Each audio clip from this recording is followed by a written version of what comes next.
Right, now that we're live, welcome to Exalted the Frozen Winds campaign. This is a solo Exalted game for certain special individuals that may have incessantly asked me to run something for weeks on end.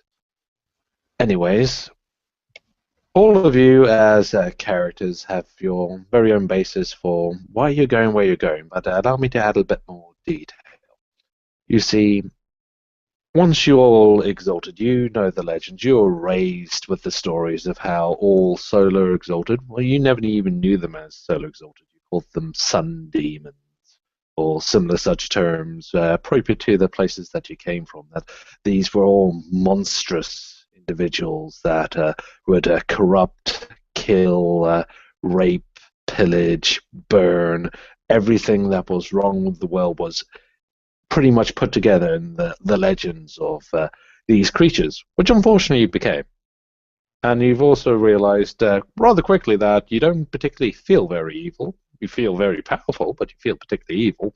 And you also know that everyone in your immediate vicinity, if they knew what you were, would be trying to kill you right now, or give information to people that were trying to be killing you right now, or in fact, be calling, shouting very loudly, "Oh my God, it's one of them! Run for your life!" You've seen this happen before. You've seen what is known as a wild hunt go through wherever near your homes, and these people were a pure militarized genius force led by some of the more specialized dragon-blooded to hunt down these monstrous creatures, often with the help of the local villagers, townsmen, nobles, to make sure that they are forever swept clean from the land. And so, being the smart individuals that you are, you immediately, after your experience of exaltation, becoming what you are, you ran like hell. You took what you could and you started moving. You got away from people that knew you. You got away from people that knew the people that knew you. You got away from those people. You got as far away as possible. You have many reasons for moving, but maybe to keep those important to you safe, such as your family, which would be pretty much put to death for having created or allowed or birthed. Perhaps it's their tainted bloodline which created you. And you started moving up north. It was perhaps the only real way to go. There's too much going on in the scavenger lands. The Blessed Isle is, well, that's a no-go zone. The West is filled with not only some of the most bloodthirsty people in creation, but people also quite willing to spend months on end to hunt you down for a suitable bounty. And the South has its own issue. It's in the desolate reaches of the North that you can get away from these sparsely populated areas, which are typically known for their barbarian tribes, which, as far as you've been advertised in the old legends, these people are known to make bargains and deals with demons, devils, and blood worshippers, and ancient rites, and worship their own ancestors. Which, as far as your raising is concerned, is horribly wrong and completely blasphemous to the Immaculate Order. So, naturally, now being on the opposite side of the veil, that's the first place you start to head. And as you start getting closer and closer, you start hearing rumors that there is a migration itself happening, that a large amount of people in local areas have been hearing rumors that there is an active call for people to move up north, a call of food, of homes, safety, of getting away from these politics and governments, of being able to be free, being able to earn your own place. By all means, the rumors are vague. They don't tell any specifics, but what they do say is any man or woman that can prove their worth is welcome.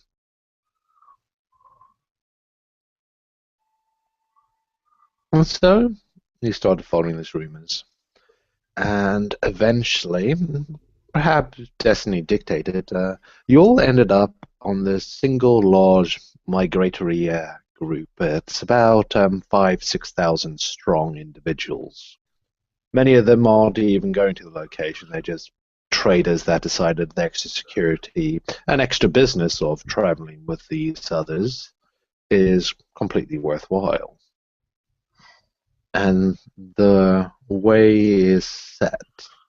You have your reasons for making this journey, and this is a long ass journey, especially for some of you. Some of you have gone and been traveling for nearly on a year just to get that far, and there's still months ahead to go. But nonetheless, you are all in what is essentially the equivalent of a large caravan of families, tribesmen, individuals. Some of you have brought a huge amount of your own people to be a part of this. And, well, I'll stop my narration over there for you guys to have a little bit of a chance to just describe your characters, because while you might not have even met each other just yet, somewhere during the journeys you would have all had a chance to, well, at least see each other, at least perhaps even exchange a few words. You don't know each other's particular nature just yet, but you do know that there are quite a few individuals in this group going on strong, which are that little bit special. They stand out. They have this charisma, this presence amongst them that lead you to believe that well, they might not be more than what they are saying, but as far as everyone else in this party is concerned, and it's a very large party, these are the power players, the people that hold that little bit of political prowess, those people that are respected, those people that brought wealth with them, those people that have supporters.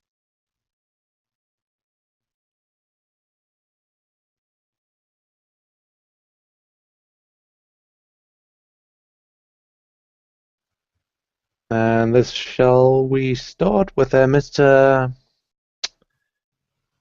Sorry, we don't do Misters. Tension. Could you at least describe us a little bit about your character, or at least what your character looks like? As much and as little as you're willing to pass on to these random individuals that you're currently traveling with. Obviously, the first part to go into is his appearance, because everybody would have noticed that Tension is fairly nondescript. He's pretty average looking. I mean, not he doesn't particularly stand out. He doesn't particularly have any distinguishing features appearance-wise. I mean, actually, he looks a little Irish. He's got green eyes and red hair, and fairly pale skin, but sort of stereotypical, the appearance you think of when you think of a stereotypical Irishman. Whether or not that's actually the truth. So many fuck yous, Nico. So many fuck yous. Why I said stereotypical. Please have him say Ibigora. Please have him say Ibigora. Beyond that, he's of average height and weight. Seems fairly young. Carries himself like a bit.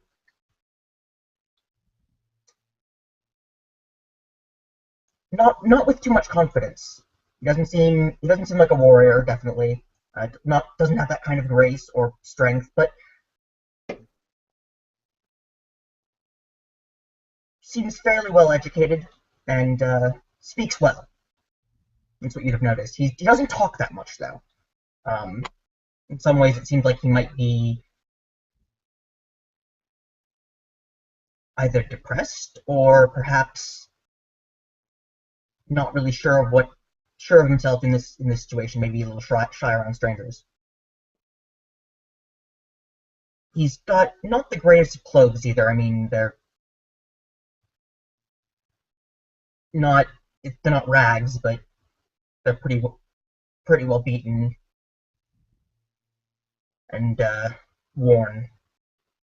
Okay.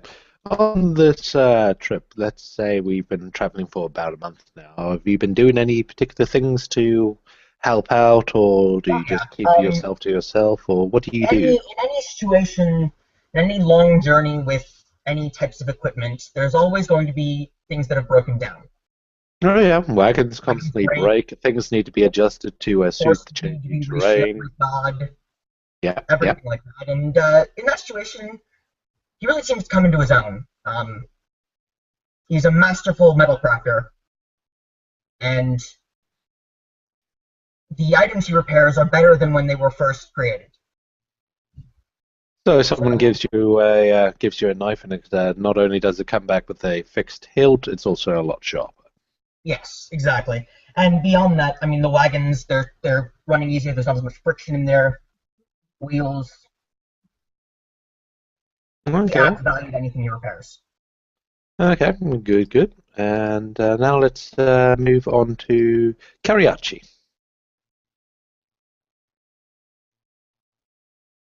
Kabachi? Caleb, that's you. Wait, what? We want you to describe your character and a bit of what you do on that you've been doing so far. Okay. For the most part, Kabachi, the Silver Lance, as it's been called, and if anyone dares to ask, how did you become exalted? Well, it was a very long and winded story.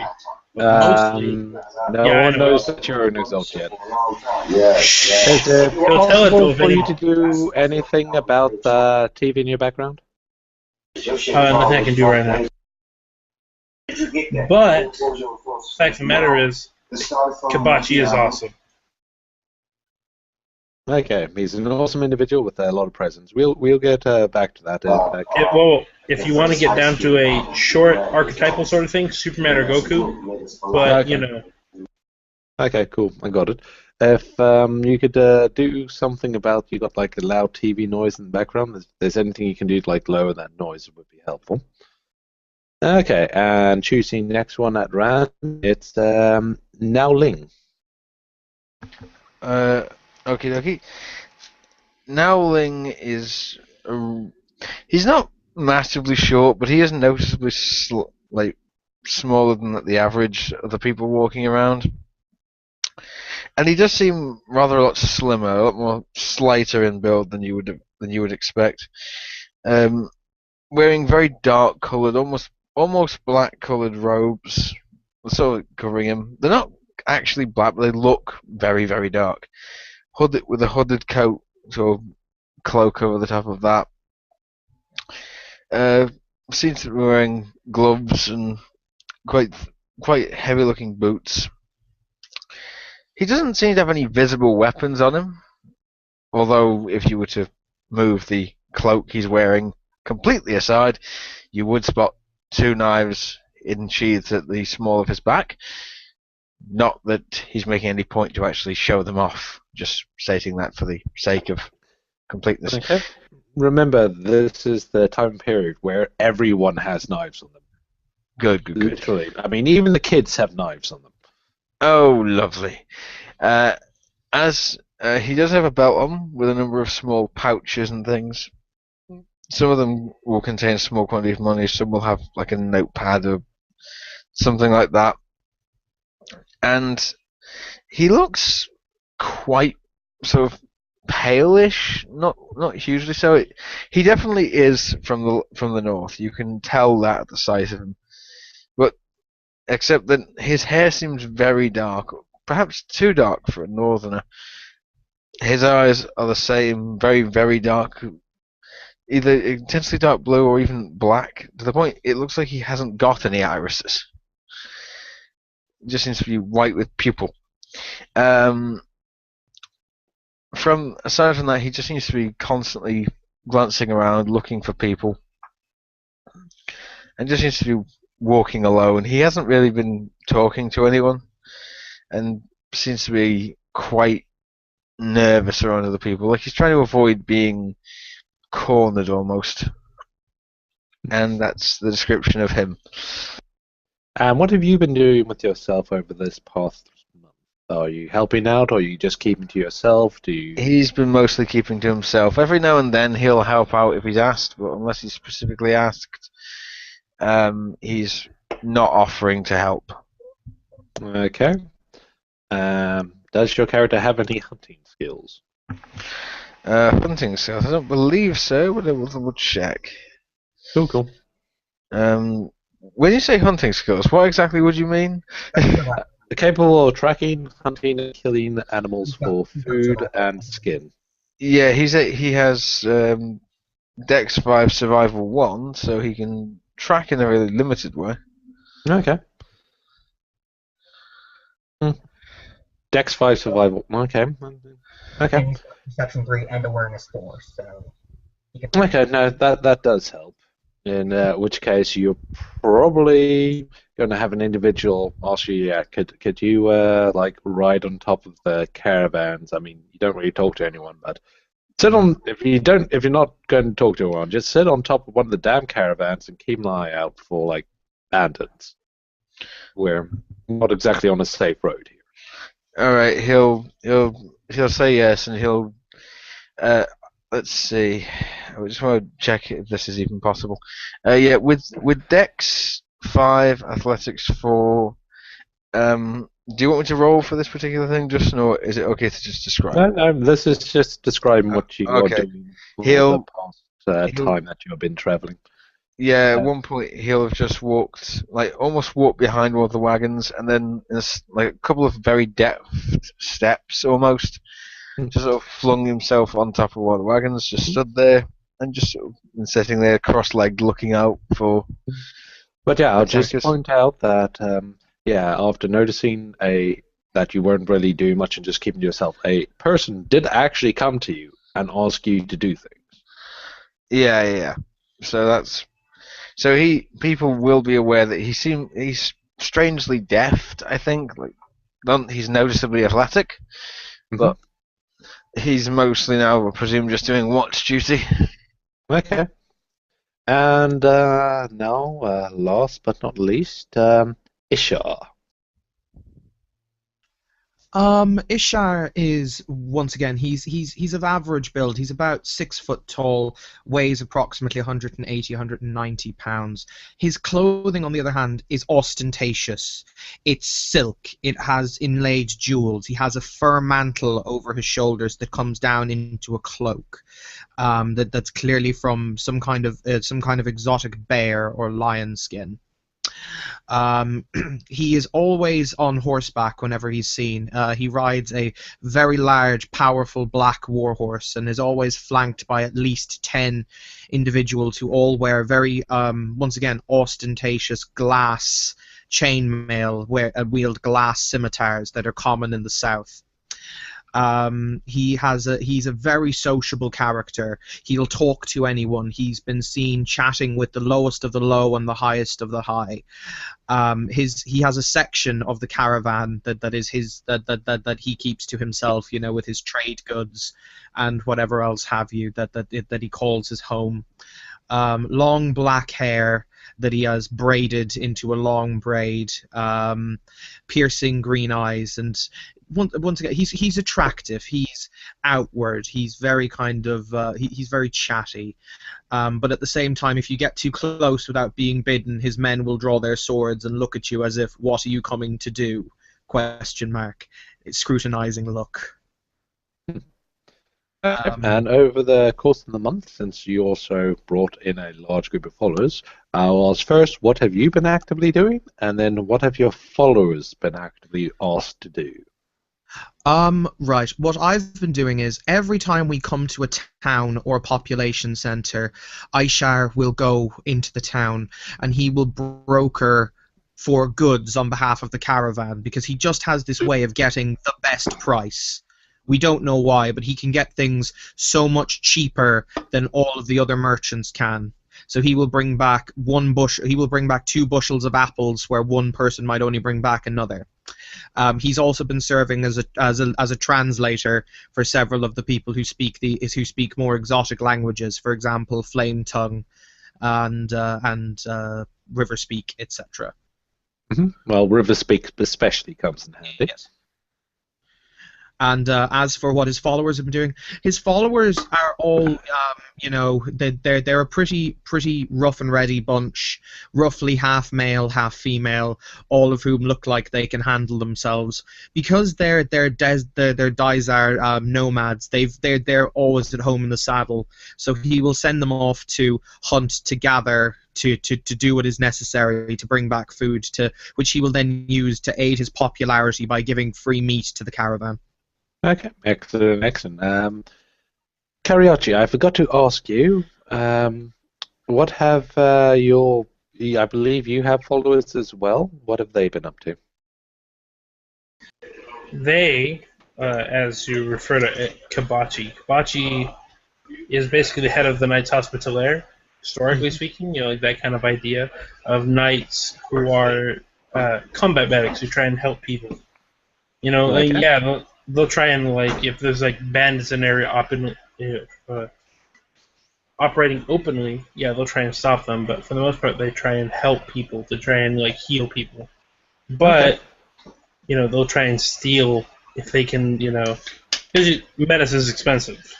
Yeah, fair enough. So they'll quite happily. That guy over there fell over and nearly broke his arm. Don't worry, you mended it, and we picked his pocket while we were doing it. Exactly.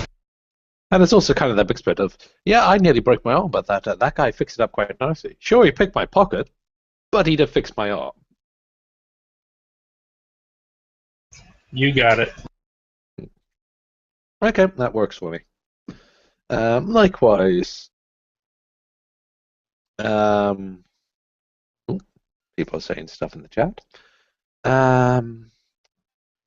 Likewise, Ishar, you are asked by an individual to actually also ride up front at the front of the caravan, partly because you have a large impressive horse, partly because it's the front of the caravan which deals with all the people that you come across in your way, such as caravans traveling the opposite direction. No one really, if they're going to talk to especially a large group like this, no one really goes around to like the side or the left. They always come to the front, traveling forward if they're going to be talking to these people. And you're pretty much asked, yeah. I mean, yeah. Well, I saw what you.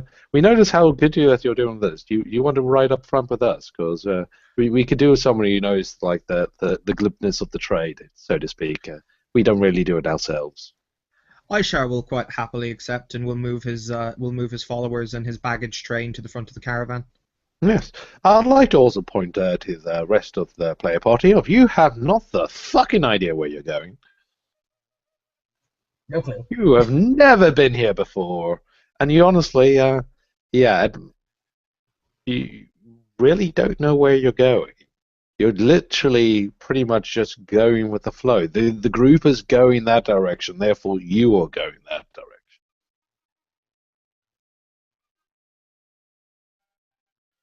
So, with you guys, still going to be pretty much another month of travel. So, are you guys going before we actually hit any next notable location? Your next month of travel is to, well, just a fairly minor town before you get into the proper north proper. It'll be your last chance to be able to pick up some of the more southern supplies. There's also be a good chance to put to use any resources you have to pick up any like small details. This is a trading town that you're going to. It literally makes its name by the fact that it's nicely between the scavenger lands and the greater north. That people don't mess with the town purely because it's too useful to have. It is a decadent scum of a town. By all means, it is crime-ridden and corrupt. You'll be paying 4 times the same price for anything, but at least they got stuff. And it's pretty much your last shopping chance for a little while. I would, but I don't have. So I have resources 1, so I can't really buy anything.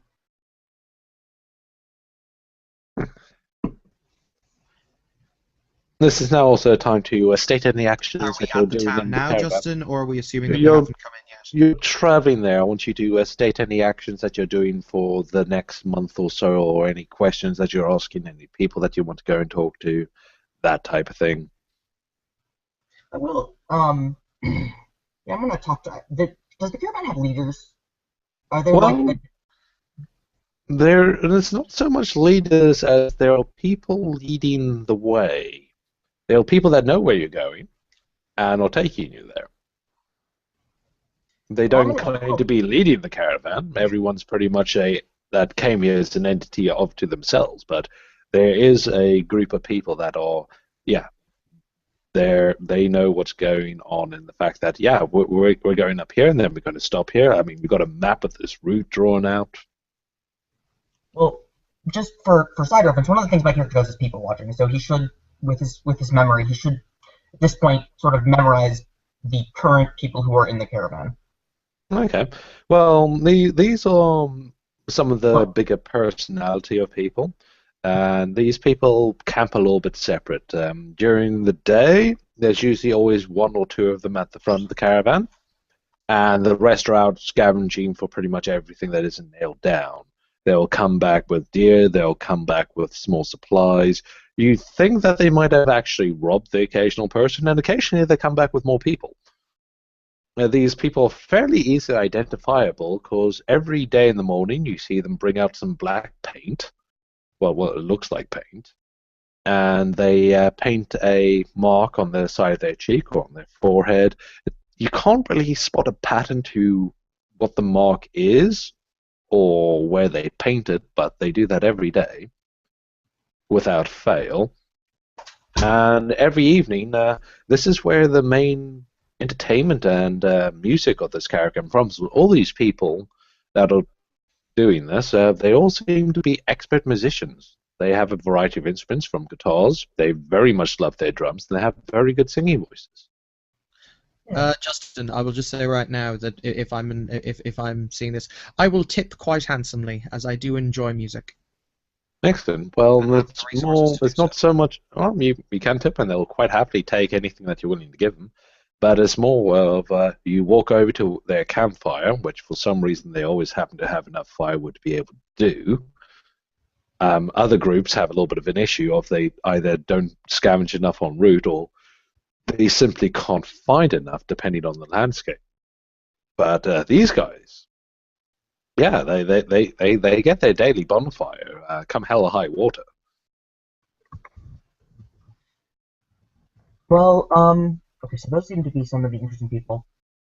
Yeah, I'll go check them out because I mean that it's kind of the having enough wood for a bonfire where no one else seems to be able to get that much is kind of odd. Mm-hmm. So and I'm curious, but I also have a question: if they seem to be in charge. Okay, well, yeah, like I said, you can tell that they're obviously not in charge, but you can also tell that they're the leaders of the people that plan the route and are taking you down the route.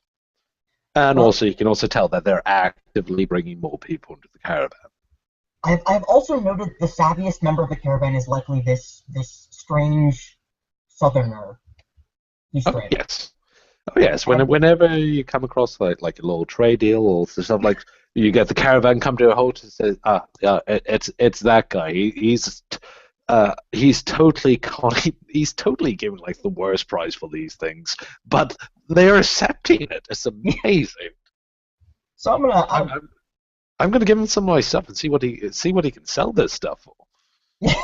I'm gonna go. This general murmur that you get about this guy, like, yeah, he's actually quite entertaining to watch him work.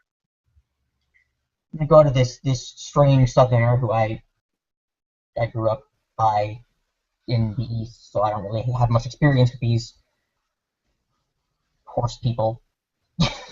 Well, fair enough. We all start off with So Ishar and Tension. You can briefly so run you're, into each other. You're coming to me, yes? Yes. Okay. Yeah, So, and as I'll also pass on to Ishar, yeah, you see this guy. This guy's like your pretty much the local handyman. Like whenever something breaks, those guys pretty much on it in a heartbeat, and then he gets it done in record time. And when it's done, it stays done. It doesn't fall apart later. Mm-hmm. So you'll find Ishar. He's in the camp with his men. You find him. He's lying on a giant cushion with his head in an attractive woman's lap as she's massaging his temples. He just looks. He's like, I'll wait till you're done. Oh no, my friend, come sit, have a drink. Yes, I wouldn't like you to be standing out there in the cold. Come. All right. Well, he'll come in and say, well, I've noticed that you seem to be very good at making deals with people, and you may have noticed that I do a bunch of the repair work here, and I've been noticing that some of my tools are, well, if I don't, I might have to borrow them usually, and I haven't been working with the greatest of quality, and I feel like I'd be able to do better for the people here if I had a better set of tools. Unfortunately, what you see on me is the sum total of my possessions. And he points to his clothes and his little coin purse, which appears to have like one coin in it. Aisha will sit up from the tender embraces of his lieutenant, and he'll kind of whisk her away, and she'll nod and leave. You're in a large, ostentatious tent. It's very comfortable. It's very seemly. And say, very well then. You want new workman's tools, yes? Yeah, that would be. I'm willing to bargain for them. I mean, obviously, I can't trade on any material possessions, but oh, by the way, everybody, Justin will be right back. Yeah, we can continue the role play, I'm sure. I don't have any material possessions to bargain with you, but I'm willing to do some work. I mean, you seem to have quite a bit, but I can't imagine that you wouldn't. That there might not be something that I could do for you. So. I tell you what. You come and you work. I will supply you with the tools that you require. In exchange, you come and work for Aishar for, say, 6 months. We consider the debt cancelled after then. And he thinks about it for a moment. He's like,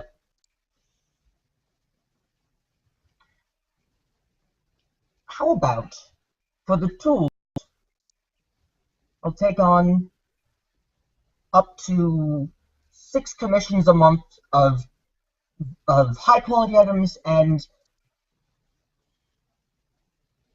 20-30 of items of larger items that couldn't be purchased but that are of general need. I will amend said deal. I will amend said covenant. Yes. I will also provide you with a wagon and a workspace. In exchange, shall we say, we do the exact same deal, but for the period of 9 months. The OOC clarification. That's which deals the deal that I propose. Your deal of X number of repairs and such. The repairs. Oh, and of course, repairs are a not unreasonable number. But any non-unreasonable number of repairs, I can do that. As long as you're not. We have a deal. For 9 months, that's a deal. And I just got back. Can you tell me the specifics on the deal? Okay, so basically, I made a deal with Aishar. He's going to provide tools and a wagon and workspace for me to work with, and in exchange for 9 months, he can commission up to 6 high-quality items, 20 to 30 large items of any quality, not supremely high quality, but good quality, and any number of not unreasonable repairs. So if you go breaking your sword by smashing it into a wall repeatedly, I'm probably not going to repair that for you because that's stupid, and I don't know why you did that. But your wagon wheel breaks. That's I don't ask for anything in return, effectively. And then in return, fair enough. Yeah. Okay, cool. And I'm just jumping the gun a bit here. Evan, if you're attempting to sanctify that deal, that does pretty much give you away. No, I'm not. I'm not sanctifying the deal. Okay, good. But I'm a relatively honest person, so I'm lucky to keep it because I'm just saying, just because he has specific power to sanctify these things. Yeah. Not yet. Yeah, but I mean, from what I understand, sanctifying deals is something I only really do with other supernaturals or huge deals that You change. can do it. Oh yeah, but you can even do it to minor deals. You can do it Deal's to a anyone, deal. but You can do it to pretty much any kind of arrangement. I tell you what, you, my friend, what was your name again? Tenjin, yes, Tenjin. yes, you are Aisha, yes? Yes. I tell you what, Halana, Sinkera, come. Two attractive ladies walk into the room, padding towards Nico. These ladies see to your needs tonight, yes? A gift from Aisha. Sounds good to me. I don't want to gift person enough. Right, and I believe, Nico, you also wanted to chat to the people apparently leading the way. Well, there's several of them. Any specific ones that you want to try a tattoo, or any ones that tend to do specific things that you want to try and chat to? There's one that usually is pretty much always at the front. There's a few that go hunting. There's a few that generally make their way up and down the caravan, making sure everyone's keeping pace and sticking together. They're the ones that usually do, like, if you need to do a shout call stop, they're the ones that start those. Okay.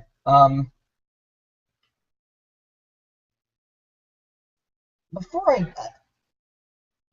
do I know? I would, if I have to roll for this, am I understanding type of like, how do they know? Like, do they appear to have any method of like communication and like getting each other to an agreement? Like, do they use signals with each other, or do they just like seem to know when this needs to happen? Sort of, it just internally. Oh, what? Sorry, can you say that chunk again? You kind of briefly went quiet, and I didn't hear anything, and then I kind of Oh, got like half of it. is there any method that I can observe of like any type of organization to this? Like, are they communicating before they do all their duties, or are they just appearing to like effectively work as independent units? Well, they're working very well as independent units, but they do tend to chat to each other quite a bit. Okay. Well, I'm You can gonna tell the one at these the are pretty front. much people that have known each other for a very long time. Okay. Right, the one at the front. I'm just gonna go up to him and or her. Is it a he or a she? It's a he. Okay. And I just wanted to see, like ask. Mostly, I wanted to ask him, are you with the performing group? Well, we're not really a performing group, but Oh, yeah. sorry. Well, It's just my name says Midias. I've seen you around. I'm surprised you haven't come to have a chat with me earlier. I apologize. It took me long enough to figure out just who was who, and there were a couple other things to do. Well, you're one of the lot that just kind of arrived and just joined up and started following in. You're not one of the groups that me and the others kind of brought along. No, at first I wasn't aware that there was really a like there didn't seem to be a central organization when I first arrived. So Central organization is a strong word. I understand. A misspeech, more of a sort of a directing group. It seemed more organic. I don't know if it's not really like a government yet at this point, but yes. Anyways, well, thanks to a bit of your help, we're actually making good progress. Though once we get to the icy grounds, we're going to need to get to work getting the wagons converted for that type of terrain. That is the other thing I was going to mention. I would offer that I could do some sledging. Converting some Okay, wagons. that will be helpful, but we're only going to need to get that to when we get to the proper ice. We're going to need to chain things up to. We're going to have to deal with the slush first. It's going to be Yes. nasty, rocky terrain, and once we get up a bit, it should smoothen out. Still, sledges are typically a better choice once we hit the ice. So if you need somebody to, well, I assume probably you'll need more people than just me to convert all the wagons, but Yeah, fortunately, it's not too bad this time of year, season of fire and all of that. yes, indeed. Ironic enough at how far we are from me. So, anyways, business side, how are you doing? I'm well. I'm enjoying this. I like being useful. It's been a long, Oh, we're big fans of useful people. yeah. Um, we've got some interesting people in the caravan. One strange person jumps on top of wagons from the ground for no good reason. I'm not really Ah, sure. he's been rather handy to have around. It's nice to have a look at. And those healers also could be quite useful.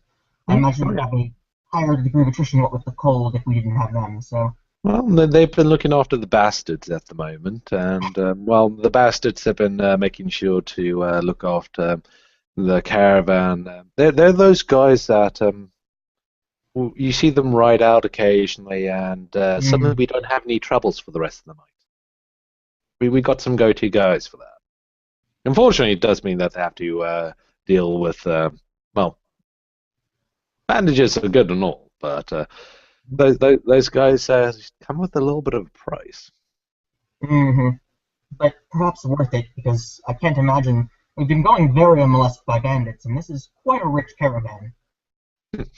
Yeah, I'm surprised we haven't got a good haul on this one. Should be pretty good once we arrive. We've got a very savvy merchant too. Yeah. Anyway, Oh, it is fun to see that guy at work. hmm regardless, that was mostly what I wanted to talk about, and to see. Obviously, you've noticed me, so Yeah, yeah, I pay attention to everyone that comes to traveling with me. Well, this is the largest group. Typically, I only take people up handfuls at a time, but well, this time, well, we got told to bring who we could. This is going to be our last trip for a while.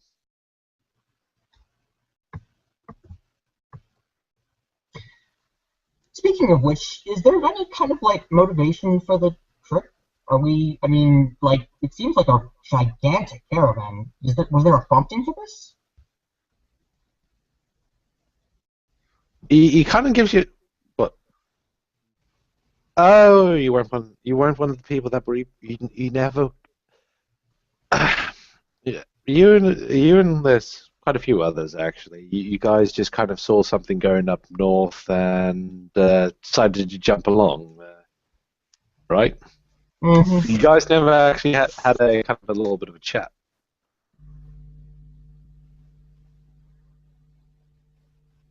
You know what? In fact, I'm not going to want to repeat this like a dozen times. How about this? Why don't you go out, grab a few of the other people that just kind of jumped on this thing blind, get them together, and I'll talk them over the Pacifics because you guys really need to know what you're getting into. Okay. Well, he'll go and do that. I mean, I do you have any idea of who those people? I mean, obviously I know myself, but Yeah, any idea? well, I keep a track of most of the people in the caravan, but if you talk to Melwish over there, she actually keeps a pretty much a list of all the names and all the Pacific groups. She's with the House Celine. Oh, They're well, they're very big on their keeping track of everything. It's kind of one of the reasons why this organized bunch of chaos actually works. I'll talk to her then, and yeah, I'll do that. And so he does. So he does. Okay. Okay. Oop, we just lost to Caleb. Yeah, he said might pass out. Yeah, he was very drunk. I saw him rolling his head and decided just to keep on going. Wisdom. We can punish him later. Yeah. Um, Well, I saw him pull that last drink that he put down for himself, and I pretty much put him on a time limit. If I may, Justin, Yes. something I want to do. Anthony, Yes. Actually, let me give Anthony his just current brief at the moment, and then jump in. Okay. Okay. Okay. So, Anthony, just to kind of give you a little bit of a brief of pretty much what you've been up to. You've been acting spotter to the point that, well, people kind of assign you as that spotter guy. So you go and move around and be on top of the caravans, and it's pretty much your job to spot trouble from far away distances. And you have these. Well, you've got two main of these guys, and these guys are tooled up to the fucking nines. That pretty much look to you, say, yeah, spot anything out the usual. And if there's something even moderately out the usual, such as there's a slight glow that shouldn't be there, because according to this map, we're not near any villages, they go and sort it out. Quite often they come back and there's like blood wounds and various bits of things that are not them on them. But yeah, they pop up, they disappear over the hill, they come back several hours later, and whatever was somewhat interesting or somewhat dodgy or somewhat worrying isn't there anymore. Yeah. And yeah, they come to kind of rely on you as their spotter. Keeping an eye on that, and you've had a chance to actually have the occasional little chat with them, and they're quite a lot like you. They prefer to keep themselves to themselves, and they just pretty much establishing their business relationship. Yeah. I think I can see what business they're in. Oh yeah, The same sort of stabby one that I'm involved in. Oh yeah, it's pretty stabby, but yeah, let me put emphasis on tooled up to the nines. They tend to have like a long fur cloak that they have wrapped around them most times, so you can't really see what they got on them. But you've seen them on like general chats, and yeah, these guys are armed and armored, and it's not typical arms. Yeah. And I'll leave that with you. I believe a certain Ishtar was trying to do something. Hmm. Actually, it's not the certain it's not the certain Ishtar. It's an attractive young lady who, because yes, I use women like this in games. I feel bad.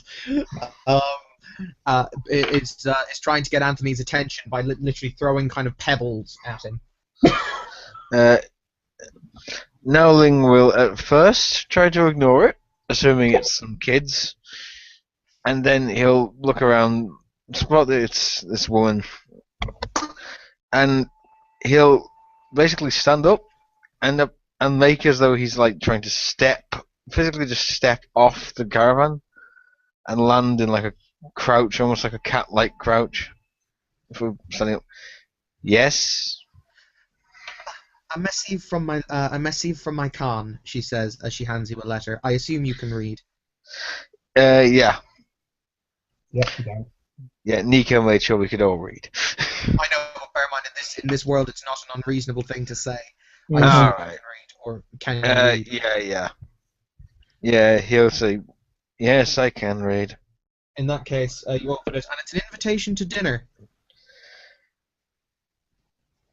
He'll look at the letter, look at you, look at the girl, look back at the letter, look back at the girl. And he'll repeat that about 5 or 6 times, and then he'll fold it back up very slowly and hold it back out to her and just say, please inform your Khan, I believe you said, that I must politely decline. I don't make a habit of eating dinner with those I don't know intimately. No offense is meant, but it's just a personal thing. She'll bow and she'll say, "Oh, I understand completely." She'll scuttle off, and Justin, if I may take a liberty, approximately 4 hours later, there is a great smell wafting through the camp. Aishar's thing was, if you won't come to me for dinner, I'll bring dinner to you with me. Okay. Oh, God. This may lead to a fight, Evan, because he won't eat any food that he hasn't seen prepared. He doesn't trust you. He's an assassin. I know, but this is roleplay, Anthony. It's called hilarity. It's roleplay. I mean, I don't care if you stab his other up as long as you have fun doing so. Right. But yes, so they bring a wonderful flank of roasted and seasoned horse. It smells utterly divine. Again, I insist. Nowling, he looks a Might I little put words irritated. in your mouth? There is a traditional story for this one that you might know if you don't know it. The traditional response is, "Thank you very much, though I must decline, and I will speak forever highly of your hospitality." Yeah, he'll use that and then suggest that as it's such lovely food, perhaps it should be distributed among the people of the caravan, since he himself won't be partaking of it.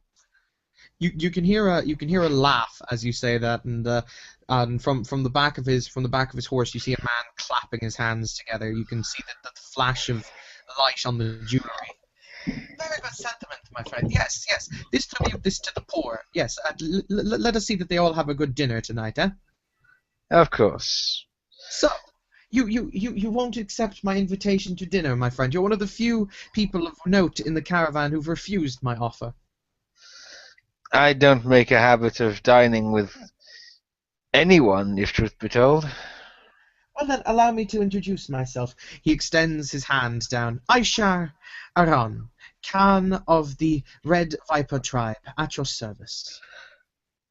Well, if we've gone 4 hours ahead, I'm probably back on top of the caravans. So it's you reach your hand up, not down. Anthony, I swear to God, I'll arrive on a mammoth if you want to play that game. And a howdah. In a howdah. Yeah, he'll sort of bow a little. I think you extend your hand, so he'll be shaking you by the hand.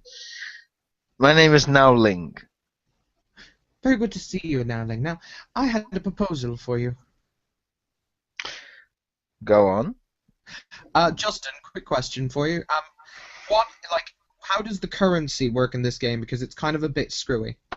It's more subjective than anything else. You have a large amount of dots, and they just kind of describe your wealth. So at your level of wealth, you're pretty damn wealthy.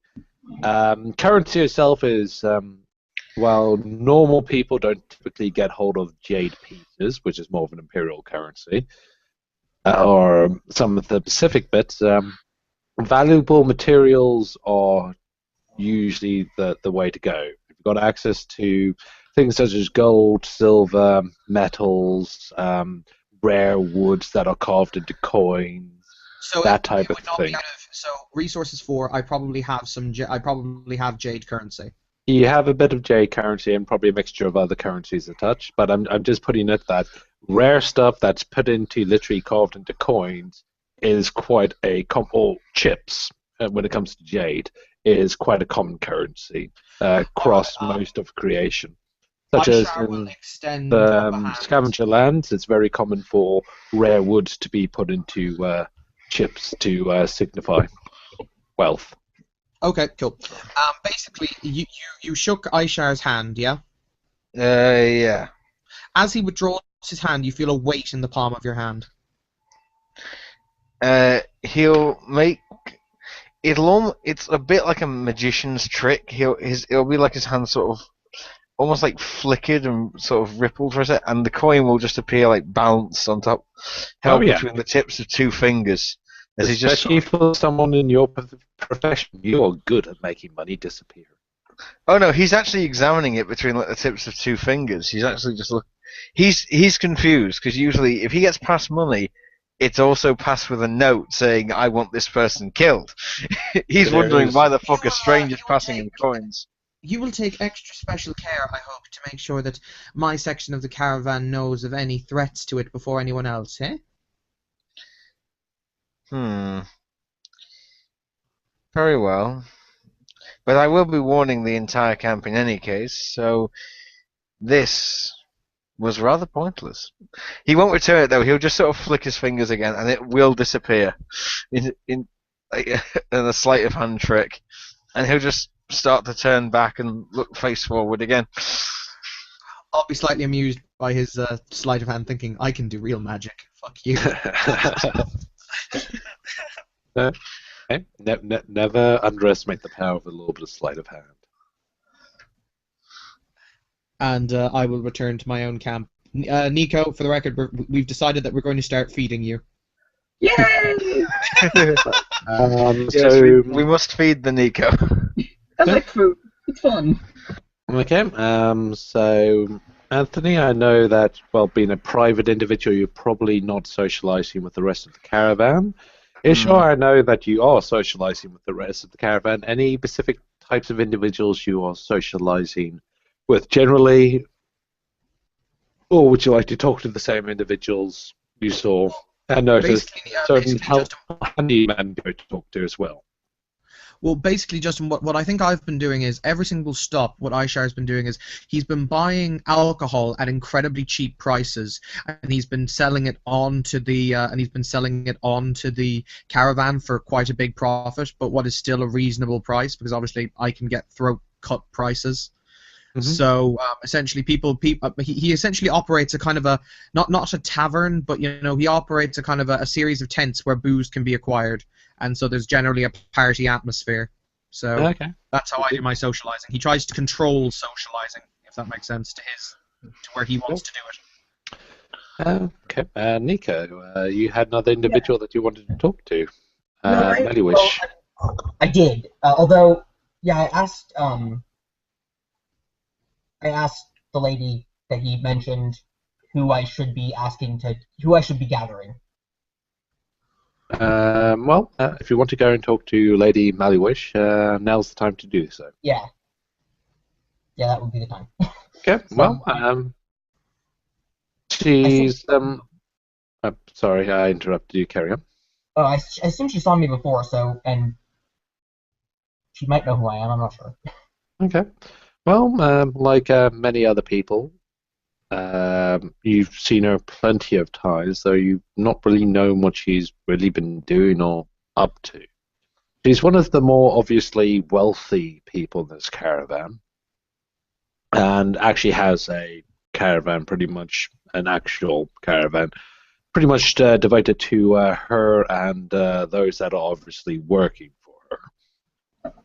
She often disappears and is just found making notes, writing implements, signing things for individuals. She has people come in singles and groups, talk to her individually quite often. Why have I not met and slept with this person yet? Number one, she's not your type. Sorry, you're not her type. Are you a lady? I could You're not be. her. If you were, you would be her type. Number two, typically you're handling a lot of the merchant displays, and this person appears to be handling a lot more of the internal things, such as small bits of paperwork. People come to her quite often to get small disagreements sorted out. So whenever anyone's had a serious disagreement with another group, she's often pretty much on the case, and she has it sorted pretty quickly. Well, she doesn't seem to be a particularly tall, mighty, or big person, or even her subordinates. There's this air about her of iron authority that just makes people do what she tells them to, purely because they're scared of the small, pretty lady. Is it a supernatural air of authority, or can we tell No, that out of curiosity? no. You would be able to potentially tell or sense use of essence, especially since no one's used any essence for absolutely ages, and a sudden display might attract your attention. But no, that's literally just on this person has literally been raised, trained, born, and taught to do stuff like this from a very young age. What was the name of the person who wanted me to gather? Asmodeus. Oh, Asmodeus? Asmodeus. Asmodeus. Asmodeus. Like If it was Asmodeus. Asmodeus, you should be very worried. Justin enjoys his crossover. Now all die. Asmodeus, and so let me just note down their names in this note here. By all means, please pass that note to me after you're done. I have these names pre-prepared in my head, but a lot of them I might forget. So I need to keep them. Okay. And then her name is Maliwish. Lady What house did you say valuation. she represented? House Celine. Is that a thing? It's well, if you now that's something that you actually get to make a roll on. Oh my god, can I make an intellect and bureaucracy roll? Because it's Yes. bureaucracy is all to do with politics. Oh yes, you can. Can somebody roll my dice for me? Because fuck knows I can't. How do you spell her name? Maluich. M. Question, Nico, did I take bureaucracy excellency or not in the end? I can't remember. I think so. Did you take a bureaucracy excellency? I think you decided not to. I still have 10 dice. Yeah. Problem difficulty 7 is standard for exalted, and 10s always count twice because you're solo exalted. Yeah. Okay, can somebody give me a Because roll? we're special, Fuck knows I okay? can't. I'll roll you 10 dice. If it's commerce related, you Oh get Jesus Christ! 1, 2, 3, 4, 5, 6, 7, 8. I know everything. Okay, cool. House Celine is a trading house and a noble house at the same time in the scavenger land. They're known for being number one, a bit of cutthroat traders themselves, but also being involved as hired helpers, lawyers, and everything else for local kingdoms and governments. They act independent of themselves and literally hire their services out mercenary style to people that would find it useful. They have a long history of essentially having an issue with the Guild, which is the major global creation-wide trading group, and actively pretty much matching them word for word in court and trade, despite being considerably smaller, considerably less holding power for them. They are a group that pretty much in the political arena hold their own tooth and nail. That is their reputation. Cool. They're known to have recently had quite a few interests up north, which they're seeking to protect their investments. Rumor on the grapevine, as you might have picked up in the last time you were at a village stop and you scored a huge amount of successes in your bureaucracy role, is they struck a bargain with some other interest groups recently, and it's paying off huge. I like the phrase paying off huge. We may have to re-examine this later. That's a rumor that you just recently picked up. Okay, thank you. Nico, go talk to the pretty lady. As a matter of fact, can we get Nico some new clothes so when he goes to talk to the pretty lady?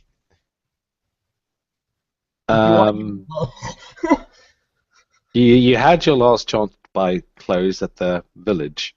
Yeah. No. I'm going to give him one of my outfits, see if they fit. If not, we'll hack it into fitting. Okay. That's not my specialty in terms of crafting, but Do you want to? Are you willing to allow Ishtar to? I'll say, oh well, we need to get some fresh clothes on you, sir. I mean, this simply will not do. I don't Literally have a seamstress come up to you and start measuring you. That's fine. My character will not look at person mouth. Okay, good. And I believe you remove permanent cast mark from your sheet, which is a good idea because that would be about to cause you some serious issues. Are you talking to me or to Nico? I'm talking about that floor in general, which pays very few floor points and is an absolute death sentence. Yes, that is gone. So. Good. But he's talking So to me Nico, because I'm getting myself measured and my clothes changed, which, yeah. So Nico, you're now dressed in noble garb because I can afford noble garb. I appear uncomfortable because I've never been dressed in anything quite this fancy Oh before. no, it's so silky on your skin. It's like it's almost too I don't smooth. mean uncomfortable that way. I mean uncomfortable in that this is clothing that's not really in my element. By all means. Yeah, it's like it's almost too smooth. Anyway, so you're nice dressed. You have some form-fitting outfit that has literally been a quick, rapid adjustment. The lady, of course, tells you, yeah, no, I'm not done with that yet, but this is short notice. You're coming back here tomorrow, and we're doing it. You feel like you don't have a choice. I'm meek about it now. I've been beaten into submission. Ladies and gentlemen, when we tell this story, it shall begin with the iron force of the old lady seamstress. Oh yeah. Yeah. Well, it's one of your people, Ishal. You know yeah. You don't argue with her. Just don't. You can almost see at least one of the other kind of Southerners like look at you with like a little bit of like just don't say anything. Just not. I meekly, it's like, and I'm just gonna meekly like, yes, ma'am. Moving on. You do have a lovely the icon is you have a large red a coiled cobra on your left arm. It's pretty. Cool. So you approach Lady Mallywish's personal caravan. There is a couple of people that are obviously work for her outside, riding alongside it. Yes. Yes. All right. So I'm gonna go up Do to you her. have any business? Yeah. Asmidius has there are some of us in this caravan who apparently don't know the score. I'm one of them, and he has instructed me to find them and bring them to him so that he may explain the score to them. Understood. But I don't know who they are. Come right inside. We've got the list. Okay. So you pop in and literally just jump up from the back of the caravan, and you've got like a little like work kind of place here that it's a workplace literally designed for people that know they're on the go on a bumpy road. So it's all mainly cushions, but it has like things locked on the side and like leather pouches tied to the side, which has all sorts of writing implements. You've got a chunk over there that just like scrolls, more scrolls, just on that corner over there. And there's kind of a large block that looks literally bolted onto the caravan, which a small, attractive lady is currently has a quill and a pen, is currently making notes on. Right. So I'll repeat to her what I said to the man outside, I guess. Well, first she refers to you by your name of Tension, I believe. I assume she knew that, given that Oh, she's yeah. sort of reporting everybody. Come inside, take a seat. I'll find a cushion not too close, so it looks like I'm not like invading, but at an Now, appropriate. Tension, do you arrive in this caravan with any other individuals? No. Okay. Any notable possessions? I didn't when I entered. It's like the clothes on that I have on were lent to me by Mr. Aaron. I see. Any complaints? Not in particular. Some people are a little bit too hard on some of their equipment, but Yeah. Do you require any payments for the current services that you have performed for the caravan? he does have some experience. When he thinks about it for a second.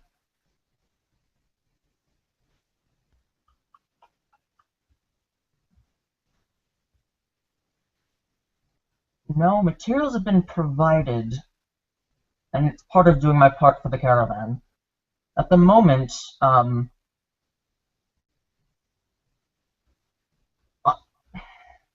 will have a workshop and an area soon, so the only payment I would ask is that make it, if somehow we could make it known to the caravan that if they have minor or, personal repairs they need that don't interfere, then I will, for a suitable price, repair that for them in that workshop. Yep. So Well, the thank caravan you. And So noted. We haven't been formally introduced. My name is Lady Maluis. You may refer to me as my lady. And it has been a pleasure to meet your acquaintance. Is there anything that House Celine can do for you? Indeed.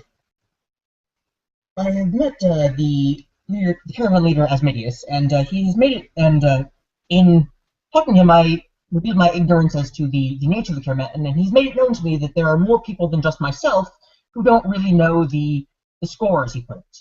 And he told me that I should find them all and bring them to him so that he could explain that to them. Now, obviously, there's a certain problem in that I don't know who these people are, but he said that you would. So I'm coming to you so I can find out who these people are, that I might find them and have him explain the things to them. I see. Well, I already explained to him that this was within acceptable parameters. Currently, over 95% of the caravan have already been gone through the Pacifics. We currently have roughly 112 individuals that haven't been covered at all, and another 413 individuals that know the basics, and another 800 individuals that know more of the advanced bits but haven't come to speak it to us individually. I suggest keeping to the 112, which simply arrived. Would you like to know where to locate them? Yes. Because Excellent. obviously actually, let me think for a second. I assume I might not know their names though, so yeah, just tell me where to locate them, and if I knew it already, it doesn't matter. The majority of them are with Ishar's group, which we recently saw you chatting with. Ishar's people haven't exactly. Well, they mainly keep themselves to themselves. They make themselves handy. We do appreciate their presence here. But none of them have come to speak to any of the Blackbloods or House Celine or Bastards to deal with the Pacifics. So they would be appreciated. Now, Watcher also keeps himself to himself, and he could be worthwhile to bring this in. Then there's the Knight. Well, you know those armored individuals that tend to deal with everyone's individuals' injuries and maladies, and their leader that haven't come to have a chat with us. Though most of their people actually have had words with us. It's only a small smattering that need to be covered still. Gotcha. And obviously myself. Yes, of course. If those could be covered, it would be nice to have those marked off. Once we start hitting the rough terrain proper, we can't be dealing with people that think they just bought off more than they can chew. All right. I hope you use your last chance wisely to pick up some supplies. It's going to be a hard journey to Silver Lake. And once we get there, there's no chance of a we don't know if we'll be able to resupply there. And then we'll be able to make the last stretch of the journey. All right. Well, I'll attempt to gather these people. Much appreciated. Have them. They come to you or to Asmodeus, or who, where? If they have any individual grievances or things that they need set, messages that they need sent out, or particular individual requests, please send them to see me. If they have issues with any other of the members of the caravan that they want solved or wish to declare any duels, send them to see Bastards.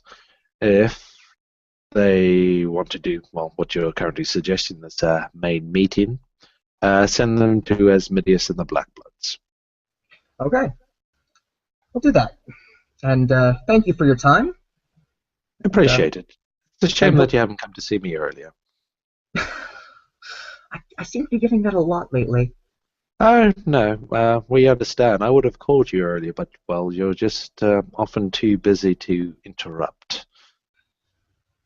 Yes, well, caravans, they have lots of things that need fixing. Well, we were specifically requested to let the majority of people to do as they will. Hmm. Anyway, so after the common pleasantries of farewells, I'll set off to find these people. Although, let me confer with my familiar, like Hi. around here. So yeah, what did you make of her? Mm, she's been doing this for too long than it's healthy. I think she really is looking forward to the end of this stretch. I sort of got that sense too. She seems a little, I don't know, tired is not the right word, but just fatigued. Oh, well, All right. if you're running this, wouldn't you be Yes, tired? I would be tired too. Along with, now I feel guilty about joining without asking.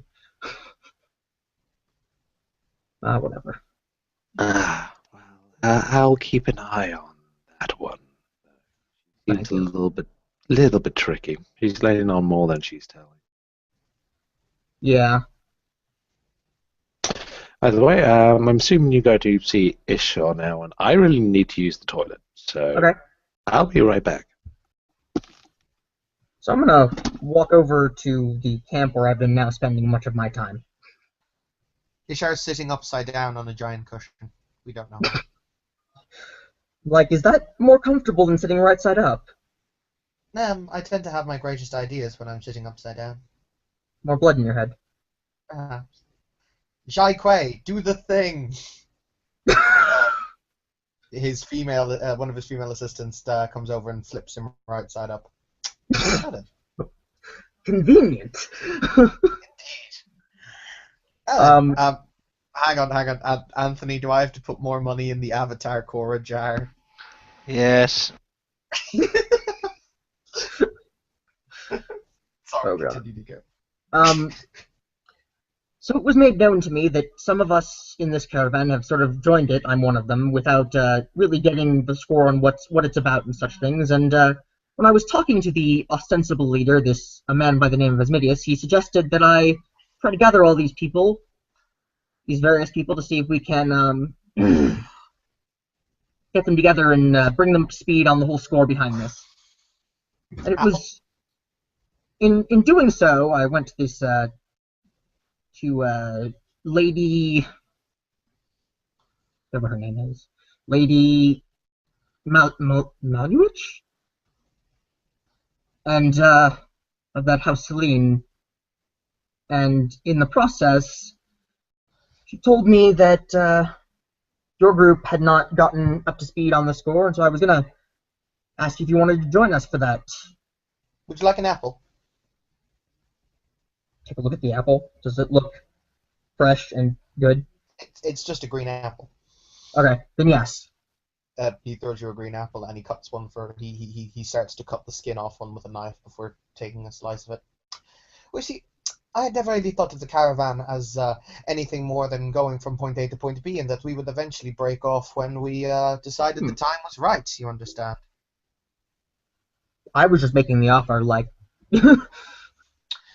No, I will of course go. I will attend, but I don't know. We are here by choice. We will leave when the timing is fortuitous, and I think that's something that the caravan, that not necessarily the caravan needs to know, but that I don't know if they have a grand scheme. And you've mentioned House Selenius, in which case his brow kind of furrows for a moment, and he says, "That's very interesting. I've heard that they had new interests in the north, but perhaps this lady's presence proves it." Mm-hmm. Well, I don't. Mostly this came about because I was just curious. But Nico, can I ask a weird question? yeah, At any point, we can spend essence like just to cause our anima to flare, can't we? yes. Gonna spend 20 essence, Nico. Don't do that. I'm joking. It was funny though. Because that will everybody within miles will see that. What did I miss? He was Evan was asking. trying to be a cunt again. No, he was asking. He was gonna spend. He just asked like he can spend essence anytime. He's like, I'm gonna spend 20 essence, and I was just like, don't do that. Yeah, that will hit into. That will take. How much personal essence do you have? 19. Oh, whatever. Personal 19. 19. Okay, in which case I will spend your entire personal pool, and you'll get your peripheral pool. In which case your cast mark will appear on your forehead. No, he was gonna spend it to flare his anima, Oh. and I was like, no. Okay. No. I was in my defense. I was joking, and it was funny. You can just spend 20 motes of your peripheral essence and flare your anima. No. Okay. Okay, Carry but on. no, Ishar will. He'll get down from his. He kind of has a pseudo throne. It's not really a throne. It's just a raised dais with lots of pillows that he lays on, and he'll get down and he'll turn to Tenjin and he'll say, "Very well, lead the way, my friend." All right. I need to gather 2 more people. Very good. Do you ride? I could try. Good news. You're about to. And he pats him on the back. I do have Dex 5, so Okay, you have Dex 5, but you have no dots and ride. dexterity because I'm a really excellent crafter. Yeah, but you have no dots and ride. No, I have no dots in ride. I take no penalties on the roll though because I'm adult. I know that. That's perfectly fine. I'm I'm not going to be even pretty gonna make awkward you though roll 'cause I don't for know it. what I'm doing. It is some of the most awkward, and you in fact bump into other people as you have trouble controlling the horse's reins, and you can instantly tell the horse pretty much automatically takes a disliking to you. Oh no! Bear in mind, Justin, because the only horse I gave him a Delzin war horse. Oh God! Oh God, no. Okay, in which case, yeah, you're really having trouble controlling the thing. It is a strong, disciplined horse. They're not wild. They're very strong. They're very disciplined, and because of their personal size and armament, these are not unarmored horses. The fact that you're knocking into other people is potentially causing issues. Why are you doing it? Are you shouting at me You or have the a horse? smaller horse that I can learn. It'll be all right, my friend. Come on, you haven't broken any bones. Your, You're not the true Delzin until you've broken at least 6.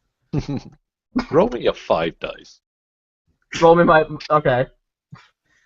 Okay, hopefully this works. If not, I'll have to go to a different system to roll because last time I tried dice stream on this, it didn't show up my dice. So. I will roll your dice. Okay. I mean, Well, dice I'm going to try it. It might work now. And if not, You you have can to roll. turn your camera on if you want it to work. Oh, that's probably yeah, right. Gotcha. Let's see if that works. There, it worked. And 1 2 success. successes. No, 7s don't count. He has no dots and ride. He's on a improvisation difficulty. So he is trying really, really hard, and is mostly there's odd knocking, there's this and that. You're on a crowded caravan thing over there. People are swearing at you, but you manage with your whole 1 success to avoid major incident of potentially Yay! seriously injuring anyone. Why did I ever agree to this?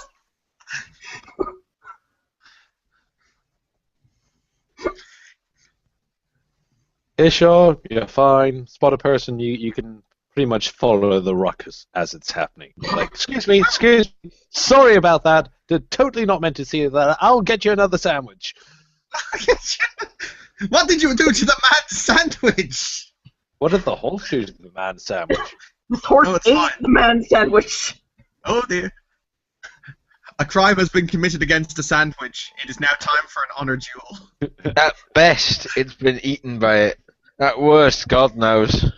Oh yeah, if you had personally stolen the sandwich, there might be issues, but that's a really big horse, and the guy isn't willing to get into a punching competition with it. So I No, take there it are you other find- people in this caravan big enough that are willing to punch out a horse for stealing his sandwich. Or her, Sam. I was There going to are say, to be fair, people in this caravan willing to do that. to be fair, I was going to say, if you punch out a Delton warhorse, all of the Delton punch you out. That's just what's going to happen. Yeah. And if it was one of the bastards sandwiches, you would probably be short a warhorse. Oh.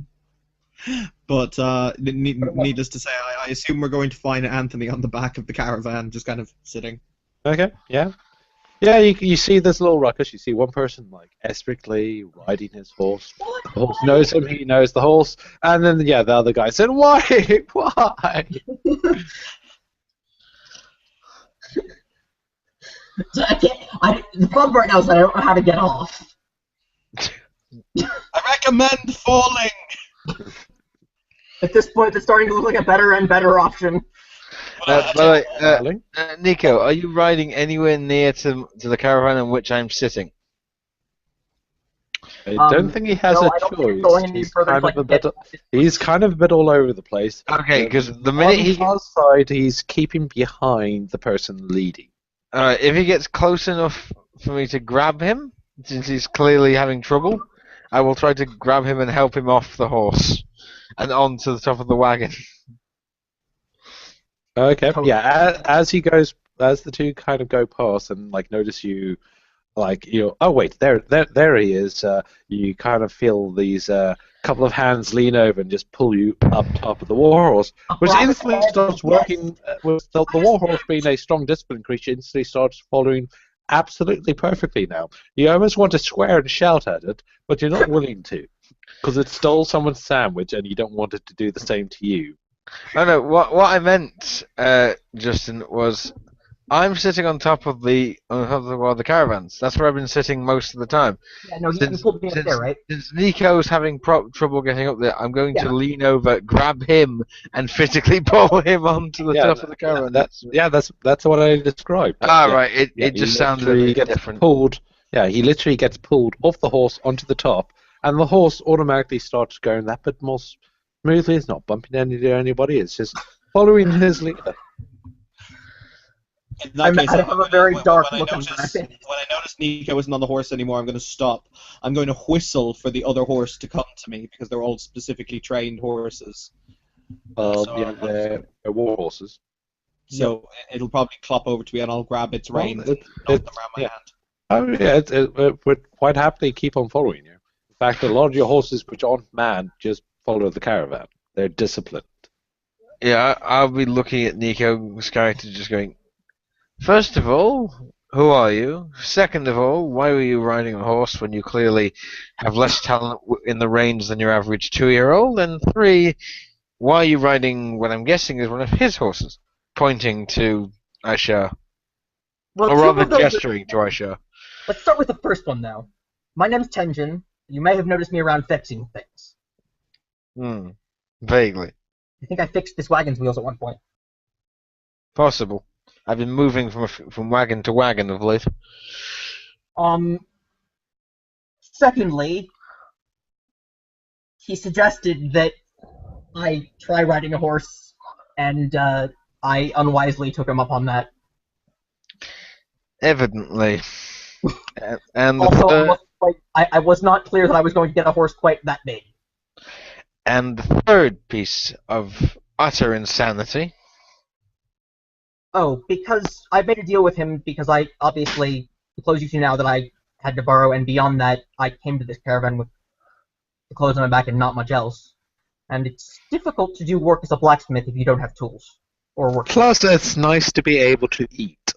Yes, and food is nice. Yes, generally. So, in that way, I have, Hello there, my dark friend. I see you've rescued our wayward rider here. Yes. I must ask, why on earth you put him on a horse he clearly couldn't ride? I mean, I'm no rider Because myself. the only way but I've one learns is by not falling out of the saddle, so I should say that was an excellent first lesson. Actually, as far as let's go, the fact that he didn't fall out is actually Hmm. I was on the verge of deliberately falling off, though.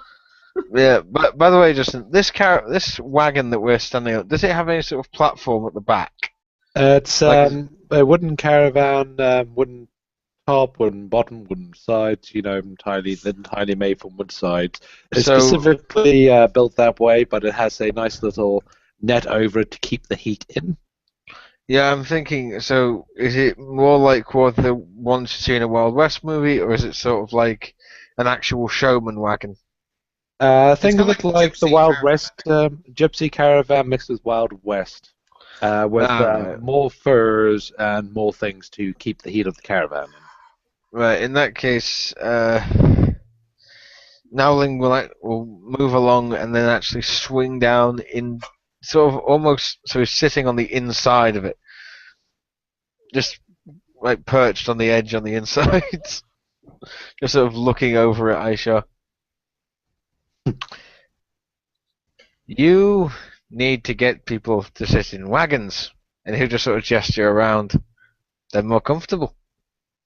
Yes, Anyway, but they lack a certain sense of freedom, don't you agree? really? This isn't even my wagon. I've been moving through about 5 of them. I see. And he's Yeah. and he um how close to this wagon is the nearest next one along, Justin?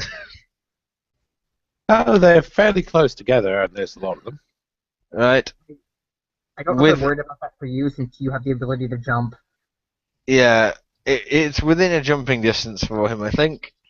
So he's actually going to make a point of looking at Aisha and just those, and then just jump along to the next wagon,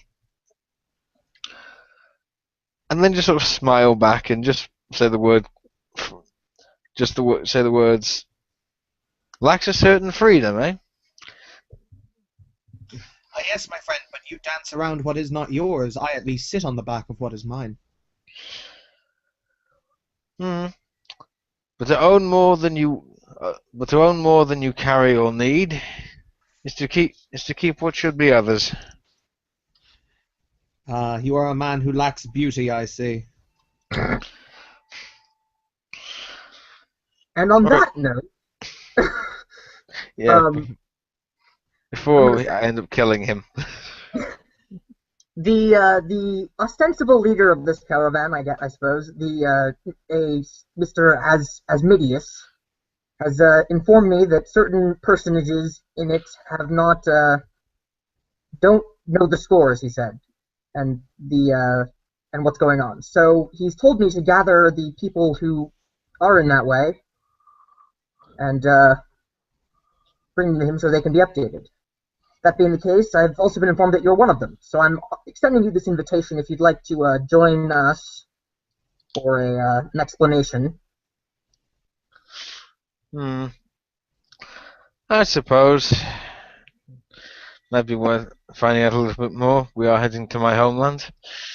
I'm curious as to why. By the way, Justin, as an out of character point, um, You're I from will. north.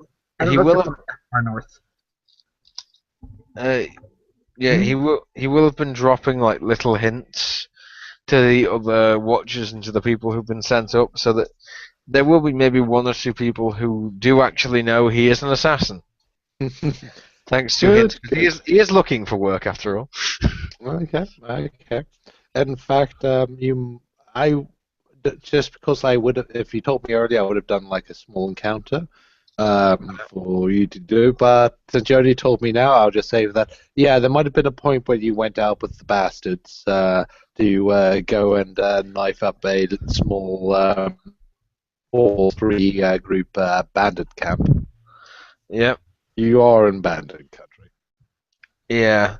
By the way, will he have been able to pilfer any small throwing knives? Say again? W- Well, you could. They're the bastards. Since you're being helpful, if you went, yeah, yeah, they'll quite happily give you some of theirs. They got dozens. Oh, good, good. So he's got his 2 like whatever like Never mind. exceptional knives or whatever they're called. Mm-hmm. and a small number of throwing knives as well.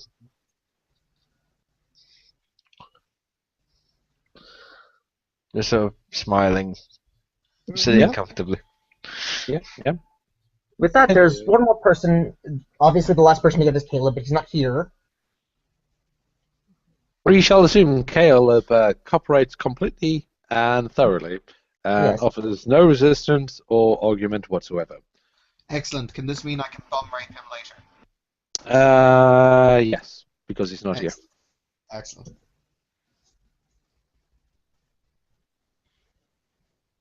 We're off to see Asmodeus, the wonderful Asmodeus of the caravan. Okay. Yeah. We'll go for Asmodeus at the moment. Asmodeus, the 10th the Lord of Hell from D&D. Well, you go to see Midas as always. He's located at the front of the caravan, directing, make sure we're all going the correct path. You can also tell from his person he has several maps and tubes on him, and yeah, he is pretty well suited for this type of terrain. I mean, this is your classic appearance of a big, tanned, rough Northlander. One of the main notable bits of Asmodeus, which I hadn't actually described his appearance, well, being a tall, fairly brawny individual, he has long dreadlock hair that he has weaved in various little charms, little bits and pieces, bells and whatnot, all over the place.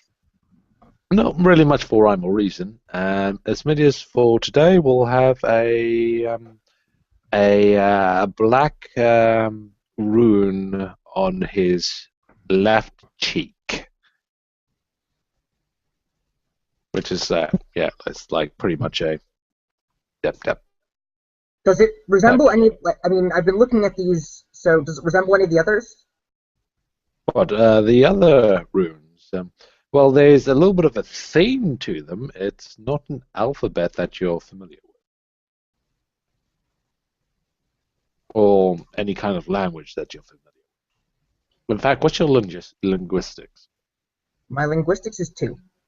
I've got linguistics 3, if I can make a roll. Okay, what are your linguistics? Yeah, and okay, linguistics 3. Okay, pushing it. I'll give you a roll. Okay, so that's 5 intellect plus 3 linguistics, so that's a grand total of 8 dice. Yep. And roll. God damn it.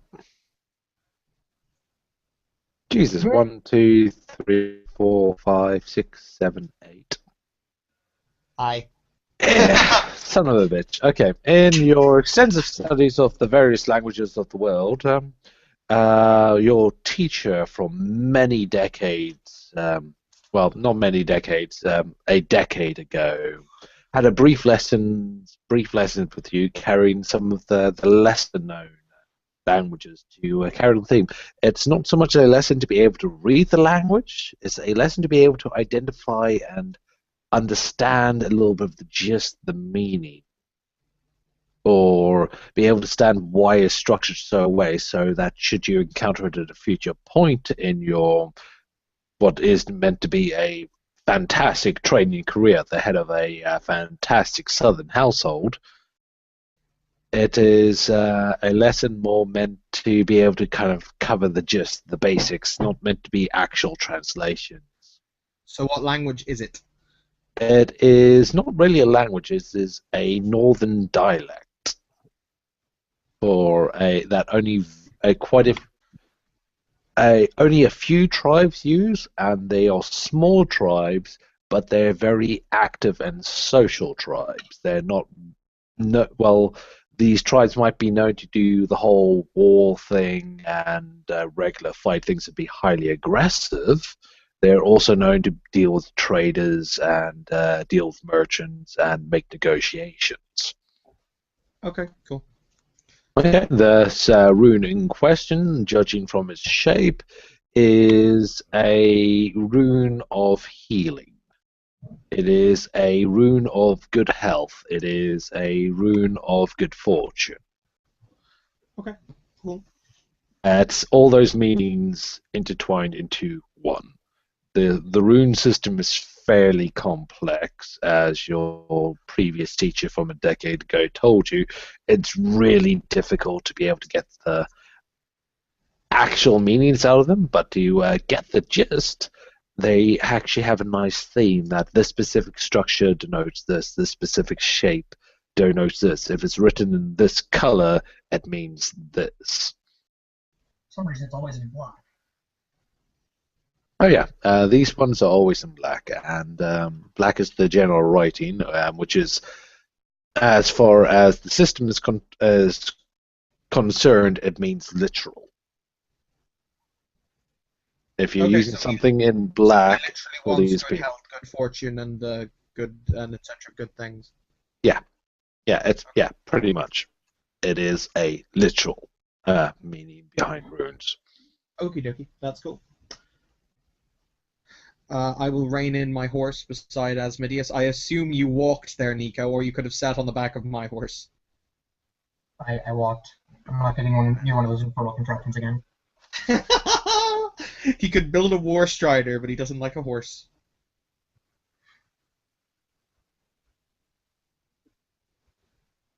Infernal contraptions. Enunciate they're not actually wheelbots designed to destroy me.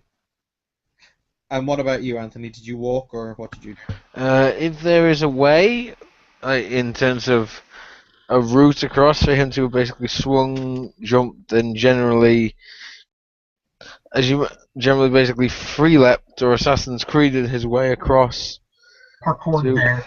yeah, to where as near as possible to the place where he can sit in the conversation. Right now, Anthony. Dear God, 10 points to subtlety. The thing that we're not meant to be doing, drawing attention to ourselves. No, that's the thing. He's made it quite clear to everyone he's extremely acrobatic. The reason he does this is fairly simple. By pointing out to people, yes, I am extremely acrobatic. I have trained most of my childhood to be acrobatic. That way, when he does shit like this, several other people in the caravan, the acrobatic types that have fucking tons of knives on them, it's kind of obvious your type of profession of being dodgy. Yeah. You're known as, your reputation is one of those dodgy guys. Yeah.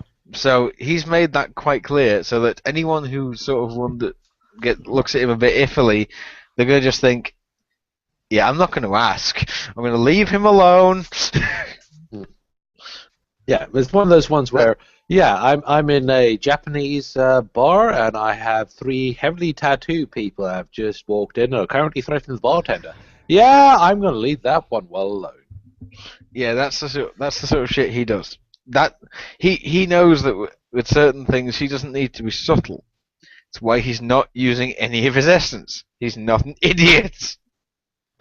Anyways, so you and the others are gathered to Asmodeus. You promise. I was expecting more people. Oh, by the way, thanks for bringing some of the guys around. Is thinking of not bringing the rest of his guys? No, I can tell them all later. It's not necessary that we bring all of them from what they're doing. Fair enough. You want to join me at the back of my caravan? Okay. Go right off over there. You can go in quite swiftly. Just kind of jump in the back. This caravan is quite heavily decorated in skins of various creatures, some identifiable, some a little bit more difficult. And it also has various scrolls and musical instruments and a couple of, axes and a couple of small weapons that'll kind of here more for decoration than anything else. What he does have on one side, like hanging up on his 2 hooks, is you've seen him play this quite regularly. It's his guitar. And his guitar is one of the most beautiful instruments that you've seen. Has a nice snake leather backing to it, very fine strings. It's made of this beautiful varnish wood. It's utterly, completely at attention to itself. It looks like it's meant to be a guitar at the highest of noble gatherings, yet it's on this guy, which unfortunately looks like a rough northerner barbarian. My one question, Justin: would I defend this guitar? You would defend this guitar. Huzzah. Unfortunately, you weren't defended from him because you've seen how he plays the damn thing, and he is fucking good at it. Excellent. I mean, with a capital F. You've seen some of the high bards in the southern country, and to be perfectly honest, you've not really met any that are pretty much on the same level as this guy when it comes to playing songs and legends. Cool. Anyways, okay. Well, if you're willing to report, okay, we got him. Okay, right, guys. Before I get into anything specific, do you have any questions for me? How are you doing? Well, there was a bit of a horse misadventure earlier, but other than that, good. Cool. You guys all got sandwich. Oh, I'll be writing a song about that man sandwich later. The news have been passed up through the ranks, you hear. Someone falls off the horse, not big news. Someone's sandwich gets stolen. Oh, you hear that mumbling. Anyways, so yeah, any questions before we start to cover some of the decent specifics? I hope you all brought some, nice clothes and all that, but it's not going to cover your back properly once we get proper into it. Pretty much hitting the cold stuff about now. Seath in the fireside. You hit north, you're going to learn what cold is. Yeah, Nowling is just going to be grinning at that, and because his clothing is reasonably thick, and he'll just with a smirk say, I'm just going home." Well, you kind of get the knowing nod of one northerner to another northerner with another bunch of people that haven't been up north and don't know really what they're getting into. I'll tell you this: we have something. Yes, we will be acquiring as many furs and heavy clothing as we can find in the last town before we leave the south, or before we leave before we leave for the north, rather. The further north. All right. Well, I've got a couple of gifts for you guys since you've all been a bit helpful. This might be useful. Sorry, I've forgotten. I keep having to go back to my little list though. For now, Ling, you recognize this root. This is a popular ground vegetable. It's quite rare because they're difficult as hell to grow, but they're really, really handy. And very good for the people that are survivalist focused, especially those that are actually capable of finding them wild. It's called Shirak root. It forms this kind of sprawling outward shape. It's quite a thick root. It's one that you typically either stew heavily or you just bite into raw. There's no middle ground with this one. It has a very strong, very burny ginger flavor to it. You're familiar with ginger root? Yeah. It's very similar to ginger root, but it's more vitamin enriched, and it creates, when you bite into a lot of it, it's almost like if you've drunk a large amount of rum. You're not drunk, but it creates this warming, free blood flowing feeling throughout your body. It's very good for treating people with hypothermia in winter conditions. It's very useful for treating with injuries in cold conditions because you can literally dice it up and rub it and it will create a warm patch. So it's often used and mashed to treat muscle injuries. And not to mention, after a while, it takes a while to get used to the taste, but people that get a taste for tend to quite like the stuff.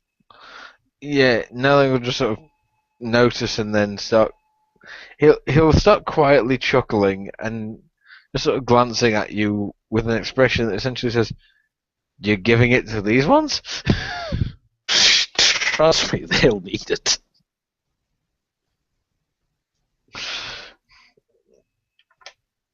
Anyways, this is what. Well, you've all made yourself a little bit helpful for our trip, so I thought I should give you something in return.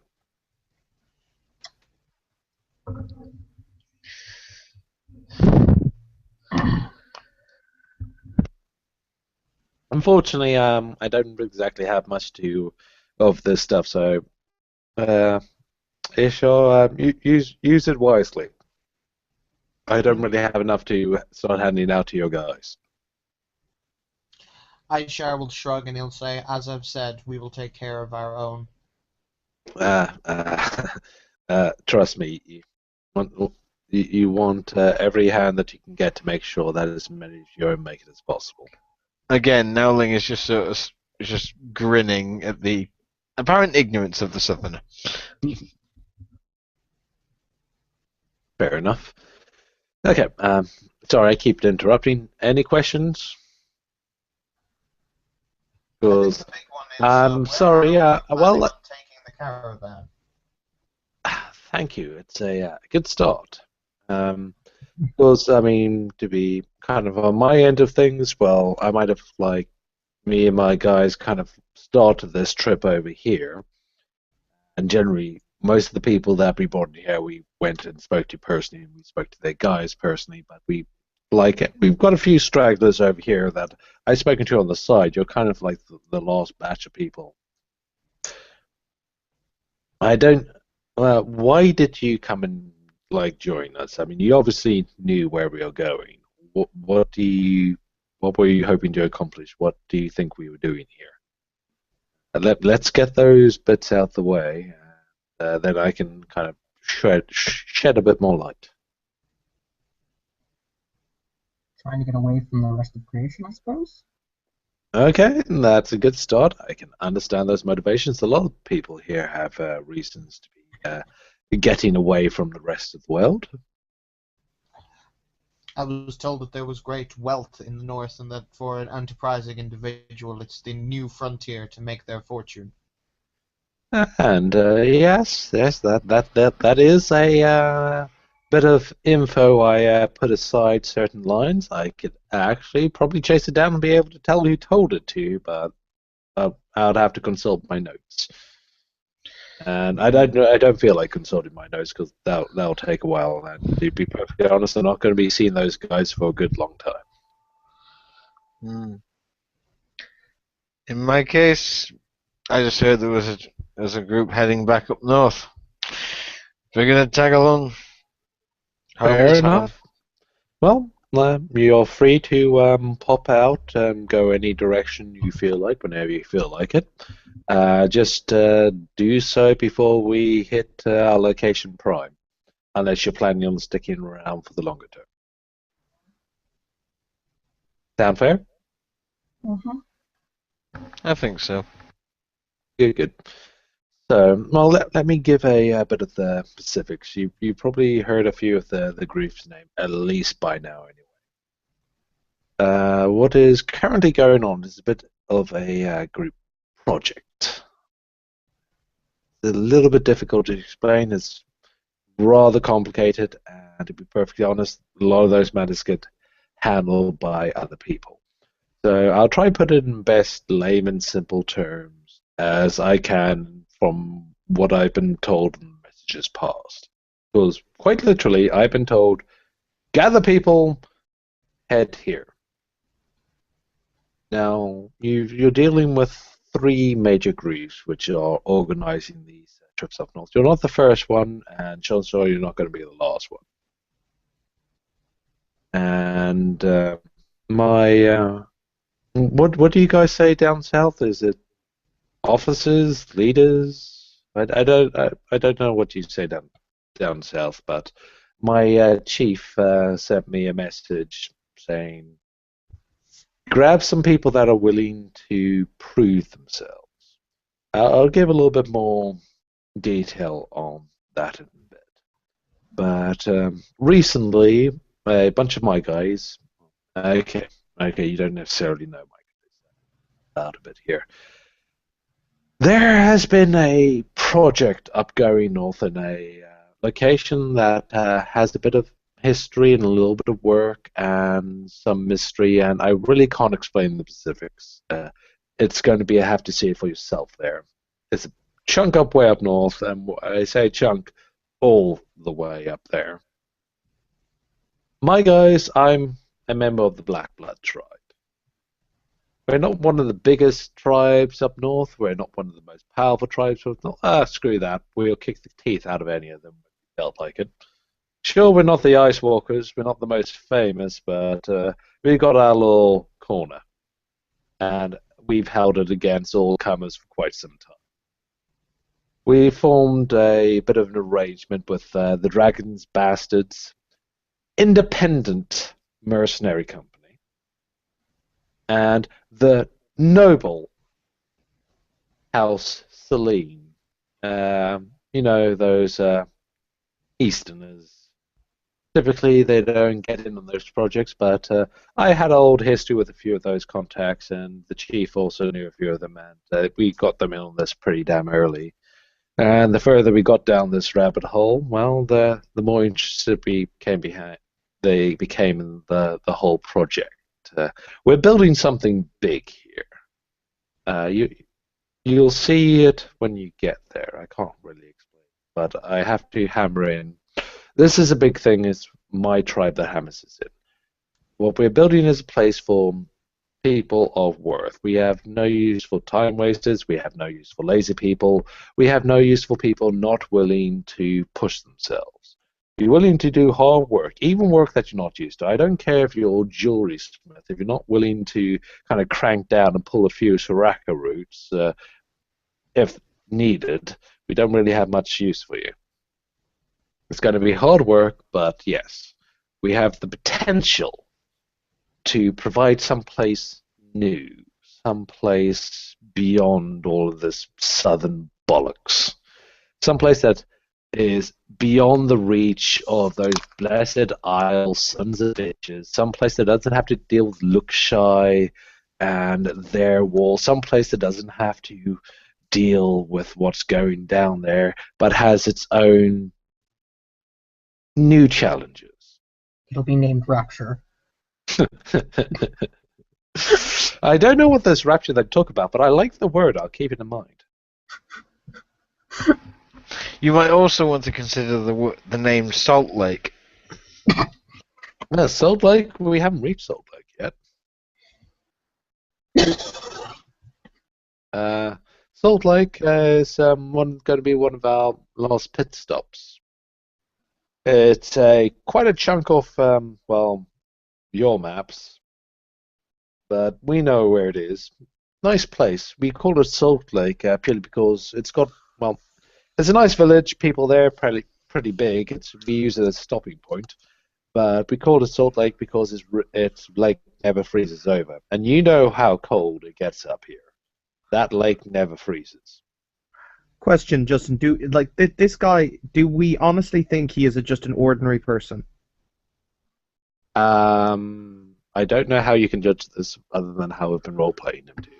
Or is he Asmodeus Smith? He is Asmodeus Smith? I'm not familiar with Asmodeus Smith. Well, I don't know. I mean, like, you said that, like... it's another Mormon joke, man. It's like Joseph Smith, but with Asmodeus. Fair enough. I don't know many.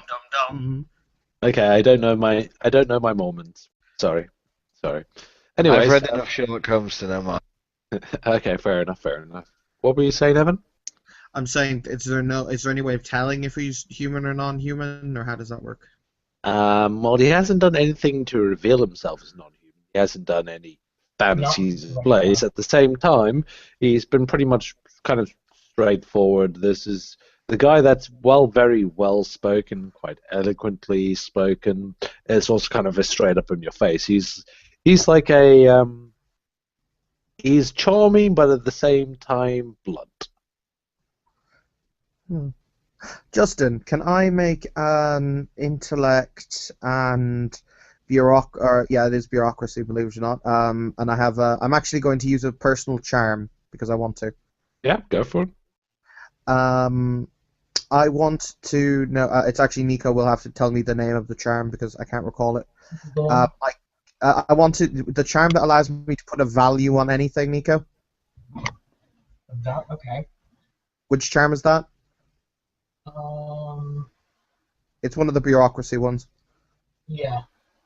That would be. Sorry, I gotta get a bit. Insightful buyer technique.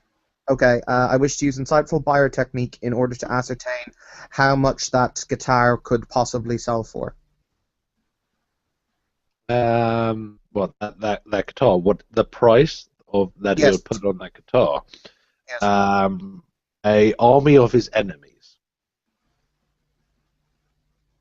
Huh? He would put it down to like a legion of the Blessed Isle. Okay, so essentially he will not sell it. Well, no, I want to know. My question isn't how much would he sell it for. Insightful buyer's method lets me know how much it is worth, as in cash, how much I could sell it for. That guitar is fucking valuable. You don't know why, but you have the sixth sense kick in. It's like, oh dear God, that's valuable. Does it have, once again, insightful buyer's technique? Does it have any of the precious exalted material?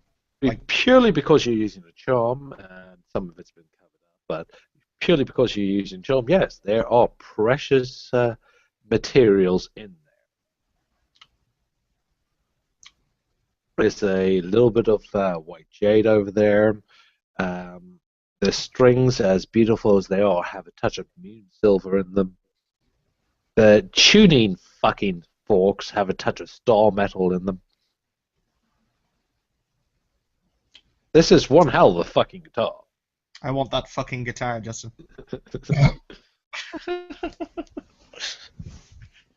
Just to add to my collection, I want that fucking guitar. You don't even have how much? You don't even have performance. Cool. Either way, I'm going to quickly grab cigarettes since it's been a while. I'll let you guys talk amongst yourselves before, as Midias said. Midias is quite literally, I'm going to pop up top onto my caravan roof and smoke my pipe for a little bit. And I'll pop back in after you kind of decimate and like talk and kind of understood what I've given you guys a little bit of detail, and I really want you guys to know what you're getting into. Because, yeah, like I said, once we get to the proper place, I've got to know that I brought some worthwhile people here. I need to get rid of dead weight long before we get there. Right, I'll be right back. Nico, we have to steal a guitar. No, we don't. Do you have a hint? Wait, hang on. So if this thing is made of all the different material, that's a thing, isn't it? Yeah, no, it's there's something going on here. I don't know what, but you haven't told my character that, so. Mm-hmm.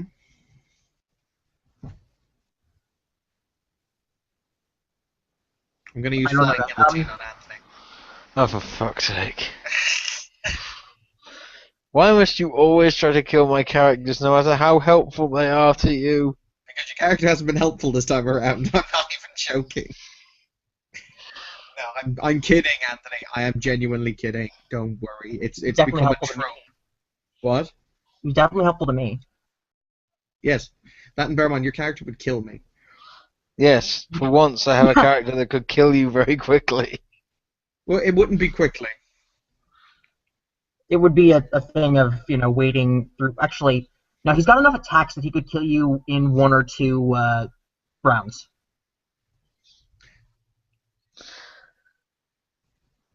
Which sounds fairly quick. It is quick.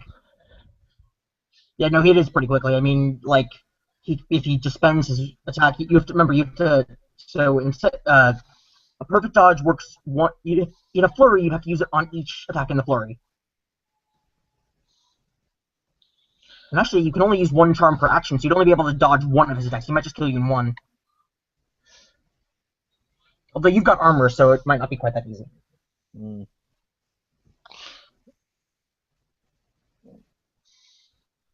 This is why I like having 100 people who are willing to shoot and pile drive to the face.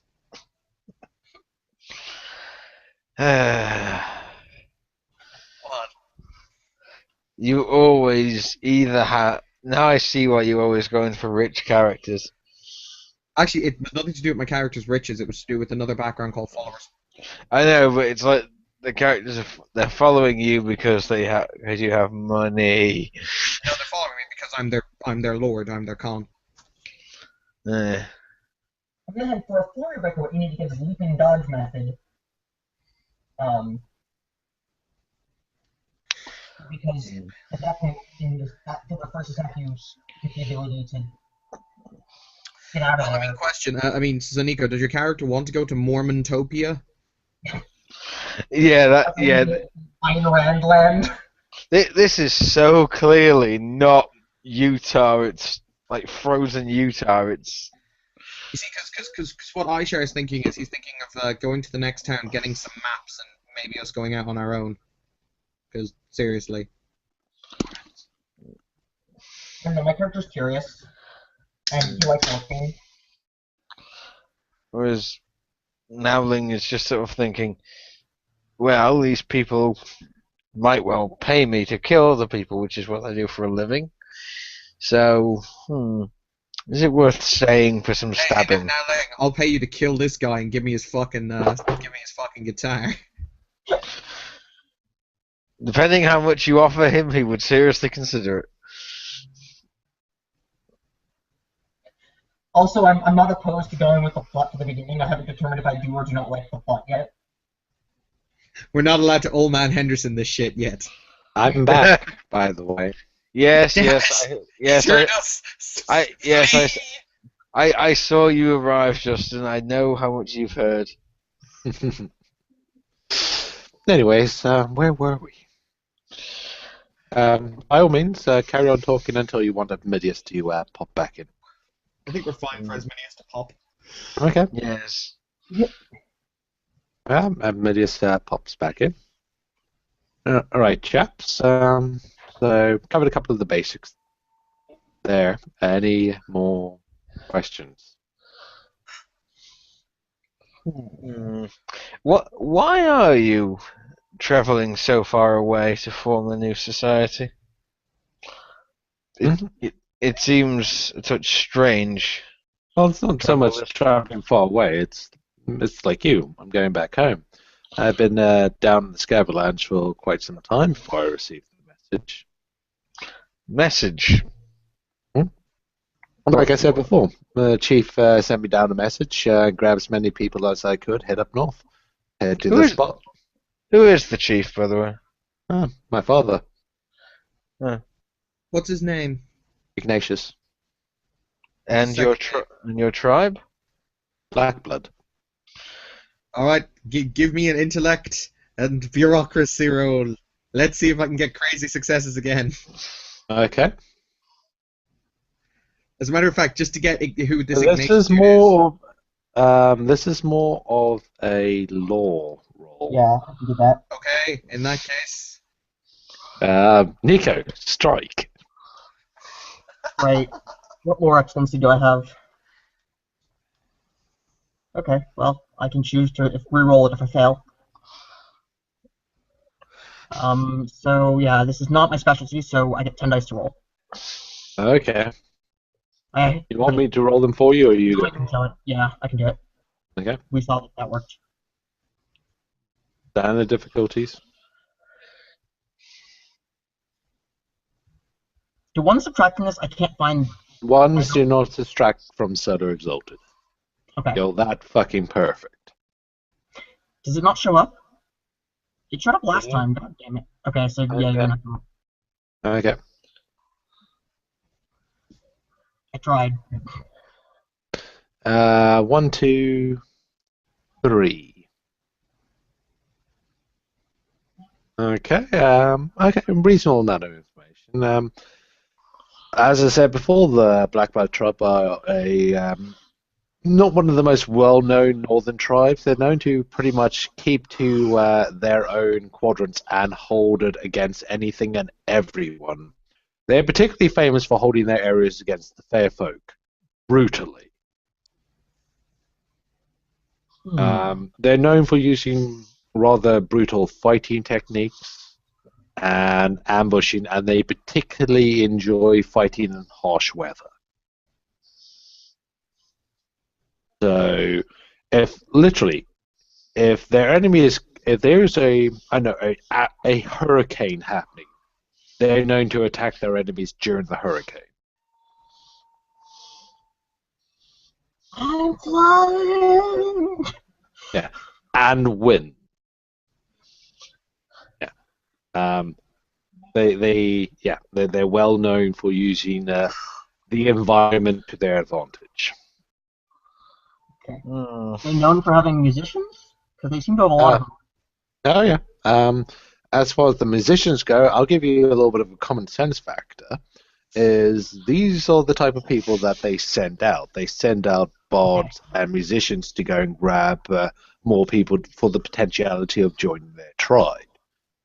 These are their links, their diplomats, their traders. Oh, fudge. What?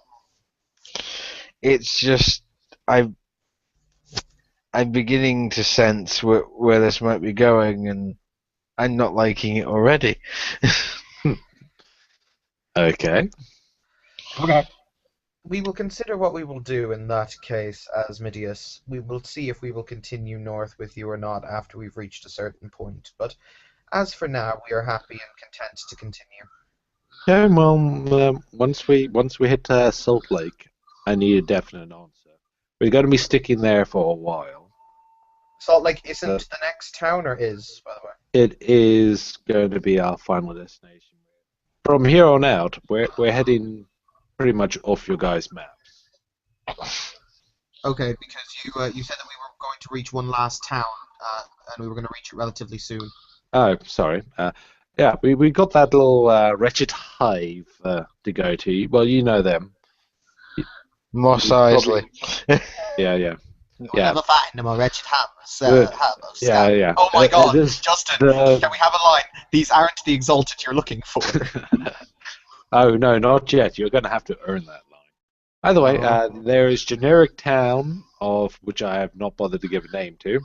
And then there's actual town that I have given a name to. Okay. So, By the way, we should be at place by morning,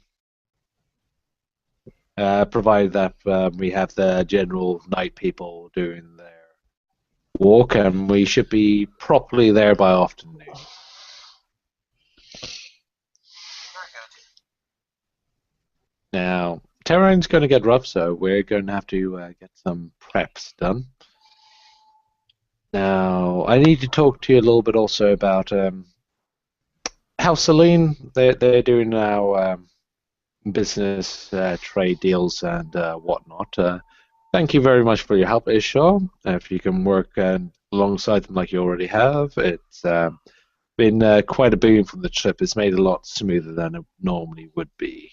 You haven't had to deal with any supply issues. Ling, the Dragon's bastards have taken a little bit of appreciation to you. They've given me a little bit of a recommendation, so that's a good start. Oh, good. We'll keep that in mind once we've hit our location proper.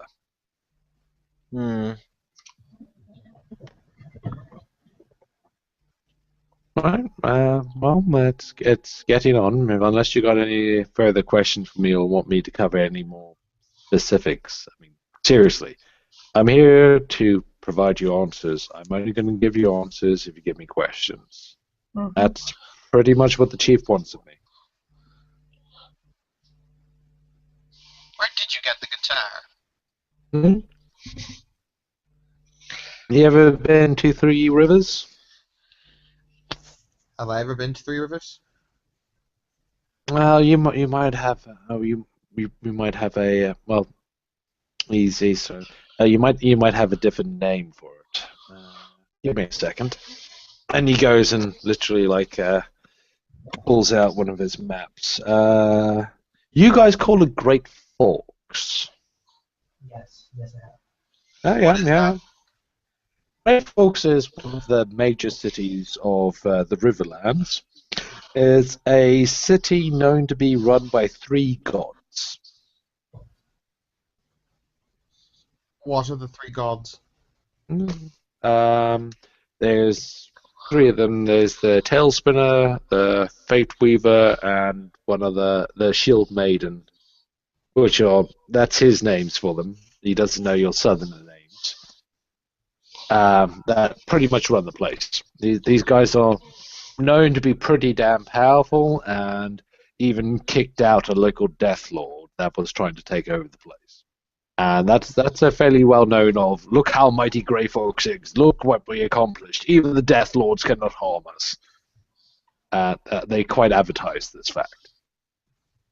Well, in that case, Justin, Aishar is going to stand up and he's going to bow and he's going to motion to see if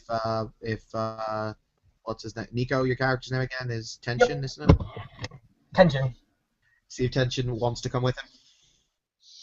Sure. I mean, I've asked what I wanted to ask.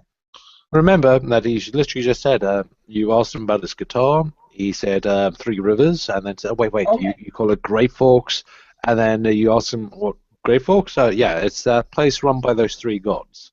Ah, yes. That's literally what conversation exchanges happened. And okay, do what you will. Excellent. Nico, I have a plan. But if you two have gone, Nowling will actually wait back for a minute, and he'll say to this fellow Northerner, and the language of the North is Sky Speech, isn't it? Yes, it is. Right, he will actually use Sky Speech when he has this conversation, which he said he looks out like sort of over this number of people, and he'll say, "You seem to be bringing rather a lot of competent people, competent soldiers." I don't have anything much use for people that are incompetent. It's more the soldiers part that worries me. You should try preparing for war. Because back when I left home, there wasn't a war about to happen. Am I about to walk into a war zone? Well, you'll see, and when you see, you'll see what we have is something worth protecting. Well, if a war is going to happen, then perhaps I will stick around. I have no doubt one's going to kick off sooner or later. Well, you know what it's like up there. True. And especially once some of those other big players find out what we're up to. We'll see what happens. Some of them you can negotiate with. Other ones, well, there's only one way to negotiate. What are you up to if it would cause that? We're creating something wondrous. That's all I can say.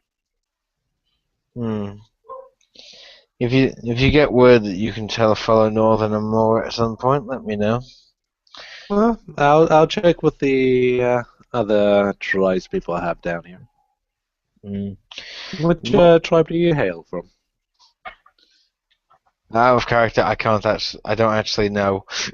I will let you decide that once you provide me a background, and assume that you mentioned something vague.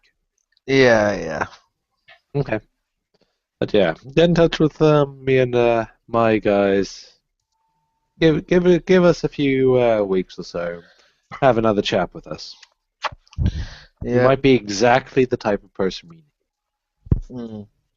With that, he'll bow and give. We don't do bowing over here. All right, let's say like a Fist nod. bump. Okay, let's go with that. And he'll just he'll smile and go to the edge of the wagon, swing himself back on top, and then proceed to jump back to the wagon he was using originally for the purposes of watching. Ooh. Nico, I've got a plan. As soon as night falls that night, you are you've been asleep for about 2 hours, and you're kind of not, I'm not going to say rudely, but you're shaken awake. Huh? What? Where? Evan, leave the fucking guitar alone. It's nothing to do with the guitar. Come on, we're leaving. I'm confused. It's like, in my confusion, I'm like, huh? Okay. Where are we going? Basically, what's happening? Myself and about 30 of my tribesmen, about the 30 are leaving very late at night. We are going to get ahead of the caravan. We're going to enter the town beforehand and have the richest pickings. Okay. Essentially, I'm trying to go, screw you, other noble house. I will have the shiny things. Am I gonna spot them on their scurries? Well, as the generic camp spotter, yeah, I'll give you a perception and alertness roll. Okay. It's about 30 people out of 5,000, so it's a little bit tricky, but yeah, you can potentially spot it because they need to okay. be able to see where they're going. Perception awareness. So that's 6 dice. Would you mind rolling it for me, Justin? I just can't be asked. I think my camera's switched on at this stage. 1, 2, 3, 4, 5, 6. Easy. Okay. Yeah, spotted. Yeah. In that case, having spotted them, do I have any sort of horn or noise maker to alert people? Yes, as being one of. There are several spotters, but you are one of the spotters. Yeah, you do Okay. have a way to create a noise. It is, in fact, horn. In that case, I will proceed to blast using the horn, directing everyone's attention to the rapidly, moving column of people that seem to be going ahead. But I'm more concerned as to what the fuck they're out to do, so get everyone's attention to the night movement! Night movement! Okay. Night movement is spotted, reported, a runner is sent out to the night movement people, and then they realize they're moving away, but they also take a note of who are moving away. One very, very scared blacksmith.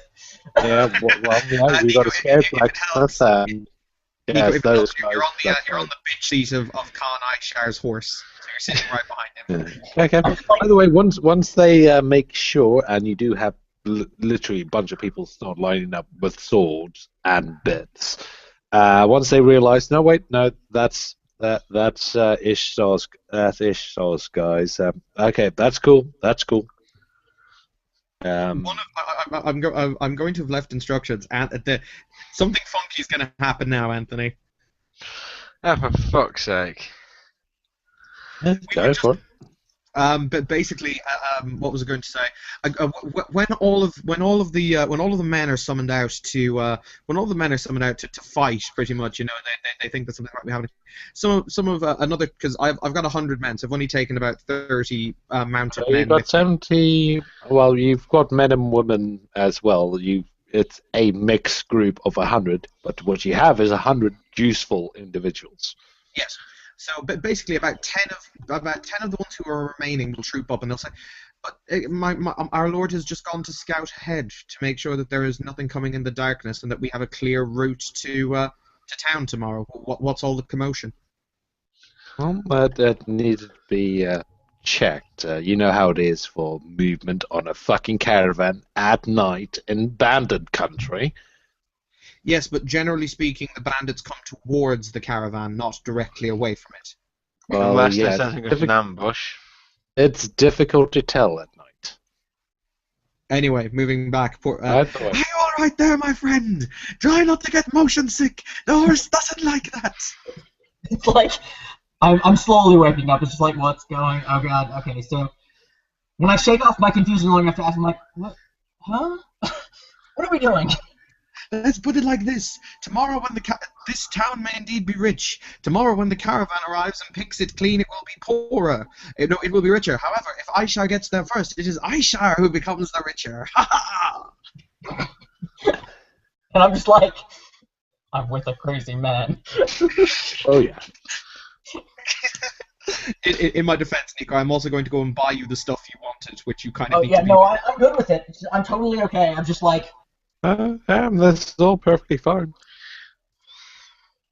Anyways, okay, you can reach the town and find the majority of the places are shut because it's early as fucking hell in the morning, but some places filled with a large amount of drunken ass assholes, yeah, those places never shut. Well, no, you see, my logic is that we got to it first. Bear in mind, the shops will open in the morning, so we'll have all morning before the caravan Oh arrives. yeah, no, I'm just describing your initial arrival. Yes. yeah. Very good. And a lot of them kind of go, holy shit, that's a bunch of people. But that's also a bunch of people. A bunch of heavily armed. I don't care. Where's the grog? Have we A got any bunch of that Western grog stirred? Oh, what? Where the fuck did it go? What about that Eastern grog shit? No. Okay, I'll just take a beer. Thank you. Ladies and gentlemen, Aishar will slide down from source and go to the largest establishment and trump in with his men, and he'll just like, ladies and gentlemen, what's the name of this town, Justin? You gave it a name. Not again. It wasn't Salt Lake. Salt Lake's No, this isn't Salt Lake. We'll go this Sagra. This Sarah. Sagra. Sagra. Sarah. Sagra. Sagra. Sagra. Sagra. I did not make that out of a cocktail name.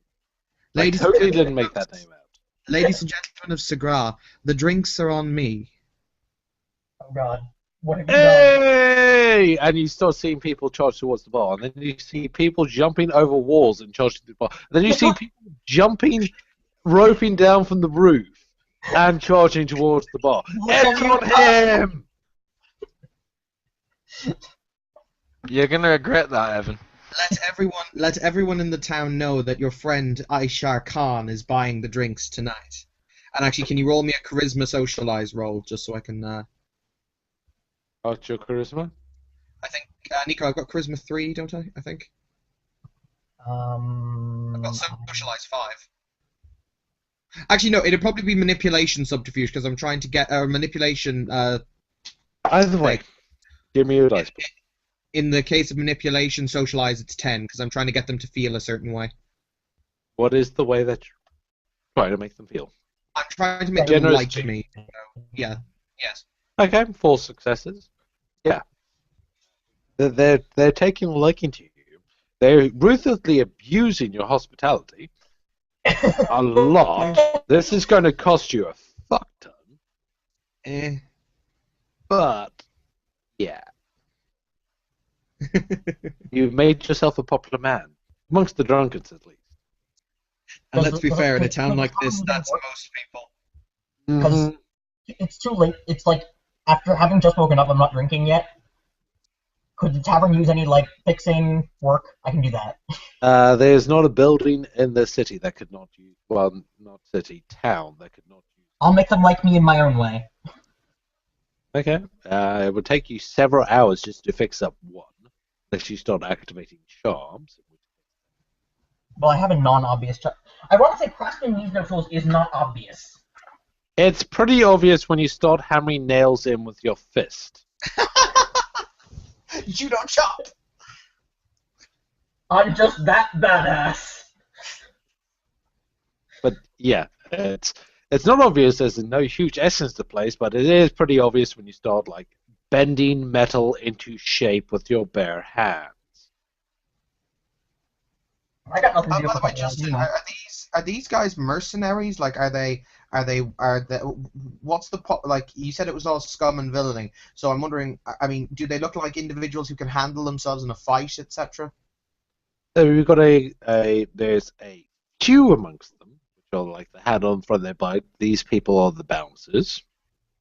There's the other bunch, which looks like to be part of the various trading caravans. They're the trading gods for the other trading caravans, or they are the rich kids, sons of the wealthy traders that actually live and run shops. Okay. Yeah, that pretty much says something. The place. It's a place that it almost offends you. It's a place of inherited wealth. It's not a place of earned wealth. It's not where you came from, where you and your house had to struggle, had to make every person count. These people are that. They survive off the success of others. They're almost like leeches. I can tell you don't feel strongly about this at all, Justin. Oh no. You got to have a way to if you go to GM, you have to have a way to say things with passion. I've got a couple hours, so I'll just start fixing things up. Yeah. I don't need. Well, also I could just use it if I already have tools just to work faster. Oh well, the first thing you're going to do is what the fuck are you doing to my window? I'm like, well, first off, your window is seated wrong, and lets the cold air in. I'm fixing it. Okay. The I don't fuck? like- The fuck? Who the hell in this town ever did anything for free? I just did a whole bunch for free, says Aisha, putting up his hand. I know, but that's drinks. That doesn't count. Okay, kind of counts, but it doesn't count. I was going to say, I'm going to turn around and I'm going to say loudly to the bar, apparently this man doesn't think free drinks counts. What is your opinion on this? Free drinks counts if you want us to do something for you. Excellent. We'll talk about that tomorrow morning. But it is tomorrow morning. Well, what day is it?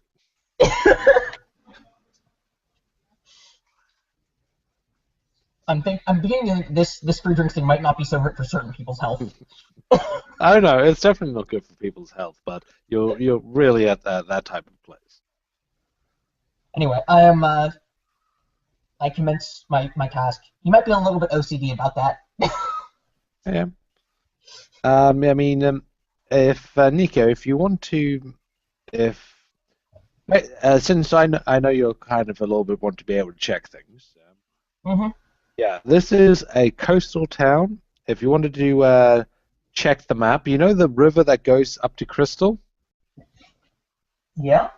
This is the town at the bottom of that river, before you get into the ice. That goes up past Crystal? Before Crystal.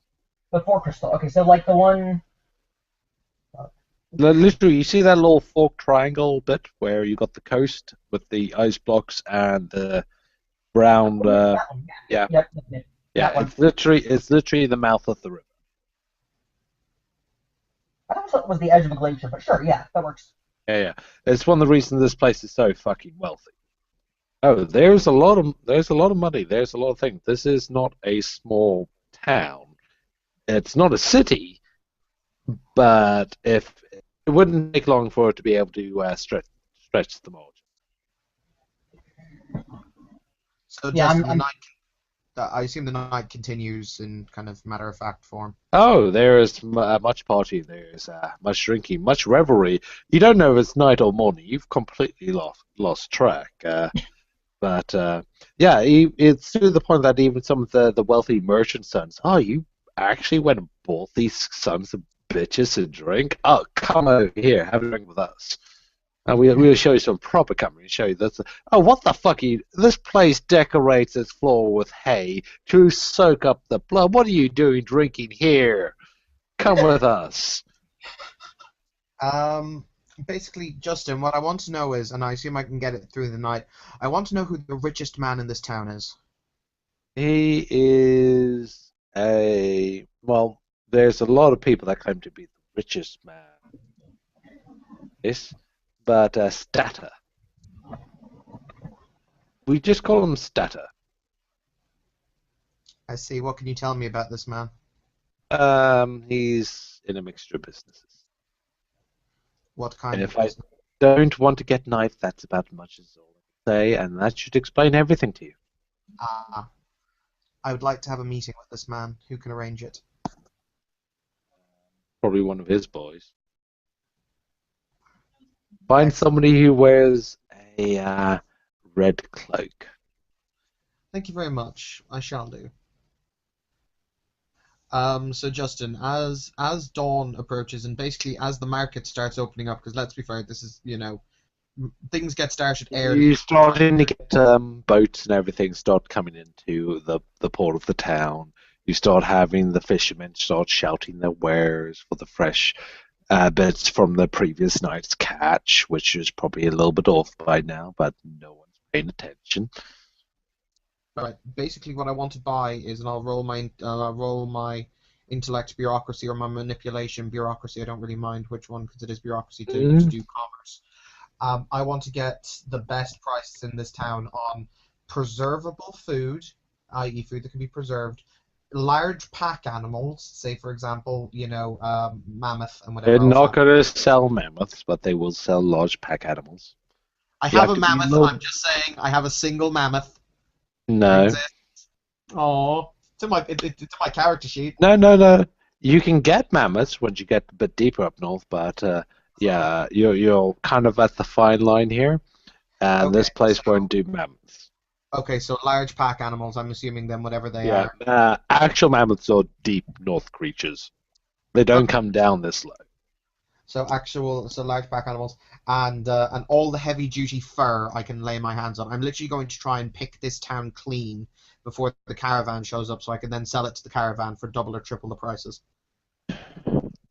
You're already paying about 3 or 4 times the same price. Beg your pardon? This place is already ripping people off for those prices. And then you're buying them en masse, in which case they're going to raise the price. I would have said they would You're have dropped. going to want to give me a die roll here, or else I'm going to have to drain you of resources. Yeah, no, I'm gonna make a manipulation bureaucracy roll to try and get them to lower the prices. Yeah, go for In which case, I have 12 dice in that pool because I've got a specialty in commerce, it. and I'm gonna burn a willpower. 1, 2, 3, 4, 5, 6, 7. And I've burned a willpower. Save the willpower. Yep. And you're dealing with the main merchant of this town? I'm dealing with all the merchants of this town. I'm literally running around like a headless Well, you chicken. specifically said I wanted to meet the wealthiest man in this town. Oh yeah, but that's for a completely different reason. I'm gonna try and peacock Yeah. shadow eyes him into giving me free shit. I gave you, what, 8 successes, didn't I? Yep. 1, 2, 3, 4, 5, 6. Okay, grab that down to 2 successes. Okay, yeah, you can get yourself some pretty damn decent prices. They're still, instead of quadruple the same price, they're twice the same price. Okay. They're still pretty. These guys know what they're charging. These are expert merchants. Okay, that's completely fine. But yeah, you are paying pretty hefty for what you're going for. Right, because basically what I'm doing is I'm trying to buy it all up because then I'm going to sell it at this price. Basically, if I'm buying it at double, I'm then going to sell it at treble prices to the caravan, which is still going to exceed treble or treble probably because then the caravan is still seeing a profit. The caravan is still seeing a discount compared to what they would have had to get here. I get my monopoly, I get my money back plus a whole shit ton more, and I'm a popular dude. Okay, I like your thinking. Well done. What were you trying to accomplish with the actual wealth merchant? Basically, what I was gonna do in that case is, I wanted to basically have a chat with him and see who were the good. Like, I wanted to get decent mercenaries in this town. I want to actually hire some mercenaries. Okay. Well, number one. Well, actually, how old do you look? Do you look young or old? I'm quite young. The character's he exalted when he was 25. Okay, number one boy. You want to be hiring some of my guys? Well, we've got to have a bit more information. Don't just send the boys out on a fool's errand. And plus, we've got contracts. So Oh, I think be I know a thing specific. or two about contracts. Good, good. Well, shall we get started, Southerner? After you, Northerner. Good. It's nice to see that you're catching up with the game. Number one, how many are you trying to hire? Number two, where are you sending my boys? Number three, what do you want them to do? Number four, what's the return factor? Nico, I think now is the time for the first actual use of magic in the game. Oh god. Oh god. What? Hmm? Oh, do you want to use sorcery now? Yes, I'm going to use sorcery now. Okay, what are you doing? What is it to actually use my sorcery, Nico? Wait. First off, before you even use this, is there anyone else in the room? I need to know what spell you're activating first. Oh, sorry, yeah, that's a fact. I asked for a private meeting. Do I get a private meeting? You got a private meeting, you bought everyone in town a drink, you're obviously someone looking for attention. Okay. So, How yes, many people are in the room? so Nico... And the guy's arrogant enough to just think a few heavies around him and having a vaguely threatening attitude was going to see him through. Your newbies, your pass-the-throughs, your big fish. So, Nico, Well, as far as he knows. Nico, what's the role? To cast sorcery? Yeah. What sorcery spell are you attempting to do? Got Shadow Eyes. Fuck, I have to look it up in my book, don't I? It's on page 55 of the Ordinals Codex. I'm sorry, not the Ordinals, of the Black and White Treatises. Okay, I got the black and white treatise to open over here. Okay, it's 10 modes. You can spend that as your personal efforts. Spend a point of willpower, please.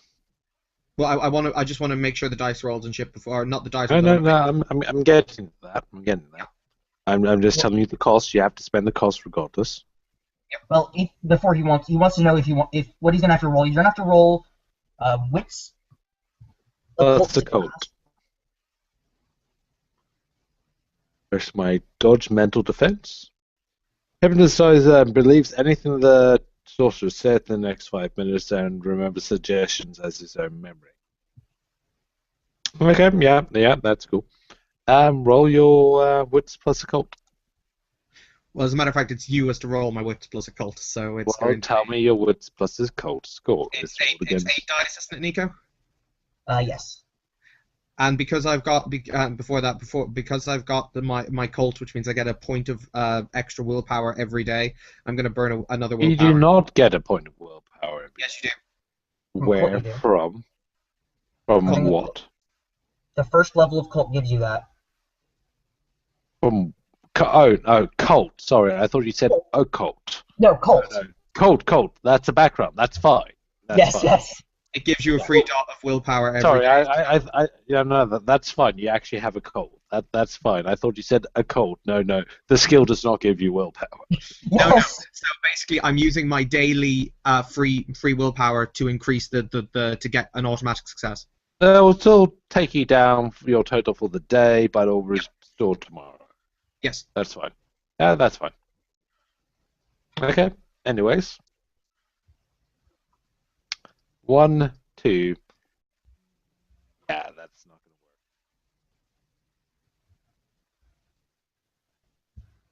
I'll give you a half effect to be generous, because you.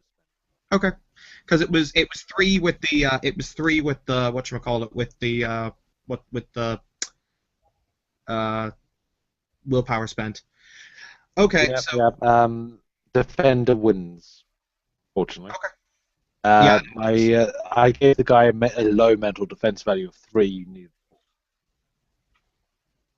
It's fine. So what actually happens then? This wasn't a grab. I will give you, because I'm feeling generous, I'll give you a vague, he is suggestible. Okay. Well, I'm going to tell him what I've heard about going up north, and that there's the immense fortunes that are being reaped by House What's its face, and if I had enough men, perhaps I could, perhaps we could, get in on that immense amount of wealth, blah blah blah, what have you.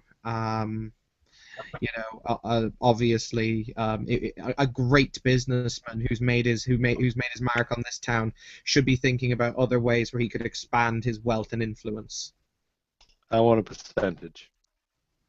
Absolutely. What do you feel is fair?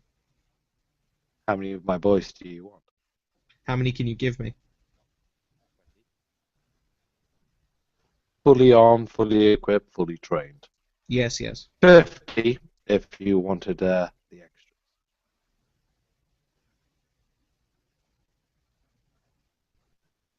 He fixes you with a steely eye. Beg your pardon, I couldn't hear you, Justin, sorry. 20 if you want the fully armed, fully equipped. 20 for fully armed, fully equipped. 50 for extras. People that are either, you can tell from that type of thing, of they are not fully trained. They got their own sword. That's about it for the extras. We'll take the 20. Also, since we're heading north, I will give you a third of the overall business for this that we reap in the north. There are certain alchemical ingredients that I require for a new business venture I intend to start up there. If you can source me these and send them up to a designated area, I'll give you a third of all the wealth garnered when I set up the what's the name of the gunpowder in this game? Fire dust. Fire dust. When I start selling fire dust in the north, an area that doesn't have it up till now. I can do as far as crystal until things get a good bit wildy. But what do I have that you're going to keep your word that you don't run off of with my boys? My word? But a third of your business, which is fair, 20 of my guys, and a potentially guaranteed ship all the way up there. Well, that's worth something. It's difficult, especially as the seasons change. It's not easy to get up to that river. We're flowing upstream as well. That makes things even more difficult. So you're promising a third of your profits. Yes. Now, what do I have for guarantees? What do you want as a guarantee? Either something of suitable value, or certain contracts signed. Are you a guild member? No. By the way, you're not a guild member. You didn't take those backgrounds. I'm aware of this.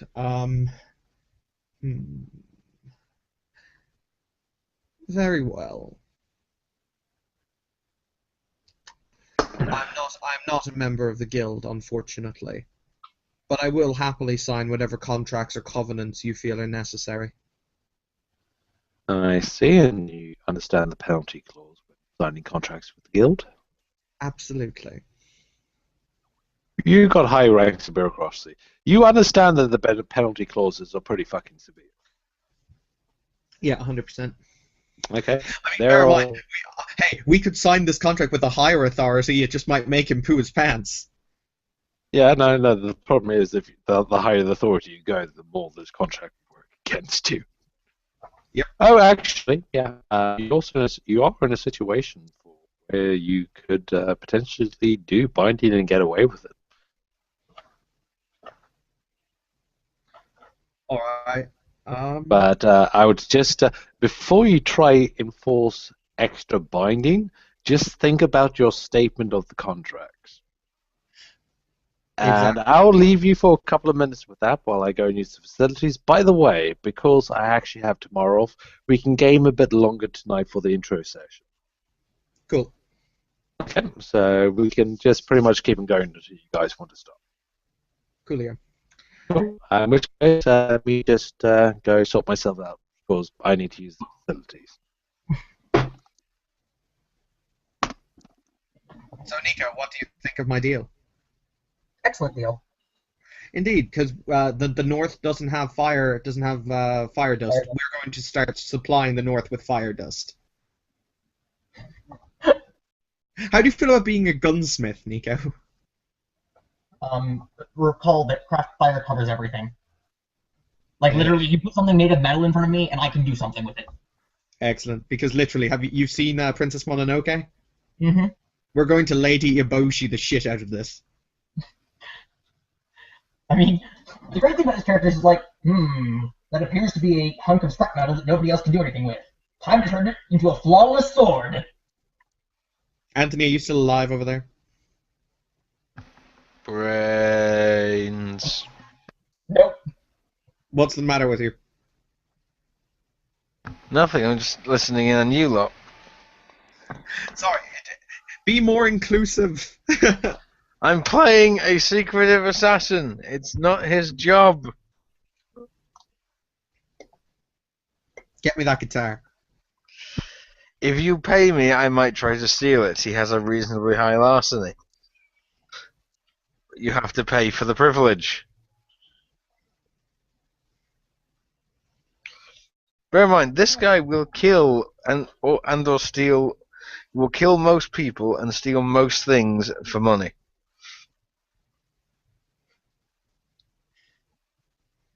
Fair. And by now, it should have gotten around some of the more stabby members of the group that he is an assassin. So you might well have heard of it, depending. And then he left.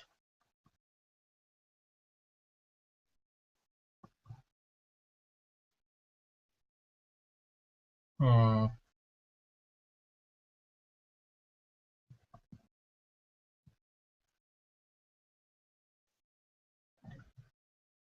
Odd.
Yo. Yeah. Yep, where were we at? We were just about to come to a deal and a conclusion of Mhm. that. So now you're in a private area with this Mhm. person, then basically a private house. You know he has guards outside.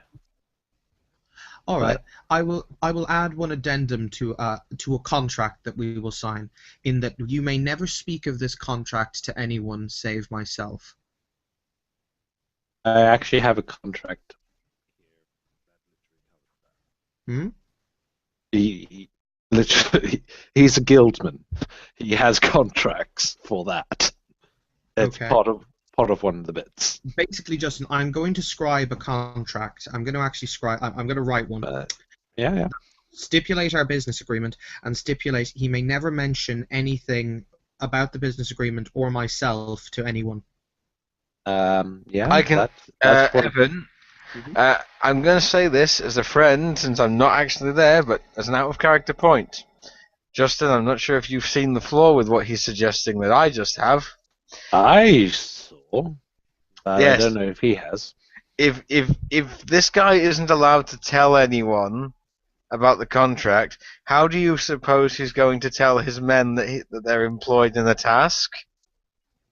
If he can't relate any details of the contract. In that case, it will be directly stipulated what details can be and cannot be within the set. Thank you for adding it to that detail, because I would have screwed you over. I know you would have, dear. So it basically stipulates all this, and in that case, I turn around to him and I say, "Do you agree to the terms as written?"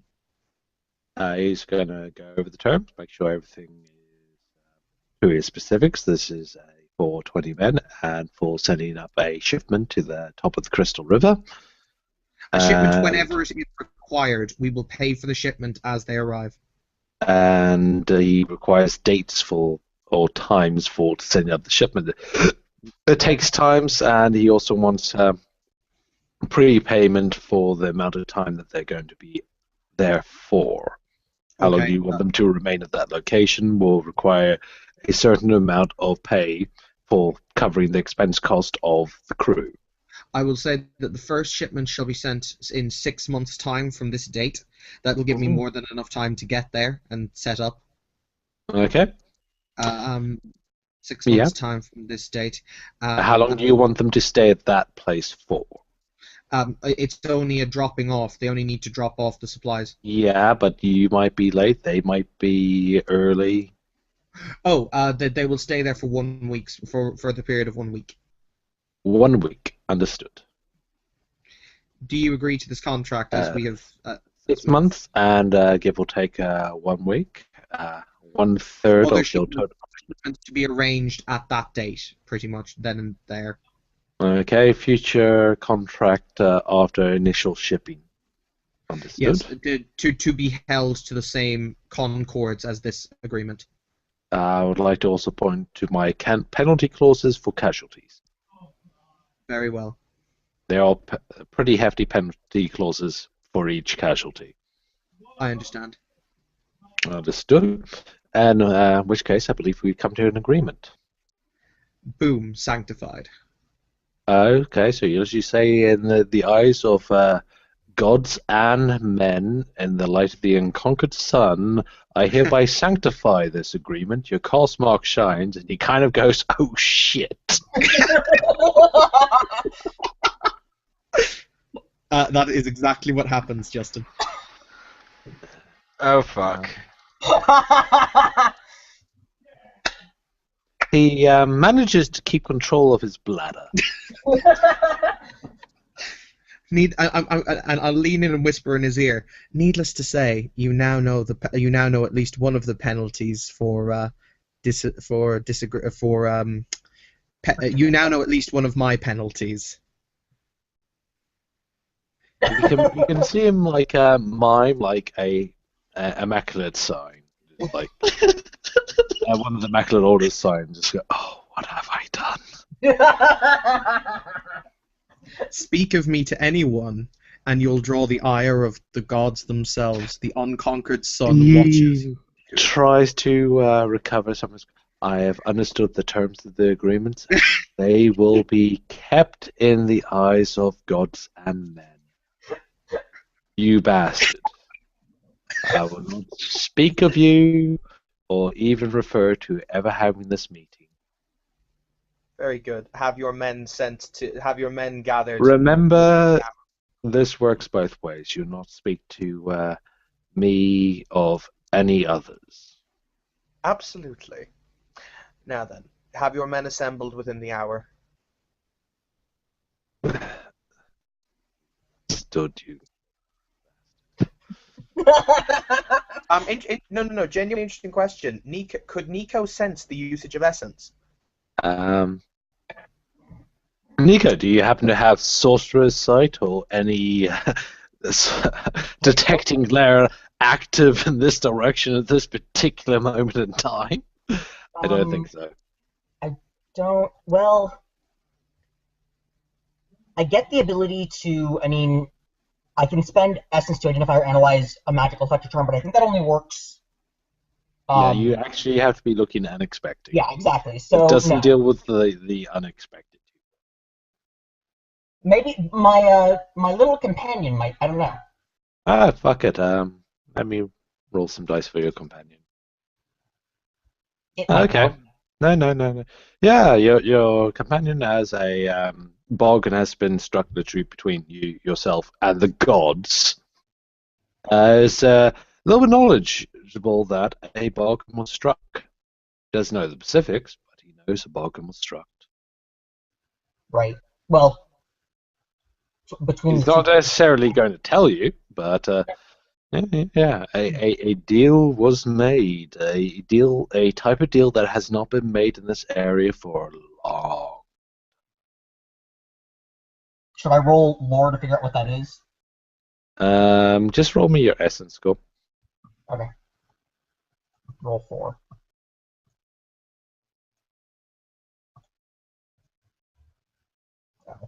Let's see. Can I show it now? No. Okay, so you have to roll 4.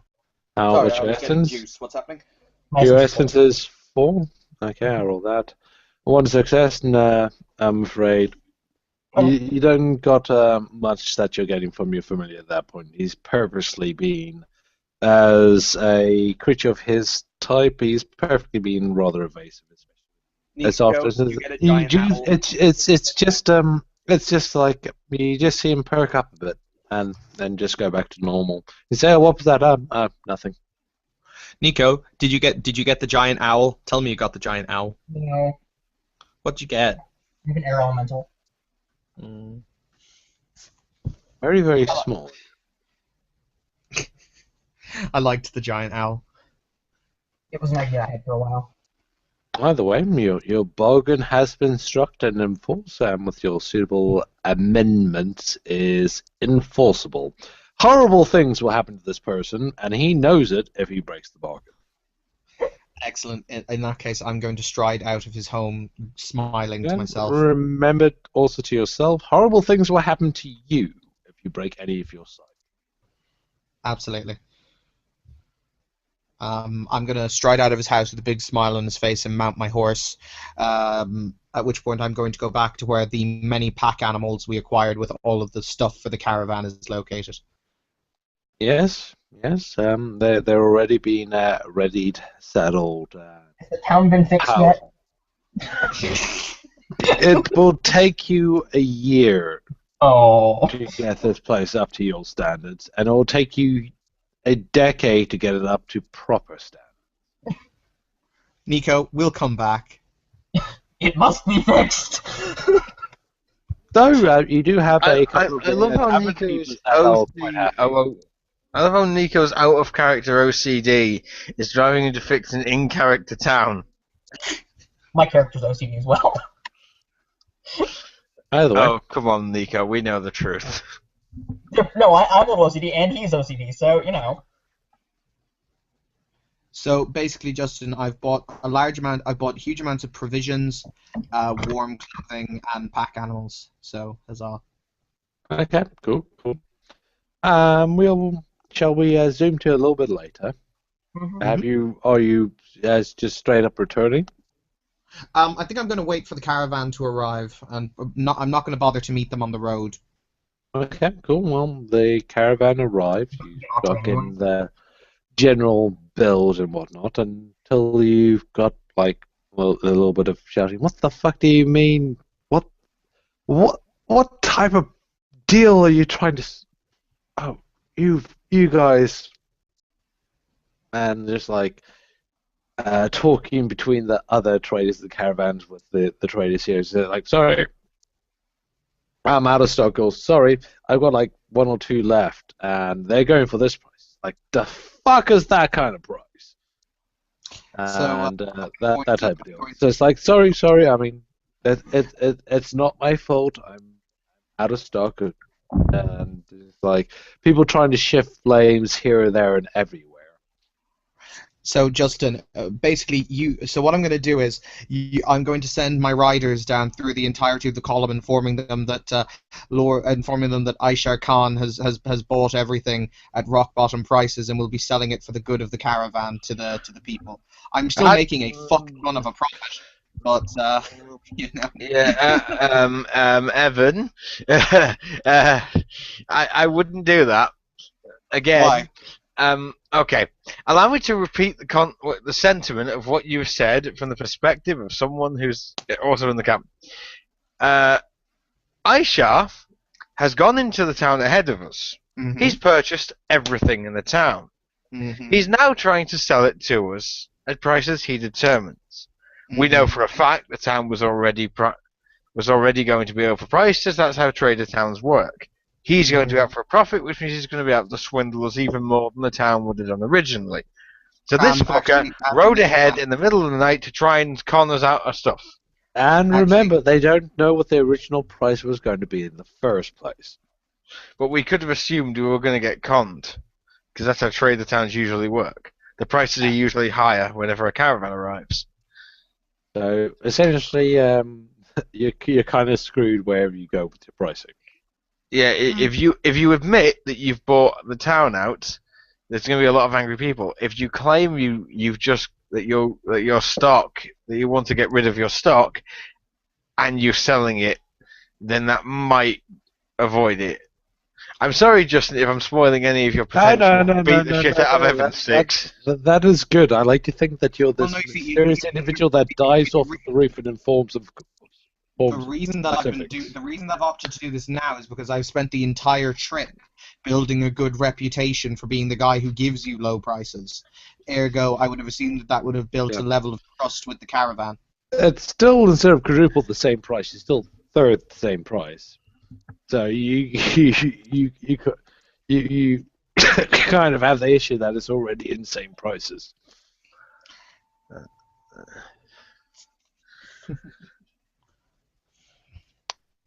I can just keep all my food and warm clothing.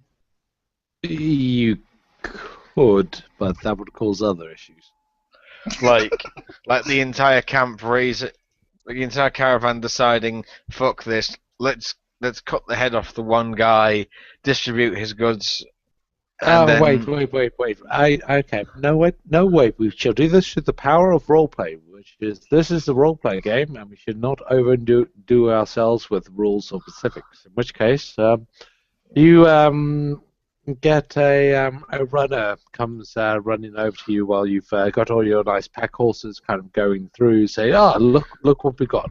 We got this. We got this. We got food. We got this. We got more warm clothes. What?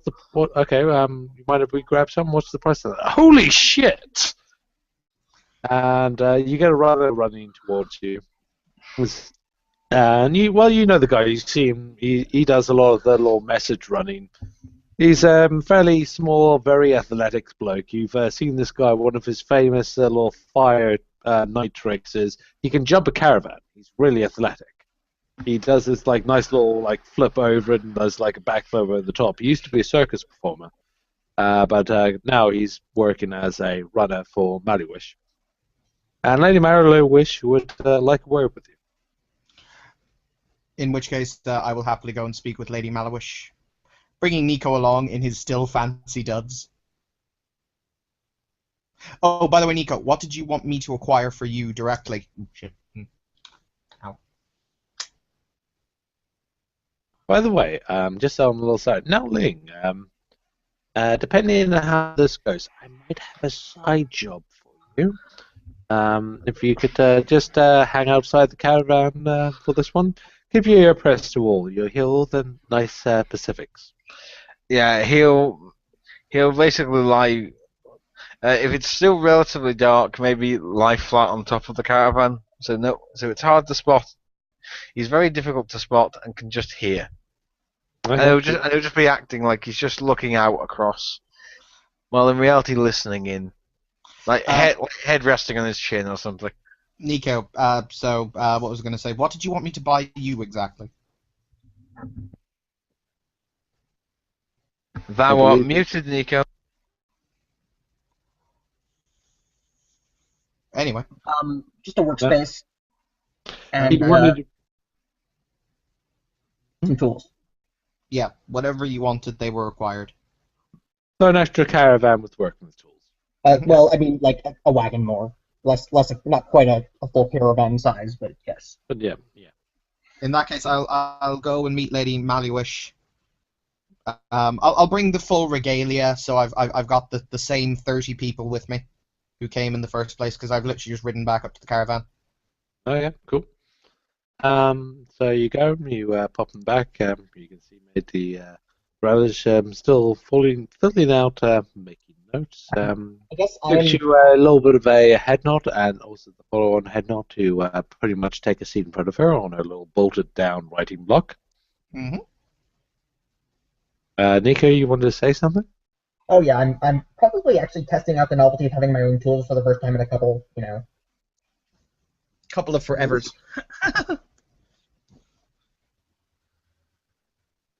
Right, Ishtar. Nothing much to report on my side, though. I've been hearing some stuff on your side.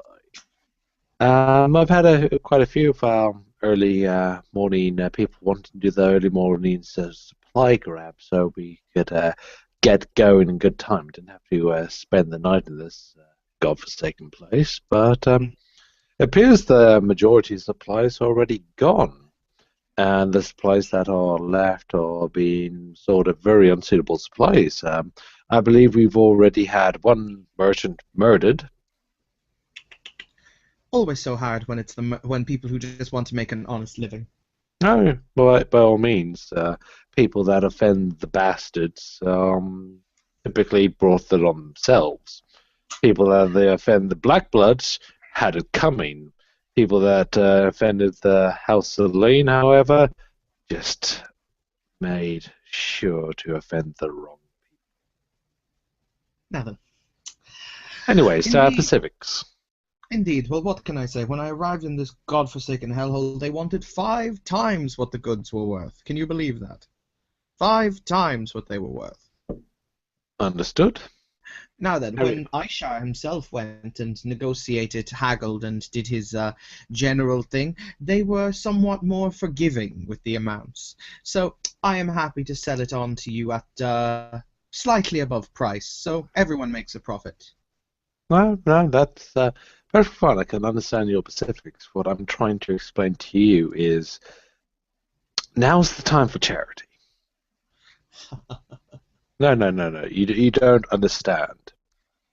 If you do not help certain individuals in this caravan, and some of these are very useful individuals in the caravan, we actually have a good liking.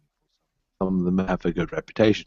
Some of them are the menders that we use. Some of them are the older, knowledgeable couples. Some of them are the storytellers. Some of them are the medicine women that work inside those medical knights. Some of them do not come with large amounts of money attached. We always knew that they were going to struggle in this last stretch of the journey.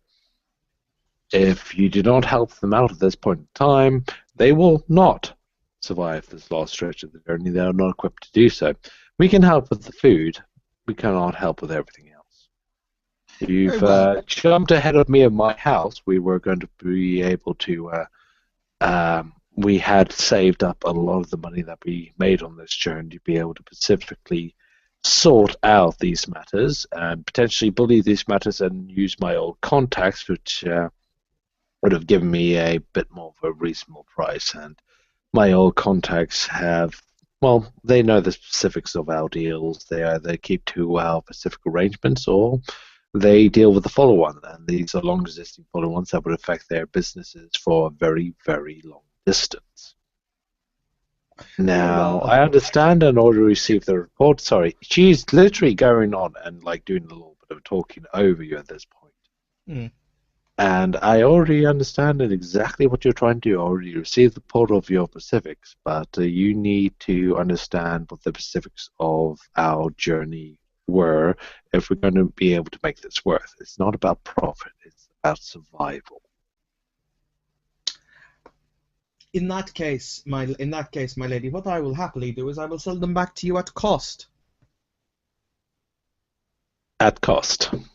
At cost. I can accept those arrangements, but that only helps so much when you've got a little bit to gain here. We always inherently have something to gain.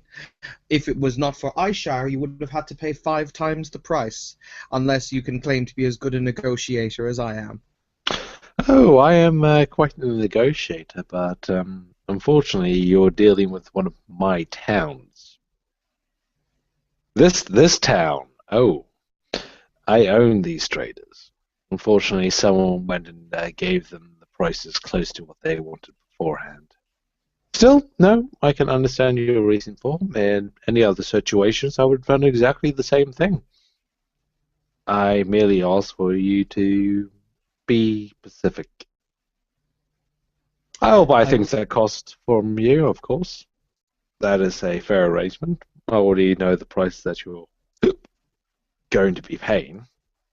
I merely ask for you to deal with our other individuals.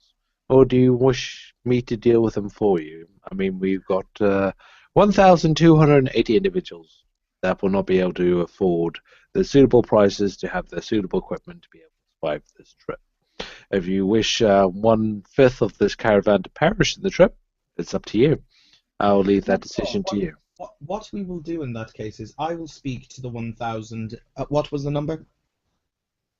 1,280. Very well. Would you like their names? I have them listed. Absolutely, I will take them.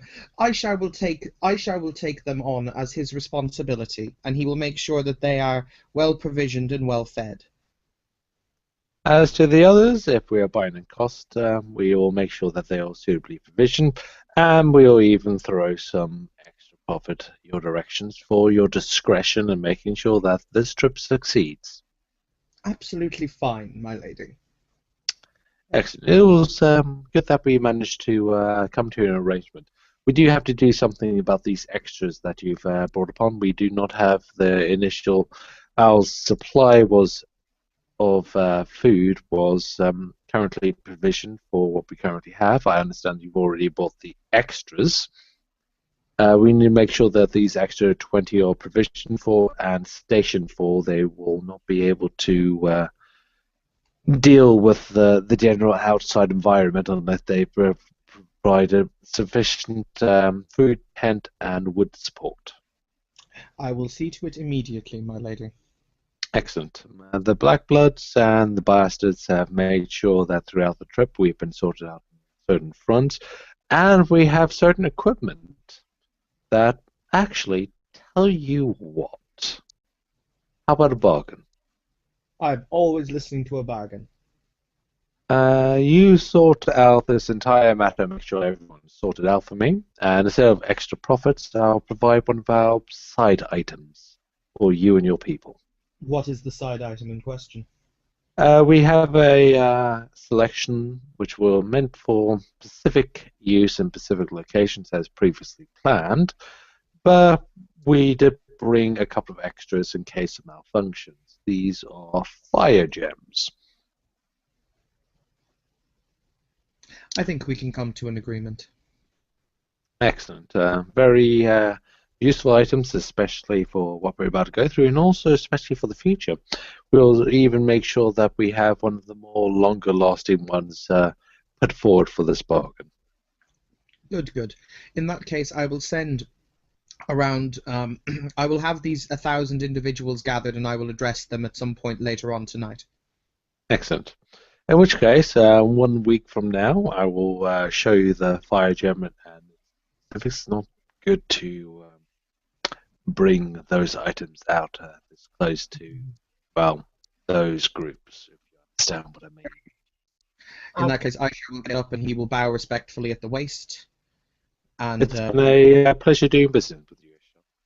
And I will walk out of the caravan. I'm on my way to see Asmidius because I have a couple questions for him.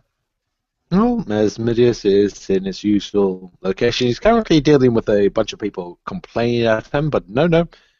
We got it sorted. Mally wishes on it. No. It's fine. It's fine. You will have cloaks. Look. You knew what you're getting. I told you in the previous town to have. No, okay, fine. That's what you get. Okay. Head back to the third caravan down. Wait over there. Stay there until I've got the items for you. Ah, ah, ah. Sorry, I've been dealing with a few of the general people, which I warned, and he says in a high enough voice, that we're going off road about now, but no, they decided to save it for the last fucking minute. Pulled out basic supplies. I told them they're going to need the right footwear, or else they're going to, well, yeah. I don't want to get into the specifics. Either way, at least we managed to get a deal on the lumber supply. On that note, I have a couple of propositions for you. Yes, I've yes. noticed some type of on the footwear that seems to be difficult. In the more icy and rocky areas, it might be useful to have some type of small metallic spike on the bottom, if they aren't already there. We lose metallic spikes, but well, there's a lot. We're going for the more netted. You want maximum grip at this time. So what you do is you wear these things, and he starts describing the specific footwear is what they use to provide maximum surface area to footsteps, so you don't sink, and it makes walking. Yeah. Well, they're like snowshoes, but they're a little bit weird. Are they made of metal or? Oh, they're made of wood, gut, and line, and it's essentially it's a more of a not civilized land item. It's a design of item that hasn't quite migrated over to civilized land, which actually, with your huge dots in craft, well, actually, that is a so much more efficient design to actually work. These foot shields this actually reduces the amount of resistance that you'll get through walking because it will slide easier. Could this be, and I'm thinking to myself, could this be applied to the wagons? This is not the type of thing that could be applied to the wagons, but we're getting to the point where we're switching to different types of animals. Different animals. I also wanted to think we're going to be dealing with sludge or slush. You called it? I haven't been up here. Well, we'll be dealing with slush. We're going to be once we get over to the opposite side of the river. We're going to be switching to sleds. Okay. I've got supplies of animals for that one that were pre-organized, and the horses will be staying with us. Well, they will provide emergency meat supplies as well as other extras, but we're not going to be needing them so much. It's already bought most of the local beasts of burdens that we wanted to get. This was kind of our main chance to grab them. I think that's been sorted out according to what I've been told. I have no idea. He dragged me out of the out of the camp at whatever unholy time it was. Yeah. Fortunately, I had some pre-purchase at this time. I had some runners set up some about a month in advance for getting up here.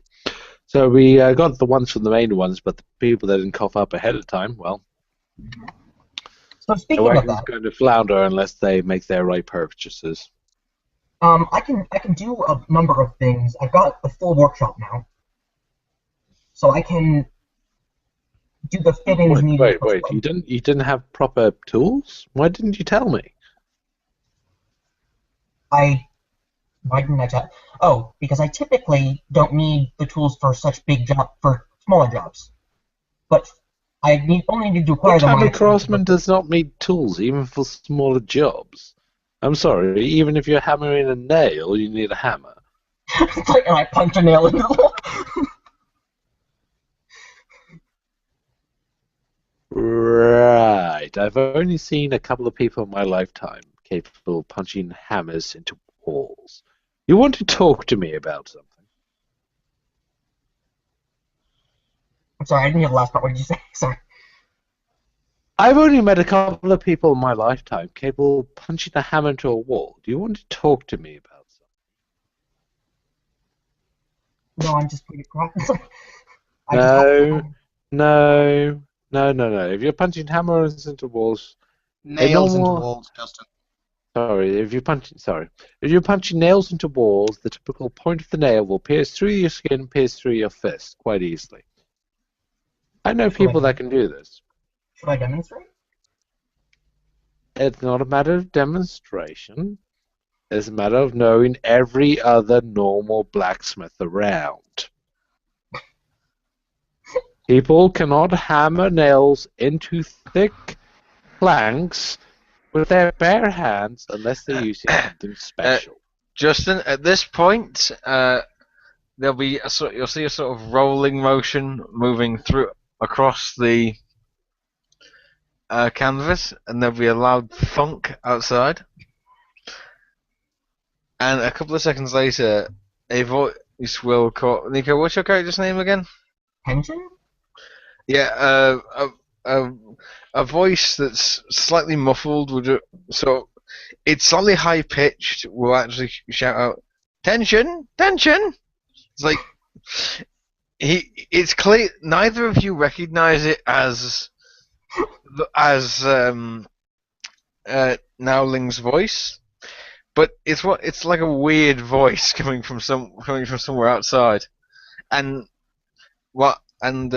tension is Nowling is actually like doing this and then running to the other side of the caravan. So, attention, did you make a local order with one of the new locals?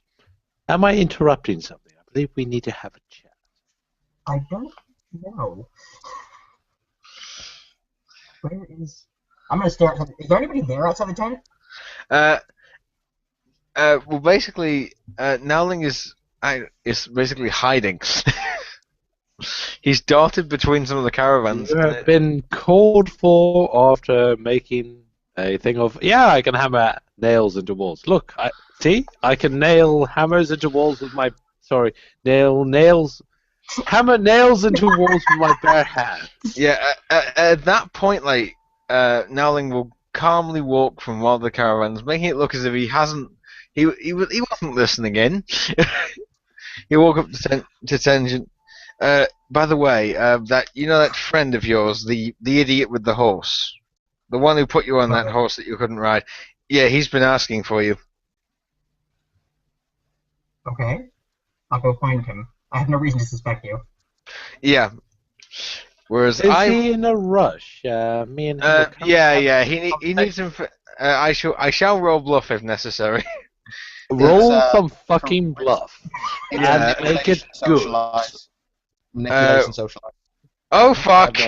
Yeah, and seriously, you're not dealing with a person that's easy to bluff here. Yeah, fuck. I actually have a fucking character sheet for this guy.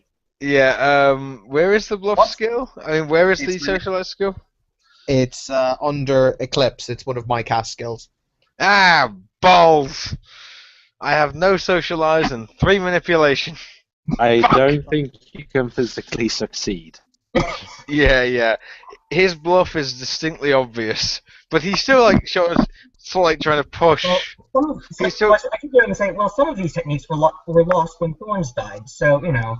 Yeah, he's basically trying to shove / shivvy tension away, basically, like with one hand just sort of pushing him, going, go, go, go. Unfortunately, you're not even close. Yeah, he can't. I'm confused at this point. Yeah, he's a terrible bluff. He makes a terrible, terrible bluff. Try to distract attention to the amount of attention that you just gathered yourself. Question, hang on. What is the actual... How do you actually successfully lie to someone in this game? Manipulation, socialize. Yeah, I know, I've said that, but I mean, what's their defense score? You can use your social combat skills. Typically, dodge MDV. And I have my score listed just over here. How easy is this guy to lie to? No, this guy is actually a social character, and it's not particularly easy to bluff past. Yeah. So hang on. So you're literally yanking poor Nico out the door. Basically, yeah. I'm sorry, you're not. In fact, Ling, would you like to climb in here? I've some specific questions for our friend. I think he should go. I'll happily answer your questions, I think. Fortunately, you don't tend to be with his group. He kind of arrived independently. If you, sorry, I think this is actually quite a private discussion. Be having a chat with him one-on-one. In which case, I believe that you'll needed a couple of places down the road. We have some new people arriving to the caravan, and I would like someone keeping an eye on them, making sure that they arrive and are well behaved. Oh, okay. Just one moment. I'll just pass on a quick message for him, and he will steer. For instance, he'll steer tension away, and he'll have like his arm around him as if he's sort of like walking with him friendly, and will actually like rasp into his ear. Shut the fuck up about nails. Just shut the fuck up. And then he'll just break. Rules from my homeland. Yeah, he will just like he'll actually squeeze tension and just go, shut the fuck up. And he'll break I'm away. not even going to pretend that I can't overhear that. Yeah, but he'll just break away and start walking over to in the direction he's been told to go. So you ever heard shut the fuck up about nails? And that's what they all do in my homeland.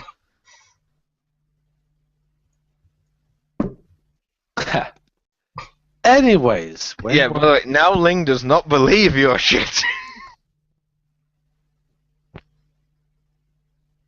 Anyways, where were We were why I didn't have proper tools? No, why that you are hammering nails into walls with your bare fists. Because it's a skill I developed. No, that's not a normal skill. There are individuals that can develop that skill. You're one of the Now, best. can you tell me about what type of individuals that you are? What type of individual are you, my friend? I'm a blacksmith. No, you're not just a blacksmith if you're hammering nails into walls with your bare fists. You know, I should have actually taken some time to examine some of your previous work, but that bit of hammering that nail into the wall, well, that's a little bit different. I know some of the finest blacksmiths around. Mortal blacksmiths cannot hammer a nail into the wall with their bare hands. What are you?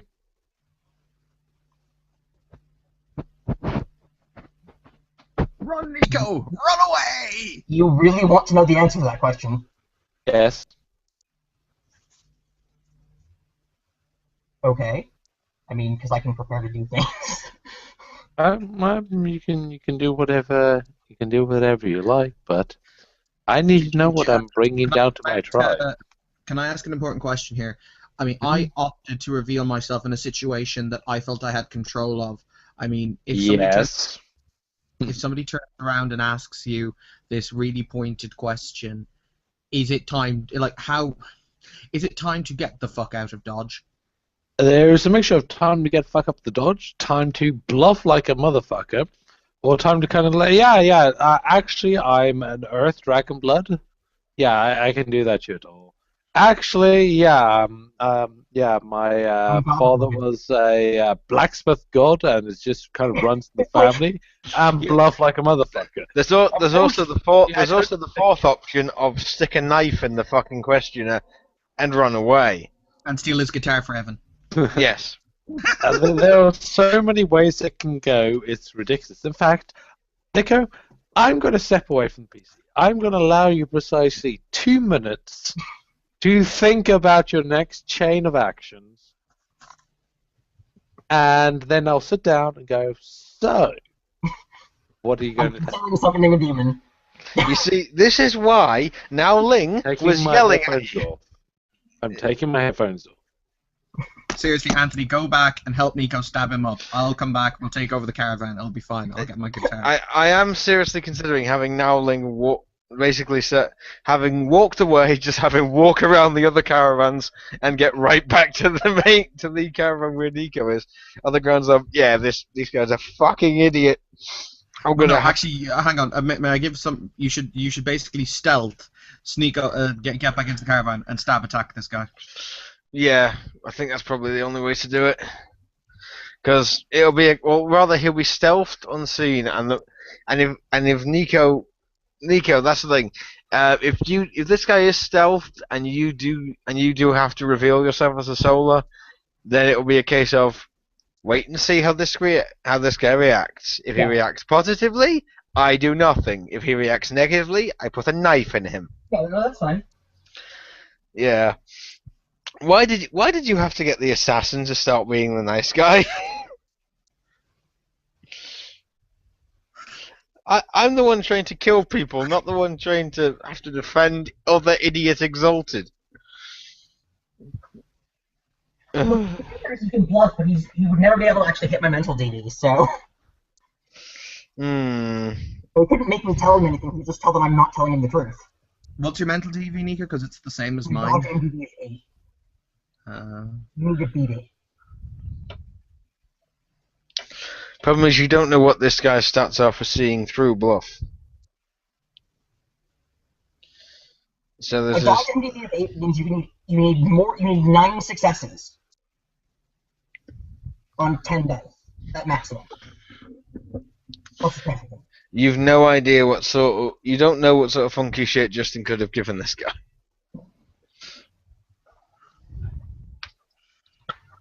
I almost kind of hope we do get into a fight because I want to kill some shit. I don't know why. Die.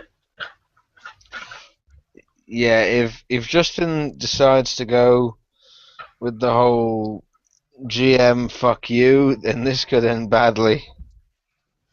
I'm on the other side of the camp, not connected to this in the slightest. Yeah. I may have to stab a fucker. All because Nico doesn't know when to keep his trap shut! You made me get off my caravan roof. All my And superpowers. lie very, very poorly. Yeah, I should have just stayed up there and left you to die. But then again, I guess this isn't Game of Thrones. I'm not allowed to let the party members die. So, I can punch people. Recall that I do have the ability to punch people, and I have a really high dex, and I have the ability to dodge. I'm a dodging and killing machine. It's what I'm built for. All right, so we have our plan, gentlemen. I hope think so. Nico, you should go try to lie to him before we do anything because you're not going to. Yeah. I'll stealth, and then while I'm stealth, I have you more, I have lie. more abilities to lie than our friend here does. So Yeah. I will stealth, and then you must lie. And if your lie goes wrong, or this one. I'd rather be honest about that. Okay, if you be honest with him, and I have to stab him, I will. Just okay. We'll see how this goes. Fuck, time's up. Time's up. Just so you know, I'm going to potentially crack out my firebrand lead here. Shit. This means shit just got real. Yeah. Yes, Justin, before we do any other shit, I should be making a stealth roll. That is perfectly fine. Let me just get back to my character sheet. Okay, it's Dex Stealth, correct? It is, in fact, Dex plus Stealth. You could also you have the recall that you have the mental invisibility technique. Yes, I do. I will be exploiting all of my advantages in this regard to try and sneak my way back into the tent. So please roll. I'm just saying it right now, Justin. I may be getting me a nice guitar. So that's the present method. They don't have a +2 to observe you because you're pretty nondescript anyway. So I mean, like, as long as you don't out of the area and they can't see you anymore, just use it, and then Yeah, mental Don't invisibility tell technique. me the specifics until you start doing it. Okay, mental invisibility technique. That's 5 motes, I think, or 1 willpower. So Yep. I will spend the willpower to activate it, and then use Dex plus Stealth, which is 10 It's dice. 5 moves and 1 will. Alright, in that case, okie dokie. So 5 motes and 1 willpower. I will use my Dex Stealth, which I'd like you to roll for me at 10 dice, to sneak back into the tent and position myself in a nice sneaky 1, 2, position 3, 4, 5. near Captain Not a Nice Man. Or rather, Mr. Okay. Ant. I think you have an excellent You successfully sneak over there without being noticed. Okay, so I'm now essentially invisible, watching this guy. Nico, proceed to fuck up. So, I kind of want combat to kick off just so I can see how Exalted combat works. so what's your position on the lawgivers? Say again. The lawgivers? The Logiverse. Lawgivers. The givers of Will- law. As in LAW. We have a large selection of lawgivers within my tribe. Are you trying to be something a bit more specific here? As most of the lawgivers I know in my tribe are about old, fragile, and don't punch hammers into walls. Nails. Sorry, I keep doing that. I keep saying that. I'm sorry. I apologize. Don't punch nails into walls. I'm trying to find. Sorry. Every time he says hammers from now on, we get 5 XP. But that means that by the end of the session we'll have 270 XP each. Fuck you and your blended instruments. Oh, right. How long does? I guess this counts for a scene. You know what? Fuck it. As lawgivers, you might know them as the Solar Exalted. There. Get this death glare. One raised eyebrow. Do you really want? Anthony, do it now. Wait for it. I'm waiting to see his reaction before I have to kill something. I'm waiting for a response. I mean, I know, I'm doing the You same. are looked at. You are looked at with a death glare. don't start. No. Anthony, do it now. Do it now. Do it No. now. Wait for it. I said looked at with a death glare. Doesn't necessarily mean jack shit. I've given people the death glare when all I've wanted to do is show them I'm not happy. It doesn't mean jack shit yet. Okay, so I'll spend a mote to cause my cast to glow brightly for a scene. Okay, this will be the moment when I get to see what I have to do. Fuck. You can almost see the guy inching towards the weapons that he have on the wall. Okay, now it's time. How do I roll initiative? He hasn't actually attacked. No, it's a surprise attack, so I don't have to roll initiative. Okay, so let's see. If I'm going to use my knives to try and stab a bitch, that's that. What would that be? Dex or strength? Dex. Dex. Dex. Dex melee, I think. And So, are you going to activate any of your techniques or anything to stab an edge? It Let's really flurry. actually makes a hostile action. He doesn't know you're there either way. Okay, I believe. Try and kill him in one. Nico, what is his optimum attack? Try and kill this fucker in one. Yeah, help me a bit here, Nico. No. I don't understand how to do that. Attacked me yet. No, I don't understand what my own charms do because you're the one who picked them, and the whole thing The confuses point me. is that I'm not helping you because I don't think we should attack him yet. He actually has inched towards his weapons like as is a logical response. That reason they have indoctrinated that. I'm waiting for his actual attack. If he still doesn't, not going to know you're there. And I have a perfect plan. Okay, look, just tell me what I'm supposed to do. Then, if he does attack, I will attack. You've already stated that you're basically going to do your shit. So do your shit. Don't backtrack based on another Yeah, character. exactly. This is a role-playing game. Right. The issue that we're having, Justin, is So- that he wants to launch his best attack, but he doesn't know what that is. Okay, what charms? Nico, you built his character sheet. So he's got Uh,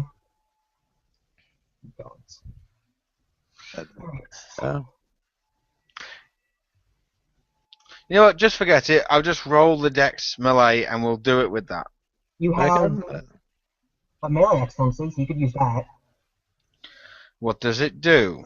I don't know. For each move you spend, you get an additional dice to roll on your attack up to.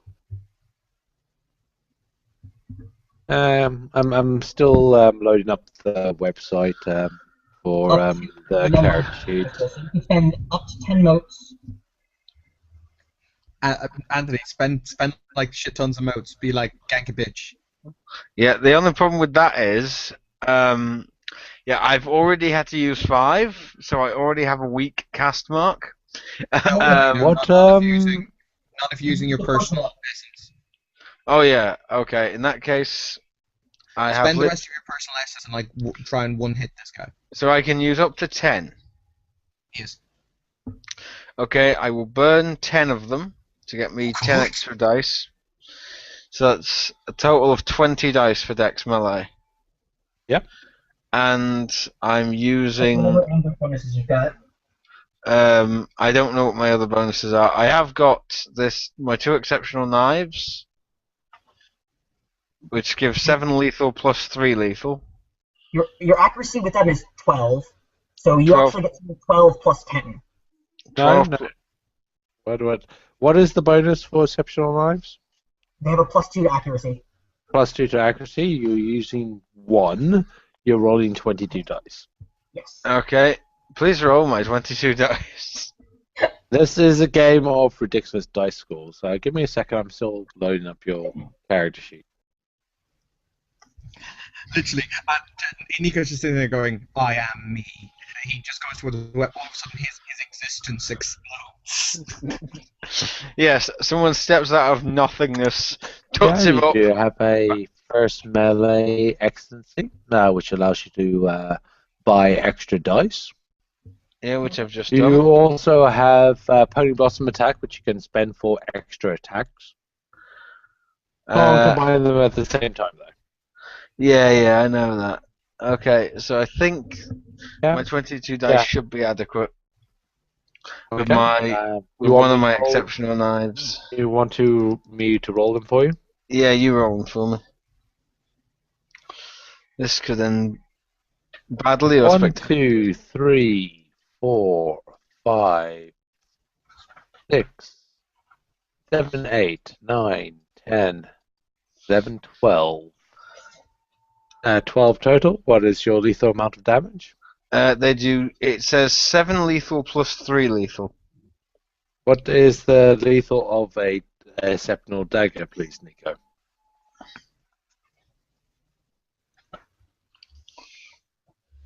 I believe 7 lethal plus 3 lethal is more referring to other dice pools. Right. As related to your strength and. How do you? If I see this, this is. I believe Nico. my Yeah, limit. Okay, I see 7. Okay, we'll just do the 7 lethal. Right, so it's successes plus. I don't know what this 3 lethal thing is in brackets, but I'm assuming that's just like passive bonus. No, is plus 3. It's plus 3. That's the knight's bonus. The 7 is if you. Oh no! Yeah. Okay. So it's successes plus strength plus the 7. No, Yeah, 6 yeah. plus strength plus 3. Plus 7, I think. Yeah. Okay, in which case it's plus 7. So Yes. Right. what was your total successes again? 12, I think. 12, so you're rolling 19 dice for damage. 19 dice for damage. Yeah. Jesus Christ. You're Okay. playing Exalted. Ridiculous dice pulls are par for the course. And because this is an unseen attack, even if he does have any kind of perfect defense, he can't use it because he didn't see it coming. Oh, I love being an assassin in this game. Well, if he doesn't have the right charm, I mean, like, I can buy a charm, and I'm going to buy a charm next that gives me the ability to just make an attack not. Not with weapon. So, Justin, we're going to need you to roll us 19 lethal. Rolling 19 lethal. Nico, stop being such a damn pacifist. Oh, 1, 2. By the way, 10s don't double up on damage.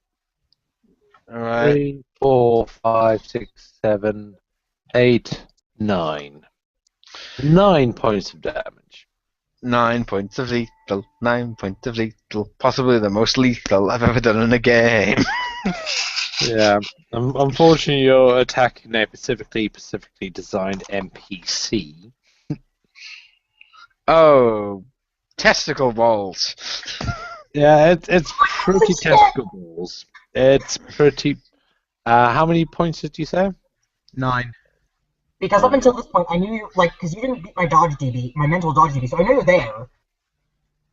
But I was not aware that you were going to attack. Like, so then I was like, holy shit! I had a knife in my hand. How the hell did you not know I was going to attack?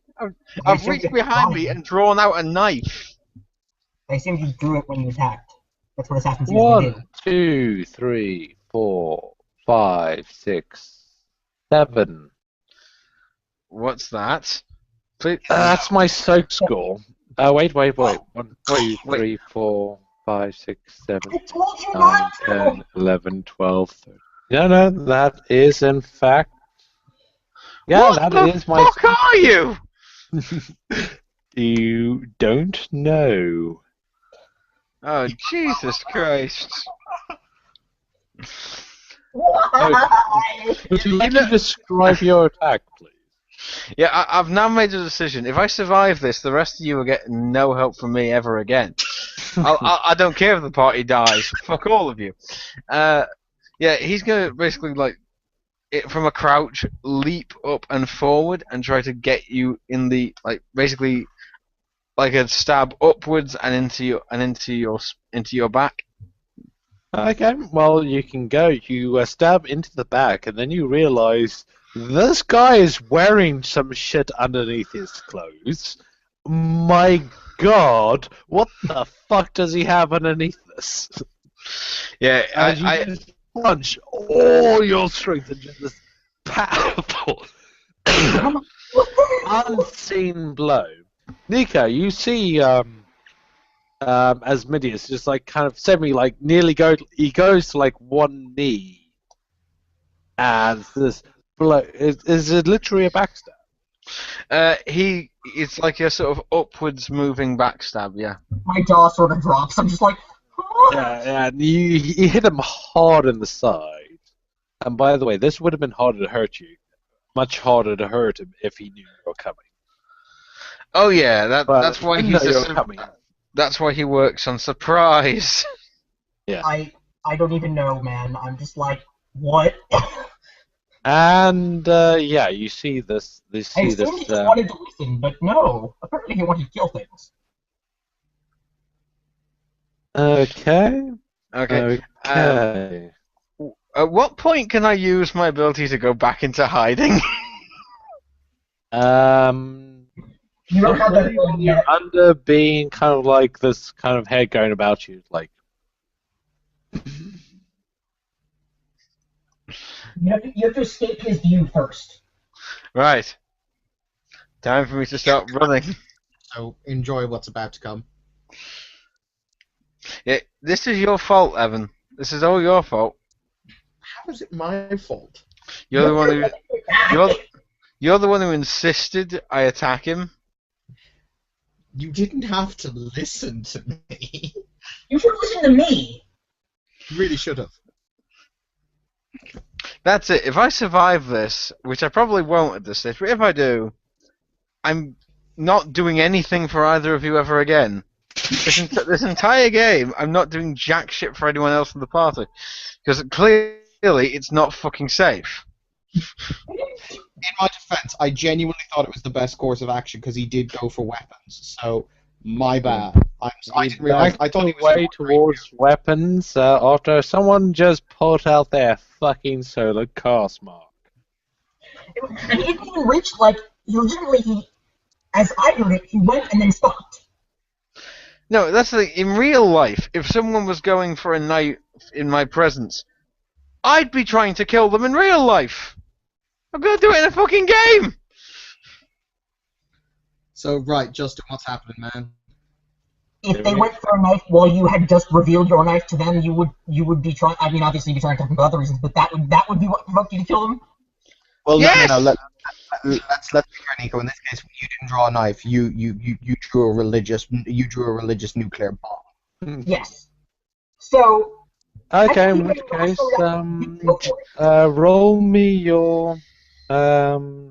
Well, since we're kind of in between actions here, and everyone has things that they might want to be doing, we've got Evan who's outside the cavern. We've got inside the cavern. We have Asmodeus inside the cavern. I suggest we start doing join battle roll, Ah, fuck. which are basically to determine, because we've had our surprise attack round, and then determining when people actually. We'll do this initiative-like, just to make things quicker. We're going to be using the tick system after I get the hang of it, but with this type of combat, it's best to do initiative. So let's just bump to the old initiative system, just to make this a bit quicker. I will turn on my camera for this. Okay, cool. In which case, add your dex and your wits together and roll a d10. Can you roll Justin for so that would be what? That would be 1d10 8. 1d10 plus what? 8. 8. You got 14. Okay. And I managed to get 17 because it was 9 plus 8. And yeah, roll a d10 for me, so I'll just put it in the chat. Okay. What's your bonus? I have +7. 7. 9 is 16. So could you guys type your initiatives out in the chat, please? Okay, let me roll for us.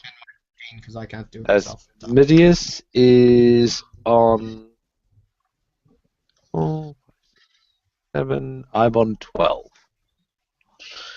Oh, By good. the way, for anyone that happens to watch this video, we're using the vampire initiative system for a short one-on-one combat rather than the full join combat system, which is better when you got 5 or more, 6 or more opponents. Mm-hmm. I was going to say, are we just counting me as being alone rather than followed by my 30 mortal troop of unwielding hilarity? I'm so glad I have the higher initiative here, because I know exactly what my initiative action will be.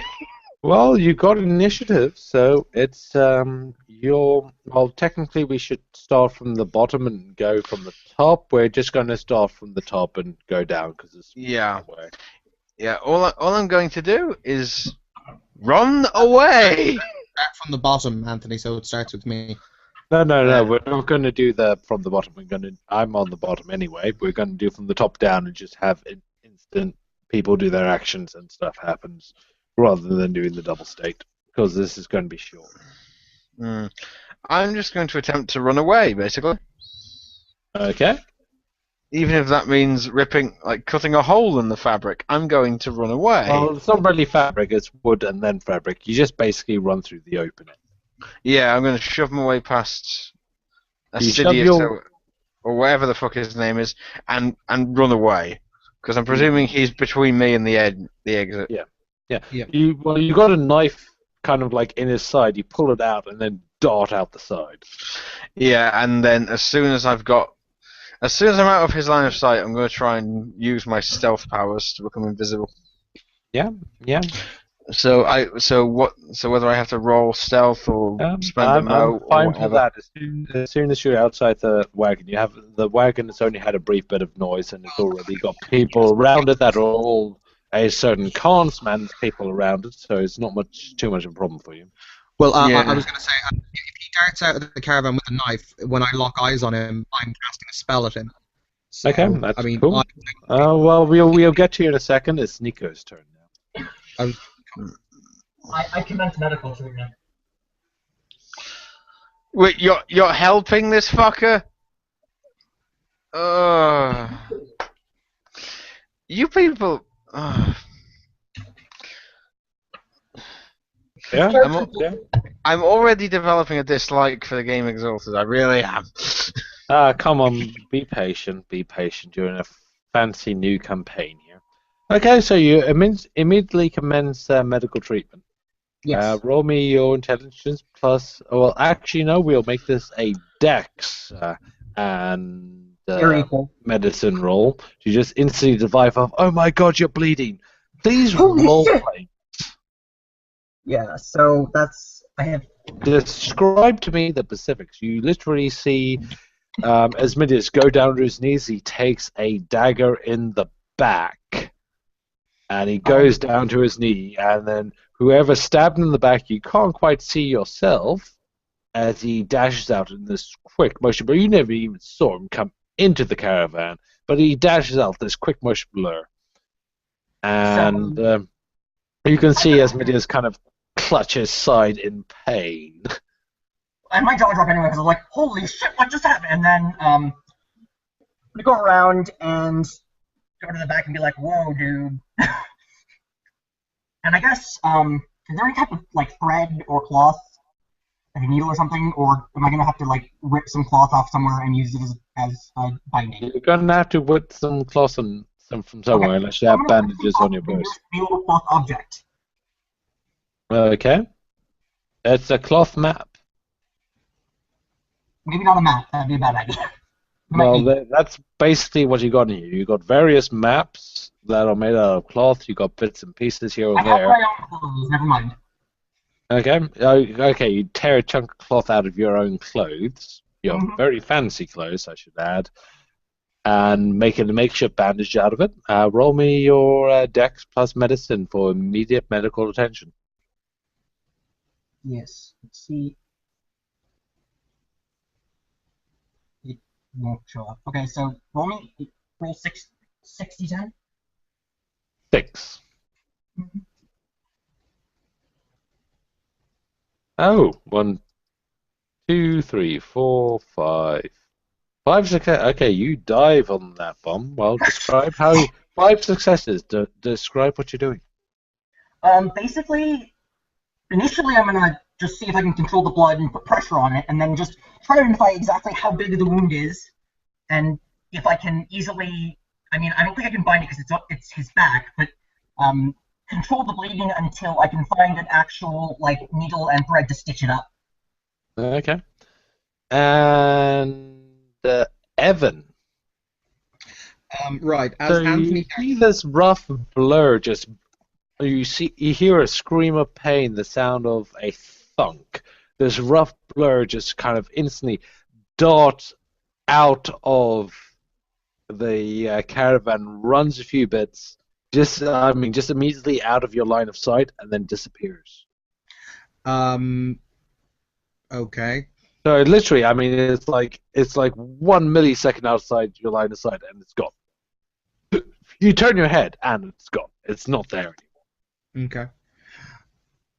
I'm going to run into the caravan and basically tell the guards who are coming. Tell my guards to find that thing, whatever it was. Okay. They're not going to be able to, but it'll give them a chance to scatter. Yeah, that works. Okay, they scatter. I shall. What is your stealth score? Anthony, what's your stealth score? Never mind, I rolled shit. Never mind, I rolled shit. Yeah, I'll just tell you anyway, just so you know. My stealth score is 5. Okay. Yeah. Nowhere close to the point that I'd even have you make a roll for resistance. So basically, I rush into the caravan. I take in the scene. I probably see Nico's cast mark. Yeah, Nico. Well, unless you got something over your No, probably forehead. Yeah, at this point I'm gonna cover it. I kick the door. Yeah. Well, no, there isn't a door on, so you can rush in and tell you what. To make things fair, Nico, roll me a perception check. Okay. I have 5 perception. Is it perception awareness or just perception? No. Nico, you roll a stealth for hiding, Oh, and okay. Evan roll a perception and awareness for noticing. I don't think I have either of those skills. Huzzah. Well, roll what you got. Okay, I roll 5d10. Well, you roll Yeah, 5d10. he's only got 5. So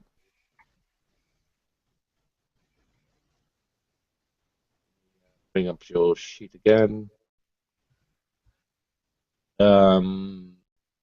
Isha. Got a Kabachi, I got played younger, Aaron, Noling, Tenjin, so I'm assuming younger is Isha. Mm-hmm.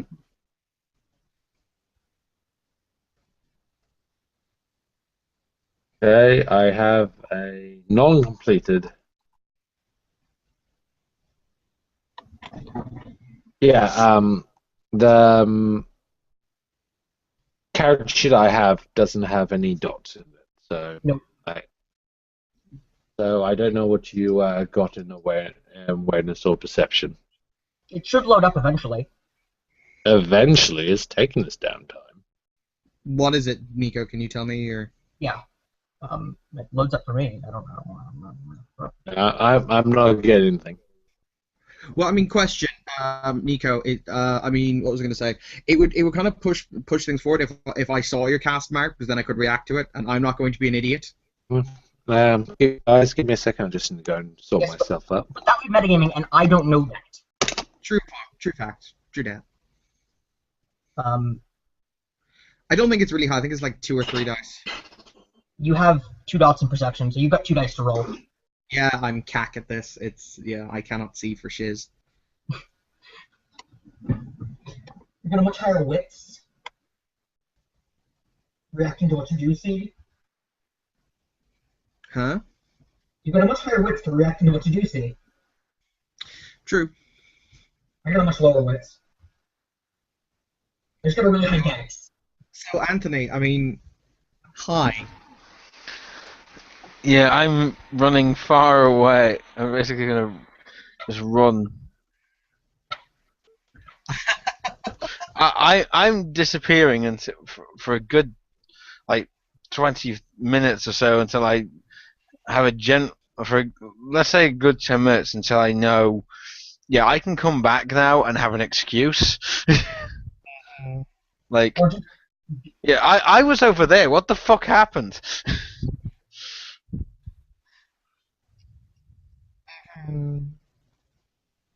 Well, unfortunately, Nico did see you stab the dude. He saw a guy in. Combat character. He saw a blur. He saw the guy go down and a blur. You heard Justin's description.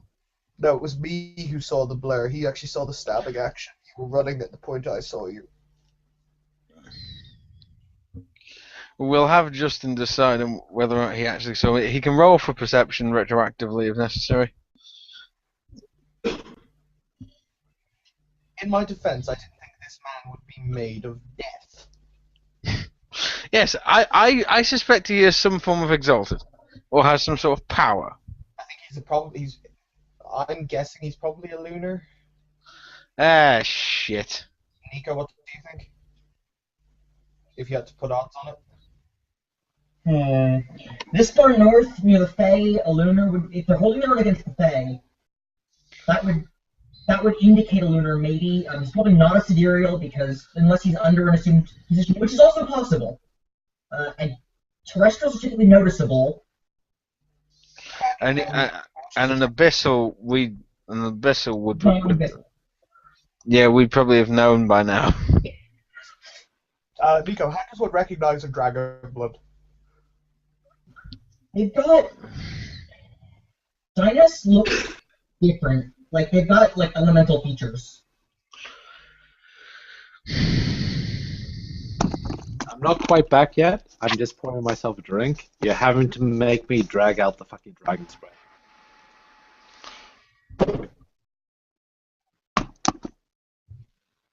Soon we'll be hammering hammers into hammers. Yes. We'll be nailing hammers into walls. So you discover that Evan has 2 dice to roll for perception. Yeah, which is intriguing. My character's really good at other things. I took a lot of the skills no one ever takes in this game. Bureaucracy for a merchant, which is actually a really good idea. Hmm.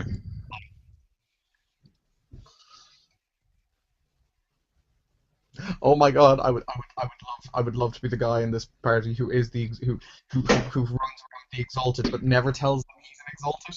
He just seems to be weirdly fine with the fact that you are.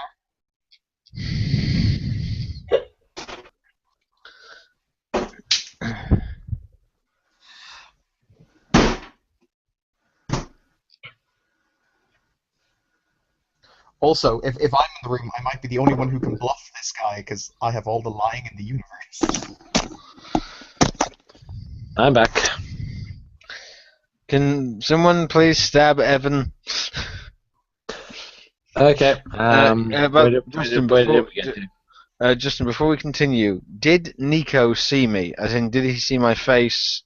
Anything like that? Can he identify me, basically? Or did Roll he just... me a proposed stealth and perception against a dex and stealth versus perception and awareness. Okay, Dex. Put it down to a dice roll because it's literally a vague shape going for the stab and then running. Okay. What's the success? 7s and above. 1, 2, 3. Nico? Right. By the way, I should advertise. I'm drinking chili mead, made from chili. Oh god. If you roll me 6 dice, that's my perception awareness. Okay. Nice thing about crafting, it does take you a 1, lot of 2, attributes. Most 3, of them. 4. No, 4. Vault! He wins. He, in fact, beats your 3 with a 4. And in which case, Nico, you notice this. You only see it for like a half a second as he plunges that dagger in, like pushes it in through this whatever resistance this guy has underneath his clothes, which is apparently a lot, and then pulls it out and runs like a blur, and you see the shape of Lo Ling. Is he going to be able to recognize me later on? Yeah. Fuck. All right, let's do myself and Nico's roll to see if I can notice it was Nico his cast mark or not. Yep.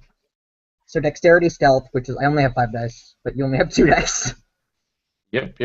I'll roll your 5 dice first, which is 1, 2, 3, 4. Which I don't believe you can possibly succeed on 2 dice. Nope, no, you don't notice. 2 10s. Oh no, he can't. I'm a defender. Yep. So he doesn't notice your cast mark, I'm afraid. Let's go that he manages to cover the cast mark before I enter. Well, yeah, he pulls his cloak up and then makes sure that it goes above his front face. Forehead. Yeah. Why this guy is wearing his hood up in the middle of a caravan under shelter, you don't know, but he is. I'm gonna look around and see what's so what happened here? I see I flashes. could use some needle and thread right now. I'm okay. Oh my god, that hurts. I'm okay. Don't worry. What the hell did that? Gods! Like, Yeah. is he not is he actually okay? Is he not bleeding anymore? No, there's a little bit of blood that like is penetrating the clothing, but he's got his hand over it. I'm gonna turn And a wadded piece of cloth in it. So. Yeah, and yeah, he's holding that little bit of bleeding in, and it doesn't seem to be bothering him too much. I'm gonna turn to Nico and go, do you know what did this? Do I know what to? Yeah, you do. You saw Anthony do it. Yeah. I think. Fuck, I can't lie worth my life.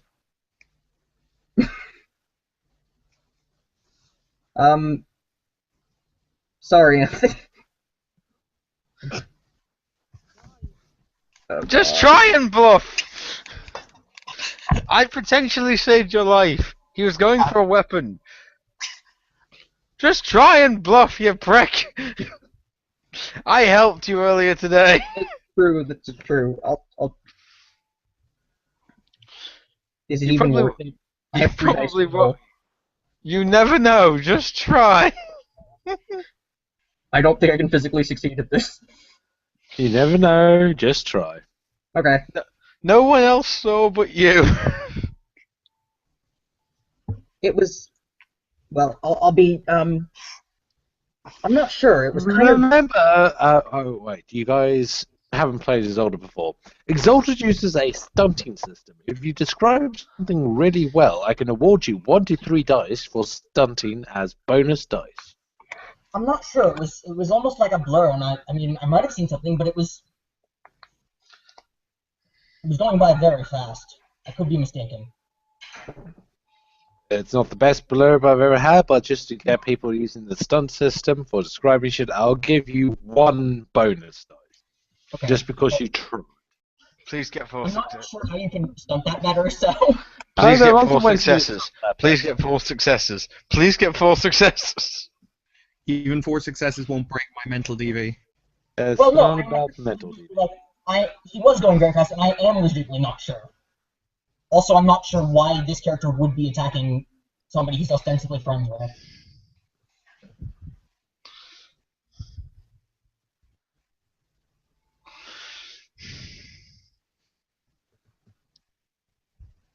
But, yeah, so roll me 4d10 and see what happens, I guess. That is 3 successes. Whoop. So yeah, Evan. Yeah. Well, you do not entirely believe him. It's just a blur. You can feel that he's holding out detail, but that's pretty much it. You honestly believe in that it was quick and fast and just a blur. I'm not really sure what. And even on that detail, you're pretty sure he's telling the truth. Because turn around even he's still developing details. I'm going to turn around to the guy and I'm going to say, "Do you have any idea do you have any idea what happened? What's going on here?" Something that hurt a lot. I'm okay. You can see a few of the bastards running towards the caravan. You know, that's pretty impressive yourself, surviving what apparently is an attack to the back. Don't worry. I've been through that one a lot. That's why I've got... that's why I wear this underneath. And no, you don't get to see it. This is why I also wear exceptional armor underneath my clothing. Also, I'm a little suspicious now. So, the first thing I'm going to do is... What is the, What's the costume real fast? Well, no, you've got your hands on his back, you're pushing the little bit of cloth into first aid. Yeah, this guy wears actual armor underneath his normal clothing. It's very tight-fitting foam armor, it's armor nonetheless. In future, Anthony, go for shots on exposed skin like the I know. No, don't know. This is Exalted. We don't have a cold shot system. We have a damage system. Yeah, there is no cold shot in Exalted. Yeah, there is no I strike his exposed eye socket in Exalted. It's all of you do damage and I describe what you hit. Ah, shit. Yeah. It's a bit of a weakness, but yeah, that's there for obvious reasons. But yeah, no, I'm a little... I'm just going to check the text of that term. Yeah, I think at this point... I mean, the dude is up anyway, so it's not like he would know... at this point, Nowling has meticulously cleaned any blood from the knife, returned it to the sheath at his back, hidden it under a shirt or something, and come back around he's gone around the entire camp as best as he can, around several of the caravans and is now running over at top speed, shouting, "What the fuck? What the fuck's happened?" There's not that well, I guess, but there are other people. Yeah, to the point he's like running at roughly the same pace as the bastards, asking them if they know what the hell just happened.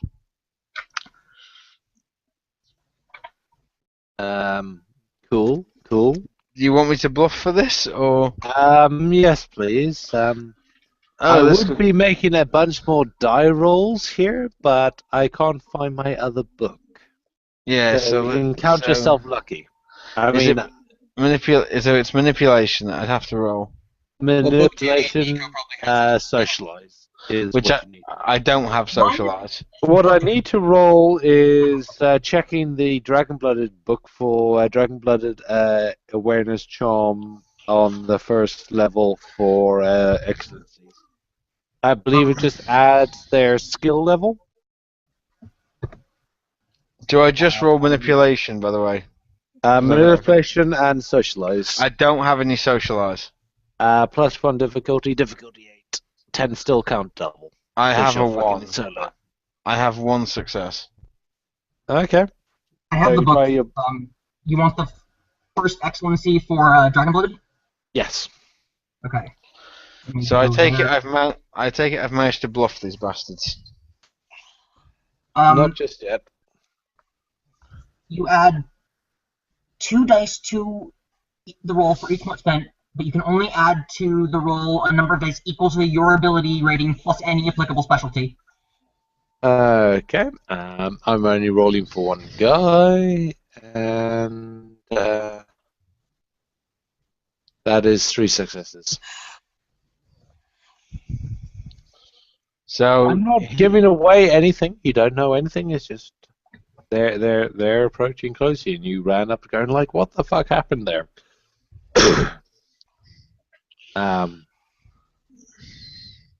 And we'll just roll from there. Right. So I'll approach with them like reasonably slowly. Mm-hmm. Still trying to act like I have no fucking clue. Oh yeah, that's perfectly fine. Actually, would I be able to do a perception awareness to see if I can spot that they don't believe me? Yes. I will just give that a shot, just in case. I don't have much in the way of it, but I might be able to get somewhere. Yeah, go for it. Okay, hold on. Just find the character sheet for this guy. And it's diff 8, right? Oh wait, it doesn't matter. Do you have any socialize? No, I have awareness and perception, but no socialize. He's trying to check that they don't believe he's lying, or that they don't believe he's telling the truth, rather. Okay, fair enough. I'll go for awareness perception. Okay, so that's diff 7, in which case 2 successes. Okay, and in which case, Well,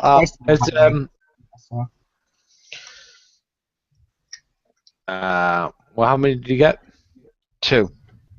I got 3. Ah, fuck, so I can't tell that they don't believe me. And this is why you have your soldier dragon-blooded be good at poker.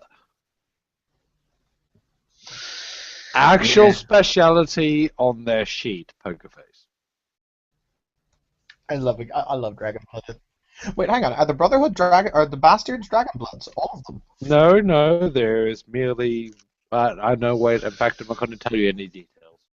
I'll stop myself right there. We don't have our combat character either. Okay. Because I put Caleb against them. That would work. I didn't hear what you said. Oh, I said we don't have our combat character right now. No, we don't. Melee. So I'm going to walk down the steps. I assume my guards have come back at this point in time. They've said, "My lord, we couldn't find anything," and all that jazz. Well, yeah. You also have the Shout for God, which attracts the bastard to come around. They also form a perimeter. One of the bastards jumps into the caravan and takes a guard roll at the front.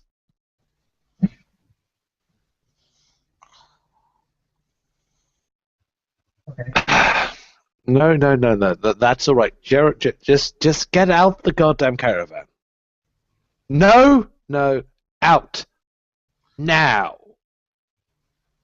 You can feel this no, out. I mean, they're kind of like whispering to each other, but it's more of that. I don't.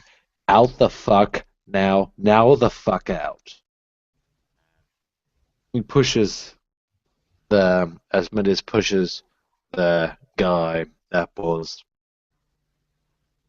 climbed into the caravan to kind of do the whole god thing. Like slams the actual door shut of the caravan.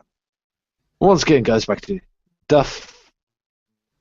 No. No. No. No. No. I'm No. going to turn to Tenjin. What's he saying no about? Do I know what he's saying? I'm not sure what he's saying. No.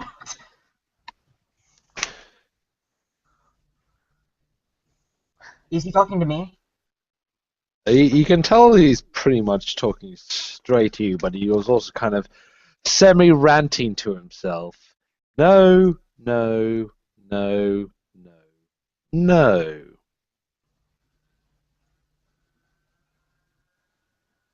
I don't know what to respond to yet, so I'm waiting. I'm going to turn to Tenjin. What did you do? I'm not the one who attacked him. Did you do something to... why are you here? I was asking about sleds. Really? That's legitimately what he was doing in the beginning, yes. I know 100%, but I mean, it kind of seems extraordinary that, you were talking about sleds.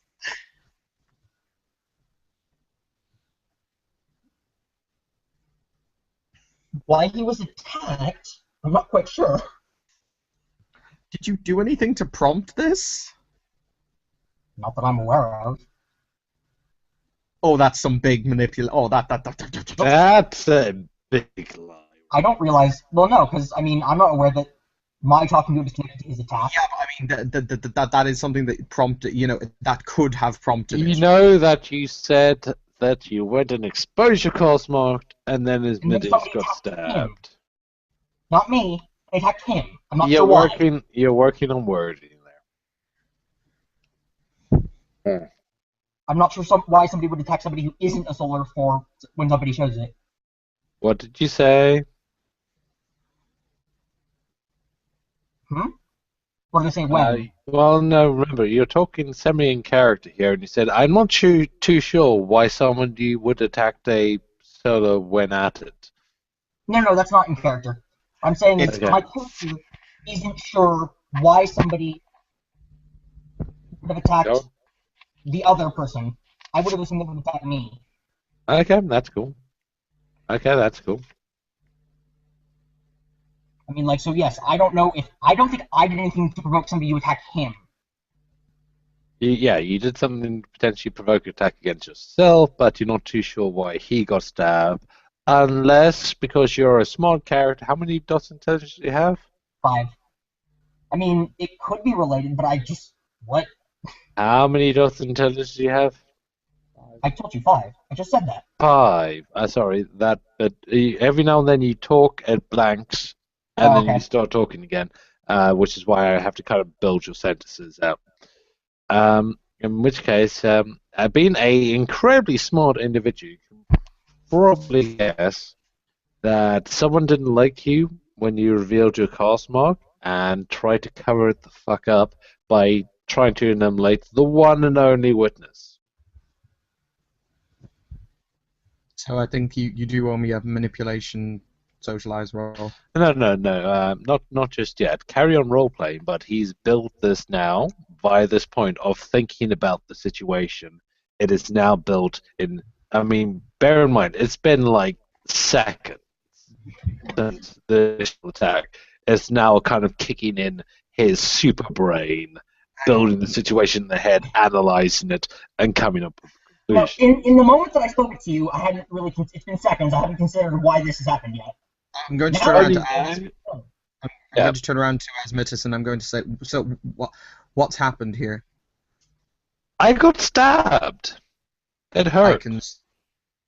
Yes, I'm but what dealing with what happened prior to your stabbing? There must have been something that occurred, or else did celestial spirits just come down and opt to gank you in that one moment of time? he kind of fixes you with a look as if Celestial Spirit might actually come down and gank him in that opportune moment in time. I'm going to once again turn around to Nico. What did you do? Technically, from a certain point of view, a celestial spirit did just appear out of nowhere and gank him. Hang on. I'm going to look towards the cat. Can I get a perception socialize roll to see how the other guy, as what's his name, Asmitius, Mm-hmm. to see how he's feeling. Okay, go for it. That would be 5, 6. That would be 7 dice. Yeah. Okay. I hate having to roll everyone's dice.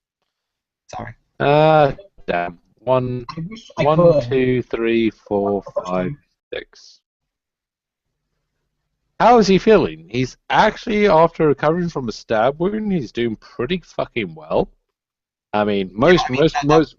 Moment in time where his eyes went wide when I said celestial spirits. Like, what was he feeling in that moment? Oh, what was he feeling in that moment? Well, he was feeling shock at the word celestial spirits. I'm going to turn and look Nico up and down. At which point my hand is going to the hood that's on indoors in a caravan. Yeah, out of a group of people that are perfectly paranoid, have been raised to be paranoid, and have been built to be paranoid, and have been schooled to be paranoid about people's foreheads. And I'm just gonna. And especially after looking at someone, you said celestial, and then you went, "Oh my!" And kind of I was actually had a shocked expression. I can actually understand that chain of actions. I'm not gonna do it it's kind of weird. It's like a tentative moment of his hand, and unless you're gonna stop him, he's just gonna grasp the hood and he's gonna slowly bring it down. Especially for someone wearing a hood in the middle of a caravan. When you went into the caravan without wearing your hood. He wasn't there when I went into the caravan. I thought he was there. Well, I believe he went there with you. He was going to. Either way, carry on. So, what does your cast mark look like, Nico? It's a half. Think a golden half moon. You are a Twilight cast. It is a pretty cast mark, but if I just do a quick check, I believe Twilight is the lower half filled in with gold. Upper half. Upper half. Yeah, upper half filled in with gold, and then a hollow bit in the middle, and of course the golden round circle. The upper half filled with gold. After I see this, Aishar's face. I can't hear you, Evan. Sorry, my hand was over my microphone. Aishar's face doesn't change. He kind of nods to himself and he turns around. He puts the hood back up and he turns around to the other chap next to him. He says, "Myself and my friend are going to walk out of here right now." You go do that. You go do that right now. And you're not going to say anything about it.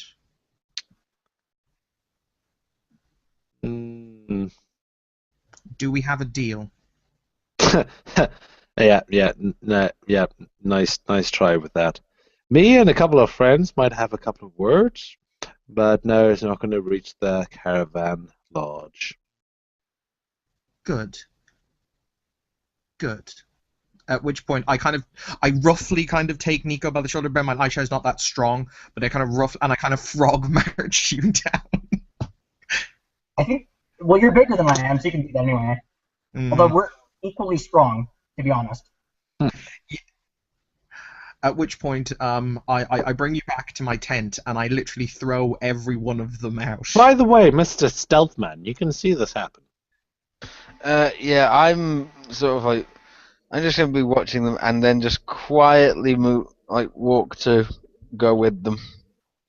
Yep, that's cool. So, literally, I throw everyone out of my character's pavilion. Everyone out now, including you, especially you. No, Can, you can come back later. can I stealth my way into a position where I can like stand outside and listen? Let me. What is the ability that you're using? Dex stealth. No. I mean, what is what is the charm that you're using to remain unseen? I'll be back Oh. in 2 seconds, gents. I just have to go to the bathroom and get a drink. That was. Hold on. Mental invisibility technique. Yeah, that's the one. Okay, let me just check a mental invisibility technique and see if it stretches this far. But yeah, you can probably pull. Excuse me. You can probably pull it off. Yeah, hold on. I'll be able to check directly myself. Unfortunately, if I remember right, no, that's statuesque. Hold on. There's no invisible statues here. Yeah, mental invisibility technique. It says.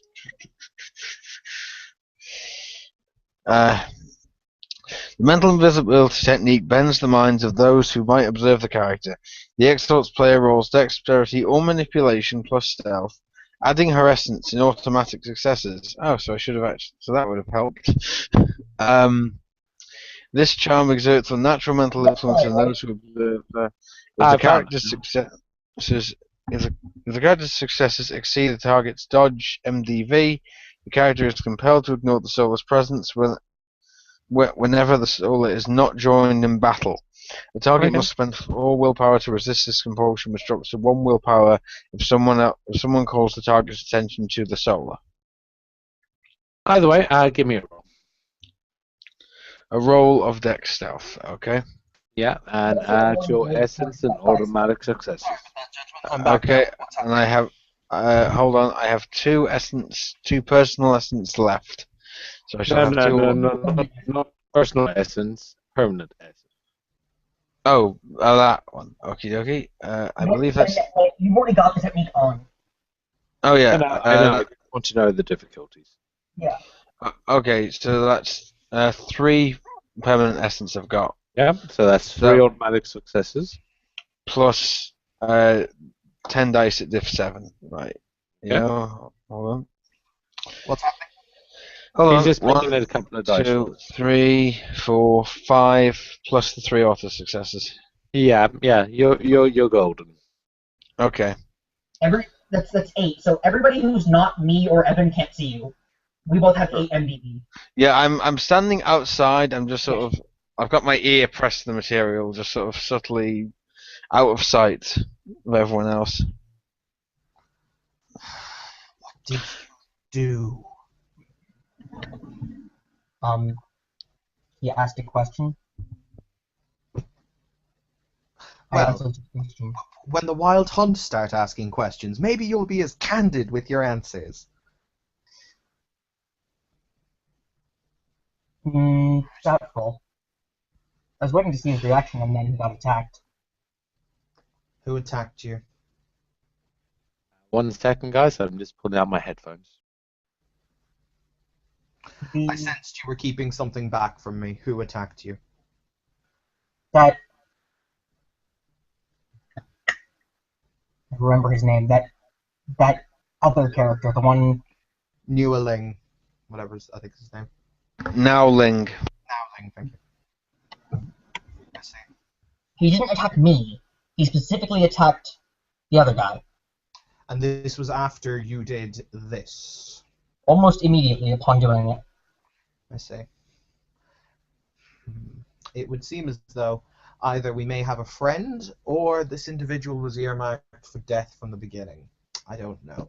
When I saw him, he moved too quickly and disappeared too easily. Many questions need to be answered. However, allow me to make things completely and utterly clear. Aishar will move his hand to his head. Bear in mind, he always wears a veil, as is tradition with Delzin. He also wears a kind of an elaborate headdress. He'll take off the headdress, and I'm also going to spend 1 mote, Justin. You're muted, I think. Activating your cosmos. Sorry, if you Yes. get an echo, I took my headphones off because it's getting a bit uncomfortable. Yeah, so I activate my cast mark that blazes onto my forehead. Okay. Woof.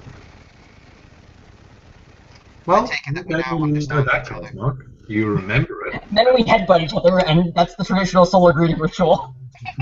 Well, you might not know all the entire specifics for that Cosmarks, but you remember from your Yeah, no, I know, I'm aware, I don't memories. know whose it is. I know that he's an Eclipse cast. That's what I'm pointing out. You can remember that style of Cosmark Yeah. from past memories. Out of curiosity, what does my Castmark look like? I don't know what it looks like. You've got, it's a golden ring, and inside of it is a smaller golden circle. So you've got like a hollow between the two. Okay, let me just kind of catch you guys up on a specific thing. Cosmarks themselves are only individual to your cast. They're not individual to your person. Animas are individual to your person. Cosmarks are specific to your cast. By the way, Justin, would I be able to make some sort of supernatural awareness roll to sense that some fuckers just used this cast mark within, like, literally 10 feet of me? No. You would have to be balls. sight distance. Right. So I put my headband back on. I put my headdress back on. Now, if they spent a bit more than one mote, yeah. But it requires a bit. It requires active disturbance. He's merely doing this to activate this on himself. Yeah. And I turn around to Nico and I say, "We will make preparations. We must leave the caravan immediately."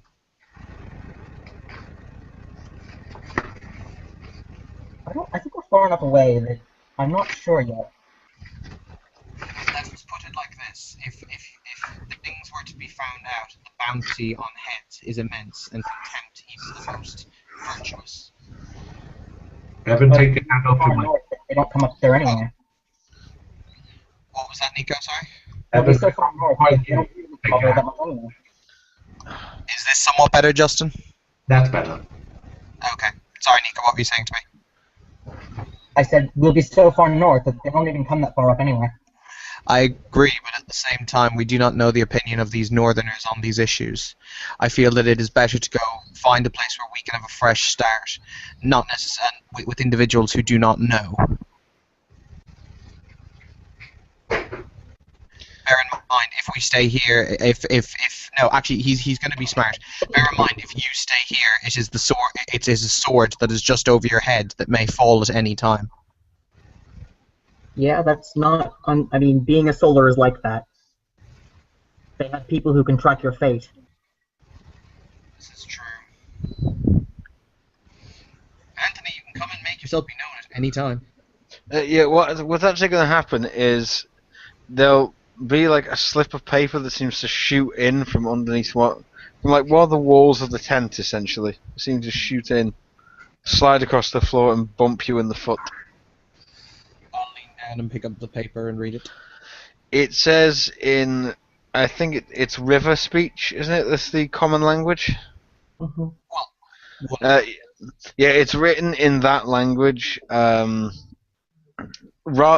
Not perfectly. It's clear that whoever has written this is not used to having to write in that language, and it just says, "Step outside.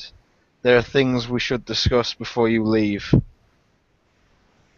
I'm going to send the note back under in perfect river speak. Rather, you step inside. It's warmer and has tea. The note will pass back out back in with the words, "If I step, can I be assured that the solar won't hurt me?" I write, I'm sure he would give his word. What does his word mean? I'm going to have tea. Come in or don't. It's up to you. How securely is the wall of this tent fixed? Quite securely. You could probably get under it. Yeah, what he'll do is you'll hear like this, like sudden rapid, like snipping noise, as like two or three of the Are you cutting the silk wall of my tent. No, he's cutting the guide rope, the guidelines at the bottom, the things that that the pegs are attached to. Are you bringing down my tent? No, he's making enough of a space that he can lift it up and like duck down underneath without having. There's a door! Yes, a door with guards around it. He's stealthy and has just tried to kill a fucker. Right past my guards. Valid point. Rewind. Rewind. Yeah. He actually just walks. He walks past, taking a great deal of care to nudge the door as little as possible. As he steps inside and just walks up to the two of you, and then just says aloud, "Hello, gentlemen." Instantly seeming to step out of thin air. Oh, we can see. Oh yes, you two can see him. So Yes. you see him walk in. Hello, gentlemen. I'm going to offer him tea. Tea? He won't I don't know if you know that accept. we know. He won't be. He'll be a bit surprised that you could see him, or at least that you don't react with leaping into the air. But he won't. He'll take the cup of tea, but he won't drink it. He'll make a point of not drinking from it. I just drank from it. It's not going to bite you. He didn't see you drinking from it, so until he sees you drinking, I'll take a drink of the tea. right, from that point on, he'll take a very small sip. Justin, how much lethal damage is Manticore Venom? I can't. Oh, for fuck's sake! We both die. Yeah. From which point on, Nico, you and I swear never to play a game with Evan ever again. Never. I'm fed up of him trying to kill my characters. Okay, so, you said you had something to discuss, yes? Yes. First of all, why would the Solar be so stupid as to reveal himself in front of someone else? A non-Solar, specifically. Because I was waiting to see for his reaction. I have other things I can do that if he reacts badly. Yes, you clearly did. The guy goes for a knife, and your response is to heal him. No, he went for a knife and stopped. Take it from me. The moment they reach for a knife, whether they stop or no, there's a greater likelihood of them intending to continue reaching for the knife once the initial moment of hesitation has passed. You are a Solar. They hunt your kind. And your kind, I suppose, since you seem to care so much. Yes, and mine. He'll then look right at Nico's kind and say, "They hunt our kind without hesitation." I'm sorry, I didn't notice the wild hunt in the room.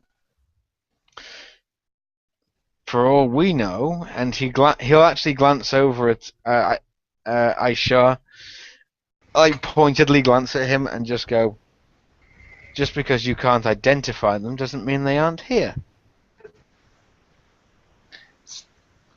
I assure you, I have many more interesting things to do with my existence than selling you gentlemen out to the wild hunt. And beyond that, maybe a reason not to. Perhaps. What can I say? I regret the sins of my kind. What they have done to yours. Actually, roll me bluff. I want to see if I can convince them I'm dragon-blooded. Yeah. Nice. I've just seen your fucking task mark! I want to convince Anthony I'm a dragon-blooded. Is it? Yeah, it's perception. What would it be? Perception socialize? Perception specialize. Balls! No. His roll against your mental DV. Yep. Okay. This is a hard lie rather than. How do I work out my mental DV? Give me a second. It's written you have 6. I have a mental DV of 6. Okay. Roll 12 dice to bareface lie. Please fail. Please fail. Please fail. Perception? 1, wait. 2, 3, 4, 5. He fails. We would usually do this as resisted rolls, but this is Yeah. So. practically appropriate to make more difficult. Yeah. So for perhaps a moment, I believe him. then a couple. Then I just sort of notice a couple of small things and just go, You see, no. poker face. You see, and what it's not his poker face that gives it away, because he completely is.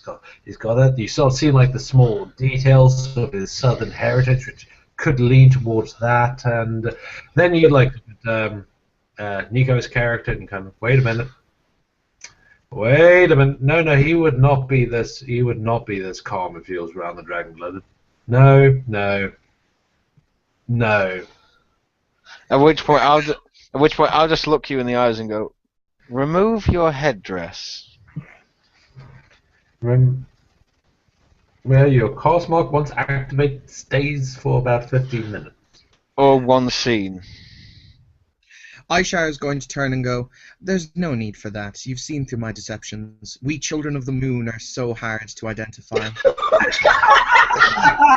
Remove your headdress. He's had enough at this stage. He just you lied to me once, you bastard. I can't even. Oh, I love it. Oh. That was totally worth it. Yeah, That was yeah. good. Yeah, at this point, he's like really losing his temper, and he's. I'm not joking, mate. Somebody make me the roll. Oh God. Okay, 12 dice for you to bullshit. I'll make them. I'm spending a willpower on this one. Okay. Yeah. Did it work? 1, 2 with the willpower, 3. Yeah. No. He does a very good size. He once again has a very, very poker face. And once again, you look at Nico's character, and you can see that this almost crack of his bad poker face and just go, yeah, obviously that guy knows what's going on. Yeah, I'm just going to turn to Nico's character and go, what the fuck is he? Just tell me. Right, I will admit it. I was the servant of a Death Lord. It was terrible. No, at this point, no. We're not even going to have you roll. No, yeah, he's just going to put his hand up and just go, you shut the fuck up. Tell me what he is, now. I saved your life in there, you fucking tell me who he is. Wait, that's a matter. I don't actually. My character doesn't believe that. No, that's what he's saying. He's saying, I say, and if you say you don't believe it, he will actually say, I have killed people for money for most of my life. I can recognize a killing before it's about to happen. He was going for a weapon. If you want to trust your life to a man who has no reason to save you, then go ahead, walk back. Go and tell the rest of the camp what you are, and watch as they cut you down. Or you can trust another. That's a whole different. Masters used to me. And my abyssal friend here. You know what? Fuck both of you. Just fuck right off. Seriously, Nico, roll bluff. Roll bluff.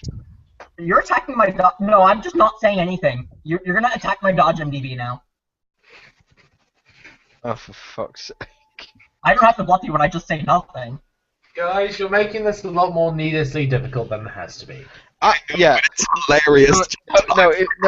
If he's just saying nothing, I'm just gonna keep insist. He's gonna get one more attempt than me just going, what the fuck is he? I am a god. Make the roll. Okay. At that point, I'm going to walk out. No. At that point, he's just going to say, "All right, fuck you both," and just walk out the tent. You don't walk that out. That one grabs your attention. Oh no, he's actually just going to walk out. He's had enough. He knows he's been lied to, and now he knows. Oh yeah, this is just bullshit.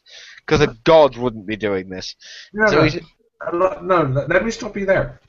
Because I'm not going to have you roll for this, but you're dealing with someone that obviously actually believed that. Honestly, you look at him and he's telling the truth. Oh, for fuck's sake. I mean, also on your own knowledge, Exalted are often considered gods. I have a cult and everything. Yeah. That's unbelievable. That's actually not a lot. Yeah, he's just gonna he's just gonna turn to them both and say, "Tell me which type you belong to, or I walk away. Last chance, honest answer, or I go. And then to hell with both of you." On the topic of hell, have you met my master? No, seriously. No, I'm At that sorry. at that point he just goes, Yeah. "Fuck you," and walks out. No, And sorry. he just barges past the guards. Let me stop that statement right there, because you know if you made that statement on anything. Oh no, he actually. Oh no, Justin, let him have his bullshit. He keeps doing this. Let him have his bullshit. I tried to kill him. Now Ling actually proceeds to walk towards the tent of the guy the caravan of the guy he tried to kill. Because I remember the Solar Akuma. Yeah, So basically. Okay, Anthony, shut up for a second. Justin, I didn't say that. It was a joke. I was trying to be funny. I thought it was a joke. That's why I tried to stop it there and there. Let's take that one as an out of character joke, because that is a kind of a massive thing. Because even if a Exalted just like states that just on the side, I will serve the demons. Their chances are something bad is about to happen to them. Anthony, what I will do is I will simply smile and say, I am me. Yeah, he's still going to walk out. He's had enough of this. I'm not going to say that I'm not going to say I am an Eclipse casting or an Eclipse cast Exalted. I mean, it's just not in my nature to do so, because if I say that, I die. You're in a room with two fucking Exalted, at least one of whom you No. know to be a fucking Solar. No, one's giving themselves away. One is pretty obviously it. Yeah, you're in a room with two people who almost certainly, if you say, by the way, yeah, I'm a Solar, I'm not gonna fucking give you away. And you're surrounded by your own tribesmen, which you already know. Fair Yeah. point. In that case, Anthony, I will stop leading you around by the nose, but that was the greatest 15-minute long joke ever. Yeah. No, because if it led to the end, he would have just walked back to the tent and just declared, "Yeah, there is an abyssal in that tent." He's trying to get someone else to join forces with the abyssals. You have to kill him now. At which point, I would have run back. My cast mark probably would have disappeared at that point, and I've got much better. Oh no, the cast marks last for a scene. 15 minutes actually. 15 minutes, 15, that's the rule. Either way, that joke did not last 15 minutes. Either way, roll. Aishar is going to strip down his headdress, and you can see as it fades his eclipse symbol. Yeah, it's literally fading off of his forehead, but yeah, you do see it. He'll just nod slowly with a deep look of, "I should hit you." On the other stand, you can also understand why he's been so goddamn evasive about it. It's literally built into him. But it is annoying Nowling quite a lot. Bureaucracy. Wait, you want me to roll intellect bureaucracy? I'm about to do something hilarious. Oh, for fuck's sake. He said he looked like he was about to hit me. I'm going to stand up and smile. Yeah. I'm about to say, if you do that, if you were to ever harm me, the unconquered sun himself, as his ambassador, would rain down fire upon you. Evan, and you would know that doesn't apply to other solars. It's only demons, the fair folk. I thought it would be a roll to see if they actually how much do you know that when you exalt? You don't automatically know everything. Muffy. Either way, I don't think it's currently worth doing. Let me get my headphones back in so I can hear you guys properly again. Now then, gentlemen, no, I sit back down on my kind of my dais. So, what are the chances, eh? Apparently, Brought here together by an outside force. apparently not as outlandish as I would have thought. The chances are about walking into three separate whorehouses and then all three declaring it's freebie night. So, Aishar's entire existence. Yeah, but yeah, Nowling is just going to point out to both of them that in his experience that the guy in charge was going to end up killing the idiot Solar. He's smarter than you are by like a lot. Intelligence and common sense are entirely separate things. So do you agree Got with a me point that there. we should from this caravan? Sadly, I believe it may be our best option. Since I'll this also give you guys a common sense roll of the fact that nothing's come after you yet. Yeah. Yeah, yet. You've had a long enough discussion, even with the guy suddenly organizing shit and just like this, that, and the other. You would have expected some more hounds by now. It's been quiet. There is no sudden shouts. There is no sudden whispered conversations. Your men aren't reporting anything.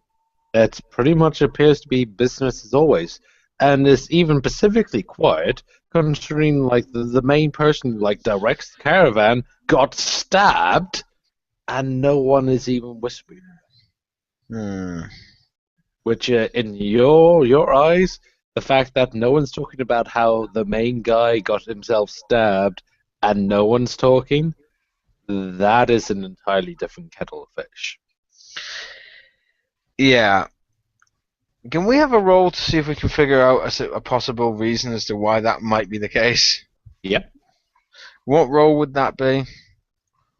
Or intelligence plus anything that you want to use as a common sense factor. So if you want to justify a common sense factor as I'm thinking this in terms of stealth, or I'm thinking this in terms of tactics, or I'm thinking this in terms of lore wouldn't intelligence or the Black Blood investigation tribe. work? Wouldn't it? Yes, investigation would be a good one. Actually, Right. that's actually probably the best one. Right. So, woo. In that case, Justin, can you roll me 7 dice for intellect investigation, please? And it's diff 7, right? Yep. One for you, success. Evan, and one for you. Yeah, 1 success. Okay, I will give the both of you. It's obviously because he hasn't told anyone. Yeah. At which point? Wait, he hasn't told anyone that he's been stabbed, or he hasn't told anyone he was stabbed. That there was a soul revealing himself, because we know for a fact he was telling people he got stabbed. No, he wasn't telling people that he got stabbed. No, he didn't tell anybody. Now then, it seems to And me the answer to your questions is yes. He didn't tell anybody that there was a solo. He didn't tell anybody that you got stabbed. You don't hear any murmurs. You don't hear anything out of the ordinary. The camp is acting completely as normal. Right. Yeah. In that case, Nowling is definitely going to say we should go, because even if he didn't tell anyone, he has to have a reason. And frankly, in my experience, if someone has a reason for keeping a secret that big, you don't want to be around. You mean like yourself and ourselves? Yes. We have our reasons for keeping our secrets. Do you really want to risk finding out what his reasons are? We're not the only Exalted in the world. The gods alone know what he could be. And I am one of those. Okay, You honestly believe him. the higher He's gods. telling the truth. Oh, that's different. The higher gods alone know. Even with your damn coat, you know you're not one of those guys. I was going to say, we could always ask a higher god. Why don't we just try the whole 9 yards and ask the fucking unconquered sun? Because he's busy at the moment. Please call Yeah. again. He's playing a game or something, I'm not really sure. Let's just go before the... There is one thing I need to do in this caravan before we leave, but then I am all for this concept. What? I don't much fancy our chances of getting to that location alone. We won't be alone. All Besides, of my tribe I mean- know the truth, and there are at least 100 warriors in how many hangers on? Besides which, let me interject. The farther we go away, the less able we are to make sure that he doesn't say anything when we can't be near him to enforce it. Question. Let us suppose, for the sake of argument, that we stay. How many of us are there? Do we Three? know the actual figure, Justin, of how many exist in the world? No. How many in the camp? Well, 6,000. you know of yours. There are how many of us? And there's you, him, and him Yeah. that you know of. At which point, upon getting that answer, he will respond. He will continue. Right. There are 3 of us. Now, even taking into account your little soldiery out there, this is a fucking big caravan. Odds are, if he decides to tell, we're dead. Indeed. Well, fine. You can go if you'd like. There is one thing I wish to do, as I've said, and then I will make my decision. What do you want to do? Rebuild my tribe. And I say that with a smile. Out of character, Evan, are you planning to perform a Romulus and just kidnap the women? Am I planning to do a what? A Romulus and just kidnap all the women? No. What I'm planning on doing is I have a very, very powerful subconscious charm, which allows me to instill an opinion in an entire mob of people. Mm-hmm. Right. I agreed that I would take care of. My logic is I will give you free food and survive the trip if you agree to join my tribe. And at which point I will instill in them the idea that yes, this is an excellent idea. Why don't you just the whole the social group? Why don't you tell it that solars aren't so bad? You have the ability to do that. I know, but one thing at a time, Nico. One thing at a time. Good God. Once I have them following me, that will be the next one. Good God, thank you. You could do it to the whole caravan. How big is the caravan? Just 6,000. The caravan is 5,000 to 6,000 people. I could do it to the whole caravan and get them to follow me and join my tribe. What's your point? Actually, Justin, Mm-hmm. it's time to please the tribe spirit. What is your tri spirit? It's a gigantic snake. It's called the red viper. Okay. How are you planning to please the Red Viper? I'm going to get it a shit ton more members. Okay. What we will do, gentlemen, is tomorrow I will call the gathering of the remainder of the people who I've promised to provide for. We will then see what goes from there. But I'm with my friend here, and I point towards Nico. As it stands at the moment, we have not been found. We will use this caravan as a springboard to get further north and then break off on our own. Does that seem agreeable to everyone? You get a knock from outside the door. Come in. It's Asmidius. No. hello there. Good evening. I thought we should have a chat. I think that would be an excellent idea. Would you care to take a seat? By all means. Oh, tea. We pour in some tea. It's delicious mint tea. Ooh. It's an excellent vintage of tea. A vintage. Yes, It's an excellent blend, Nico. I like vintage better. Uh, I could use However, would you mind if I blooded it up? It's not a sin to add to drinks in your country, is it? Oh, do you mean add alcohol to the drink? Yeah. No, not at all, by all means. Anybody else? no, thank you. I'm fine, thank you. I'll have some. Anyways, well, it's only got a quick thing to say while I have a drink of this. Well, it's more to what I said to you at the beginning. Well, now that I paid attention and learned a couple of things. What a tasteful stands. All those that are willing to prove their worth are welcome to where we are going. Don't really have much more to say on that. And not much more needs to be said on that. Now then, let us cut all of these so-called pretenses as missiness. The fact of the matter is that you survived an attack that would have killed any normal man. Oh, you're wondering about that. Oh, you want to see the specifics? It's one of my best kept secrets. Where's armor? Yeah, don't tell anybody.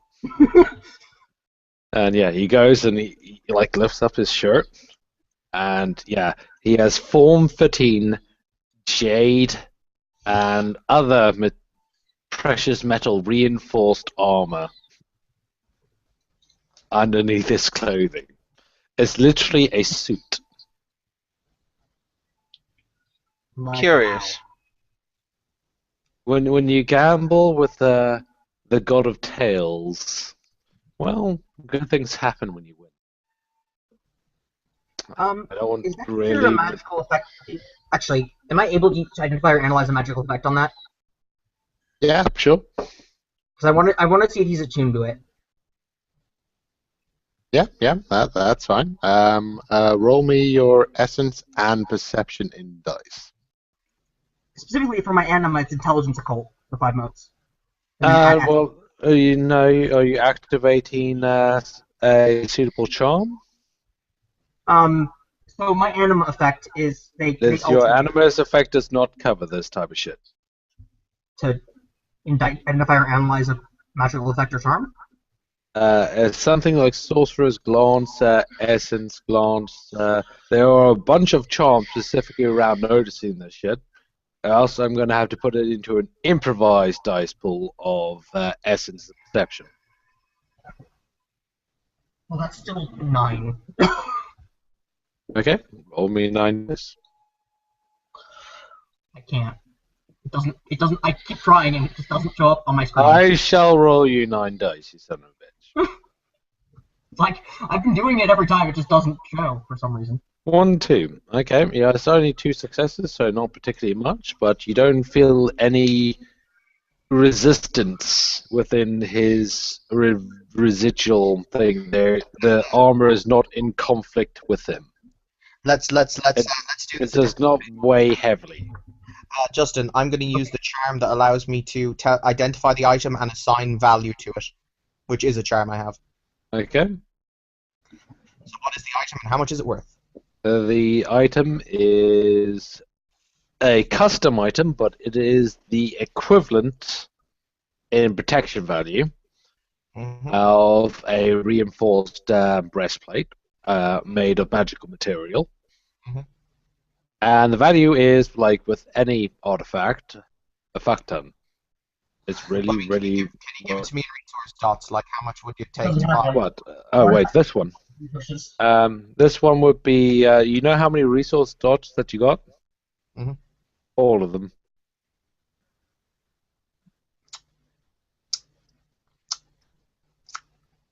Curse my greed. Yeah, I know, but artifacts are always really valuable because number 1, they're rare. Number 2, they're hard to come across, and number 3, the artifact trade is ridiculous. And I can build them if I have materials. Oh, in fact, I will smoke a cigarette, and in the meantime, you shall roll your past lives. Okay. Which is purely your permanent essence in dice. The more permanent essence, the more closer connected you are to you and your past lives. I think it's the fair roll. In that case, you're going to need to go down to the 1 dot merit because there would be no point in taking the high merit. I would have everyone roll normally, but number 1, I told you not to take that merit. Number 2, I'm purely using that merit to give you more of an excuse to roll past lives more often. That is your sole benefit.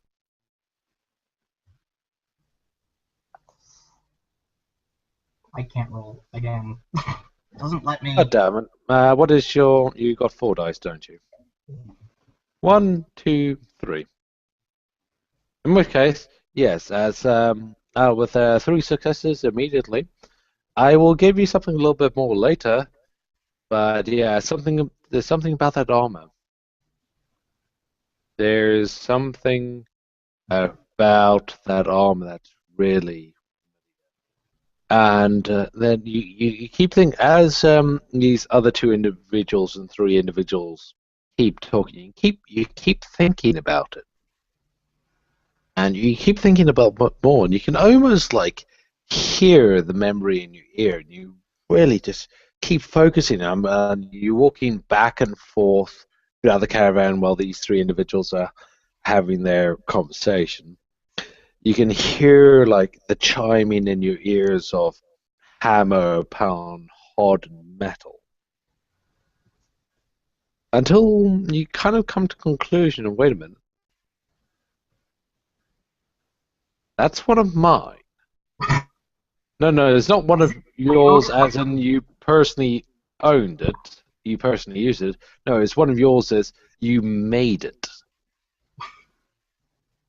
You know okay. it. You know who you gave it to. You gave it to your favorite lieutenant. You know why you gave it to him. You know why you made it for him, because you're really worried about him. He was your favorite guy. He was really unpopular with the people. And this guy, you would send with these elite troops to go into this, you can't quite remember, these really dangerous situations. I mean, near suicidal. You would not trust this to anybody else that is going into nice suicidal situations. That's why you made it. That's why you put it together. You put it together to save his life, because you knew what you're sending him to would kill him. Unless you gave him something, unless you made him sure he was prepared.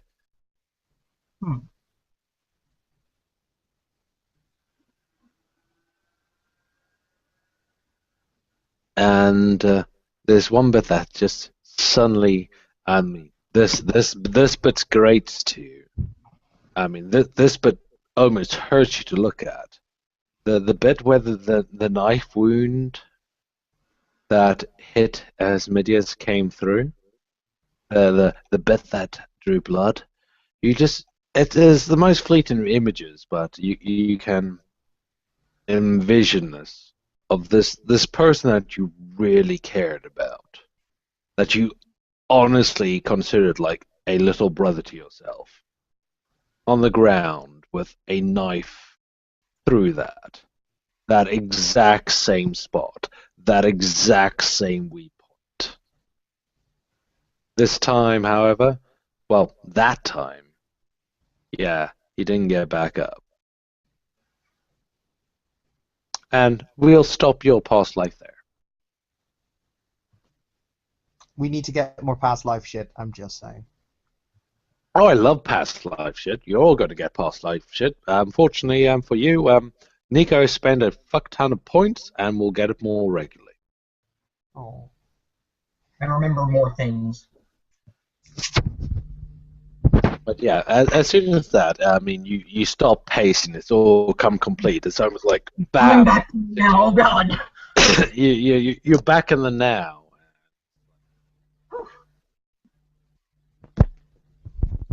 Meanwhile, we've got these. I've wandered like a couple miles away in my few. No.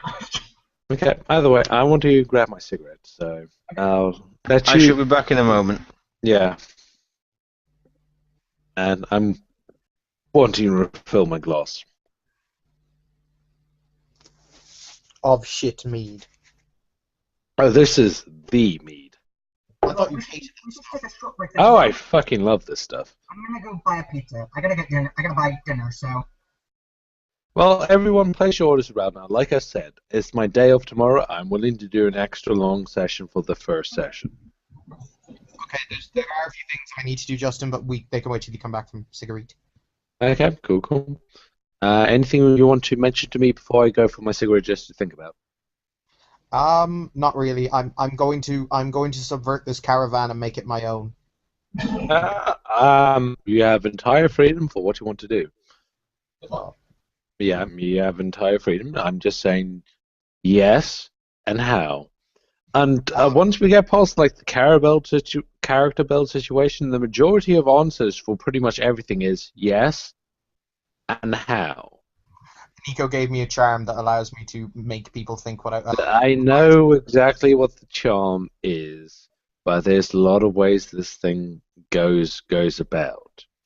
So I'll let you have a think about how you want to do things, how you want to express things, I need to go and then have fun. food as well, so I'll be back in 2 minutes. Yeah, go for it. Yeah, I'm gonna go get some food. I'll be back. So everybody at home, we are taking a brief intermission. Da, da, da, da, da, da, da, da. We'll be right back.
And I'm back, but I don't know if anyone else is.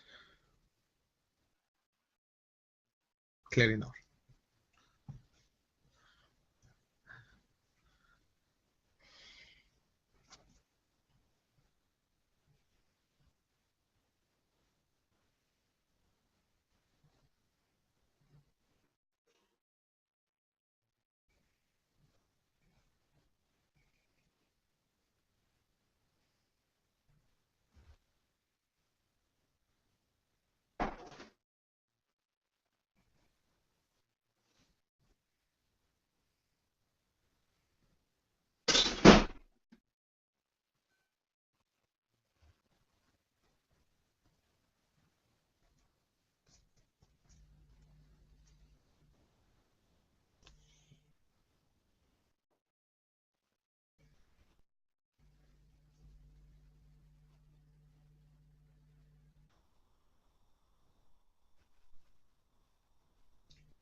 Right, I'm back.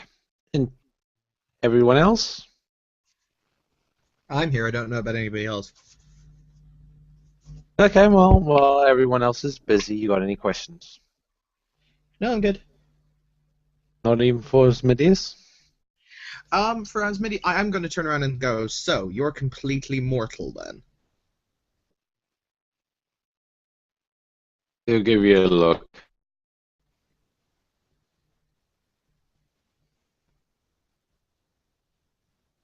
No? And what makes you special? Oh, oh. Have you ever? No, you never would. Would you mind leaving over for a bit? I lean in so I can hear him. He pulls over. He's got a little flask. You know they all wear this paint on them. Mm-hmm. And he goes and he has a little like container of it. Pulls the top open, dips his finger into it. Goes, do you mind? I'll actually have to. I'll lift the headdress that I wear somewhat so he can actually see bare skin, because otherwise, not much of iShare's bare skin is ever visible. I go Okay. just like Which part of your face do you reveal? I'll reveal probably his chin and his left cheek. Okay. He'll paint a rune on your left cheek.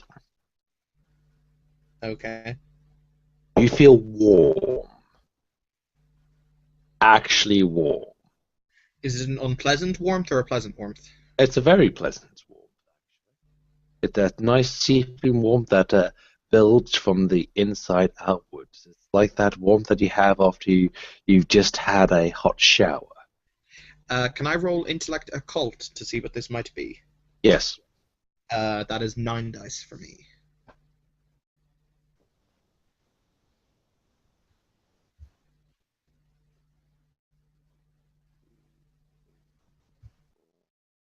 Five. Okay, with 5 seconds. Well, you might not know. There's clearly some kind of power with that. By the way, for rule mechanics, as long as you wear that marking and you don't wash your cheek, you're at a bonus one to resist any environmental effect or wild effect. Cool. Cool. As long as you don't wash that rune off your cheek. So, where does this miraculous paint come from, I wonder?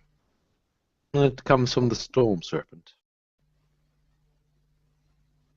Is that another intellect occult roll to see what the fuck a storm serpent is? Oh no, I'll give that one to you because you got quite a lot in law.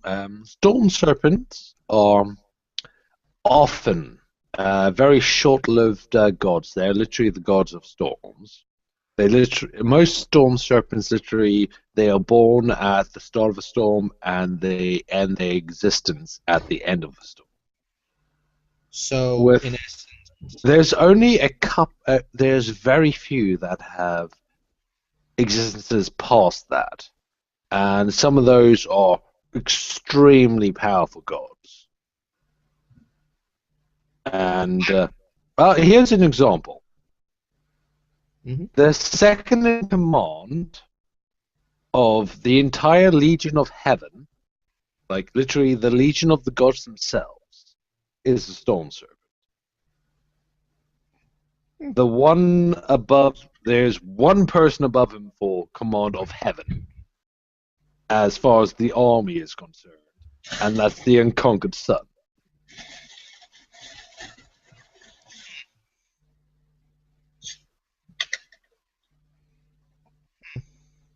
Yeah.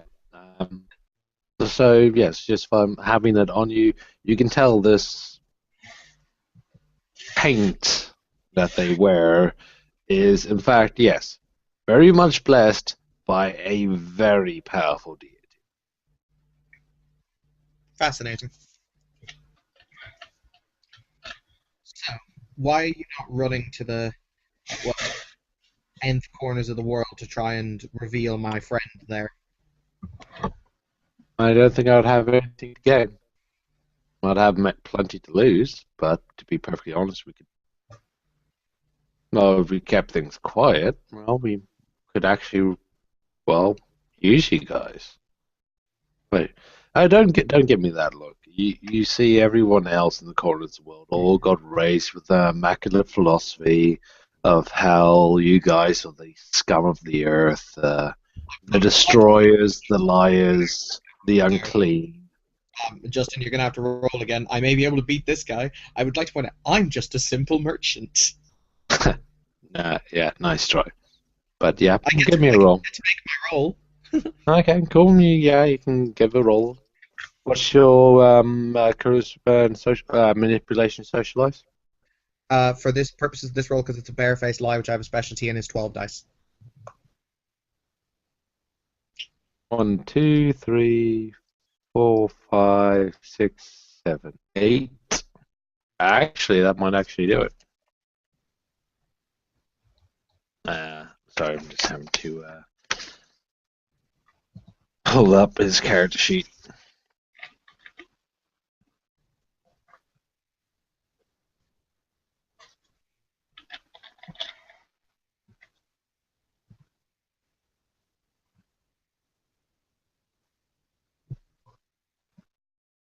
You would actually succeed. Excellent. Someone finally believes I'm a merchant.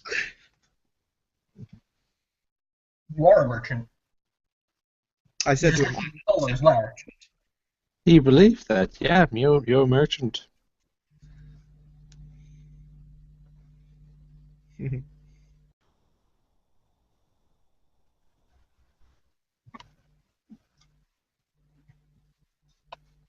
Anyways, where were we?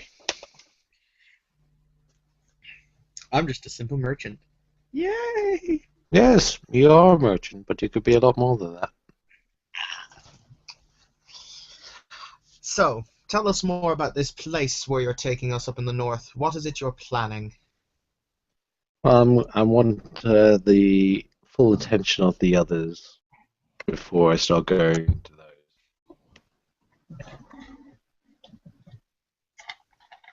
You know, it's not often that I get stabbed by somebody. I see certain things. I listen underneath people's caravans, hear all sorts of conversation, and then I go and have a chat with them. I sleep in a tent. Yeah, yeah.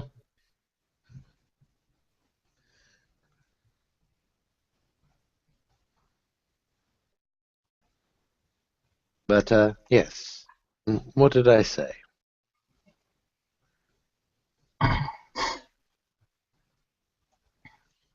We got a lot to accomplish and a lot to lose, and well, we could do with really capable individuals. It's really that simple.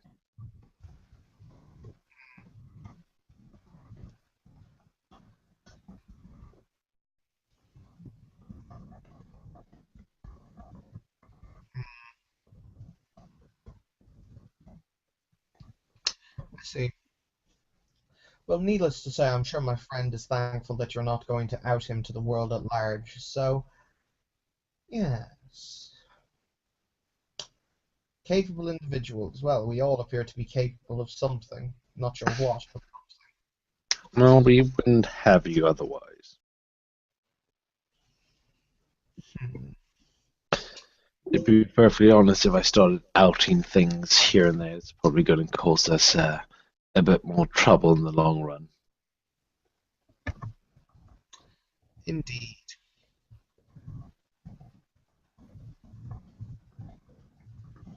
But trust me, once you get there, well, you'll see. I should look forward to it. But what about the others? I don't know where Anthony is, and apparently Nico wandered out of the room and is kind of wandering around the tent at this point. Well, I heard Nico over there, so Yeah, I'm here. yeah. So we're just role playing while people jump in. Yeah, no, I am now under control, I hope. Yep. After my unfortunate, well, fortunate and unfortunate, unfortunate because it took me out of the scene for a bit, but fortunate because now I remember things. I am in composing myself, and I'm. So what are we? I assume then the plan continues to proceed as planned, which brings me back to my original question: how many sleds do we need for the wagons? We're going to need every single wagon done. We're going to need to switch the horses from the front to the back. Okay. And I've got a supply of other creatures that are going to be joining us with a few friends of mine that are going to help with the pulling of the next step. I can definitely assist with that. Do you have diagrams? Because obviously, if I don't have anything to work, I can improvise something, but you probably have a time-tested design. I don't have diagrams on me, but one of the bastards knows that what we're going for. He used to build these things. Excellent. Because I don't just want to... Just remember to use a hammer and not your fists.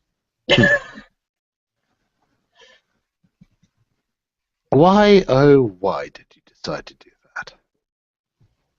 Well, Please. for one time, I didn't have any tools. There are many ways to get tools. No, when you say borrow tools, Decide to hammer a nail into a wall in front of me.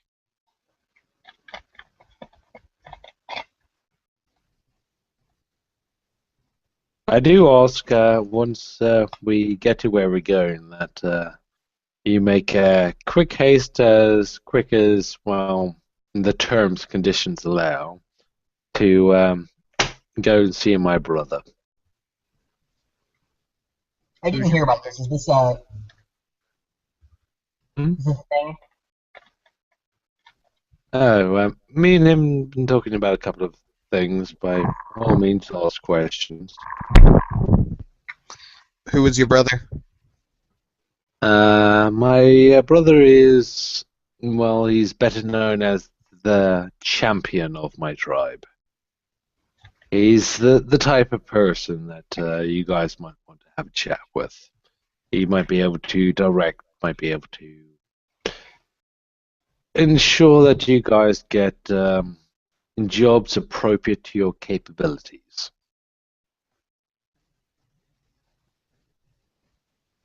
I see. I'm gonna go off and find this bastard, and that sounds weird when you say it. By the way, it's bastards is Basteerds. Like glorious bastards, yeah. Yeah. Find this bastard and see if I can make a sketch of what he wants to do with the wagon, so I can start looking at doing that. Well, we've been preparing those bits for a while now. It's a large collection of some other supplies. But yeah, most of these wheel wagons are going to need converting once we cross the river. All right. So I'm going to refresh myself on this because I'm blind. By all means. Just seriously, don't pass this stuff to like anybody else. I have to. It's like I point to the tools that I have now. I mean, sun demons are not much that most people are willing to deal with, but we've had dealings with them in the past, and it's come to our benefit. Sun demons. I like this. Would you, Ishod, would you mind if I wash the mark off your cheek? It's typical that only members of the Black Blood wear these masks. And as much as I can respect you, it's a tribal tradition. As a tribal leader myself, I can completely respect that. So yes, by all means, he'll actually wash it off his own face. Ex- And well, if you ever want to join, well, you felt what that feeling's like. I thank you for your time. If you want to chat to me, well, you know where to find me.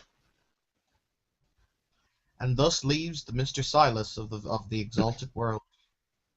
It's not meant to be Mr. Silas. He's a totally different character. But seriously, guys, when you go and do that, I have to go and be like, what the fuck, man? In our defense, that was Anthony. He does not speak for the group. Oh no, it's not the Fuck staff. you all with violent, sharp objects. By the way, What? we've been having a little bit of a chat. So, anything you want to throw in before Asmodeus retires back to his own caravan? Nothing I can think of personally. Maybe an apology? Fuck you. I was acting in the best interest of my kind. I'm sure he could respect that.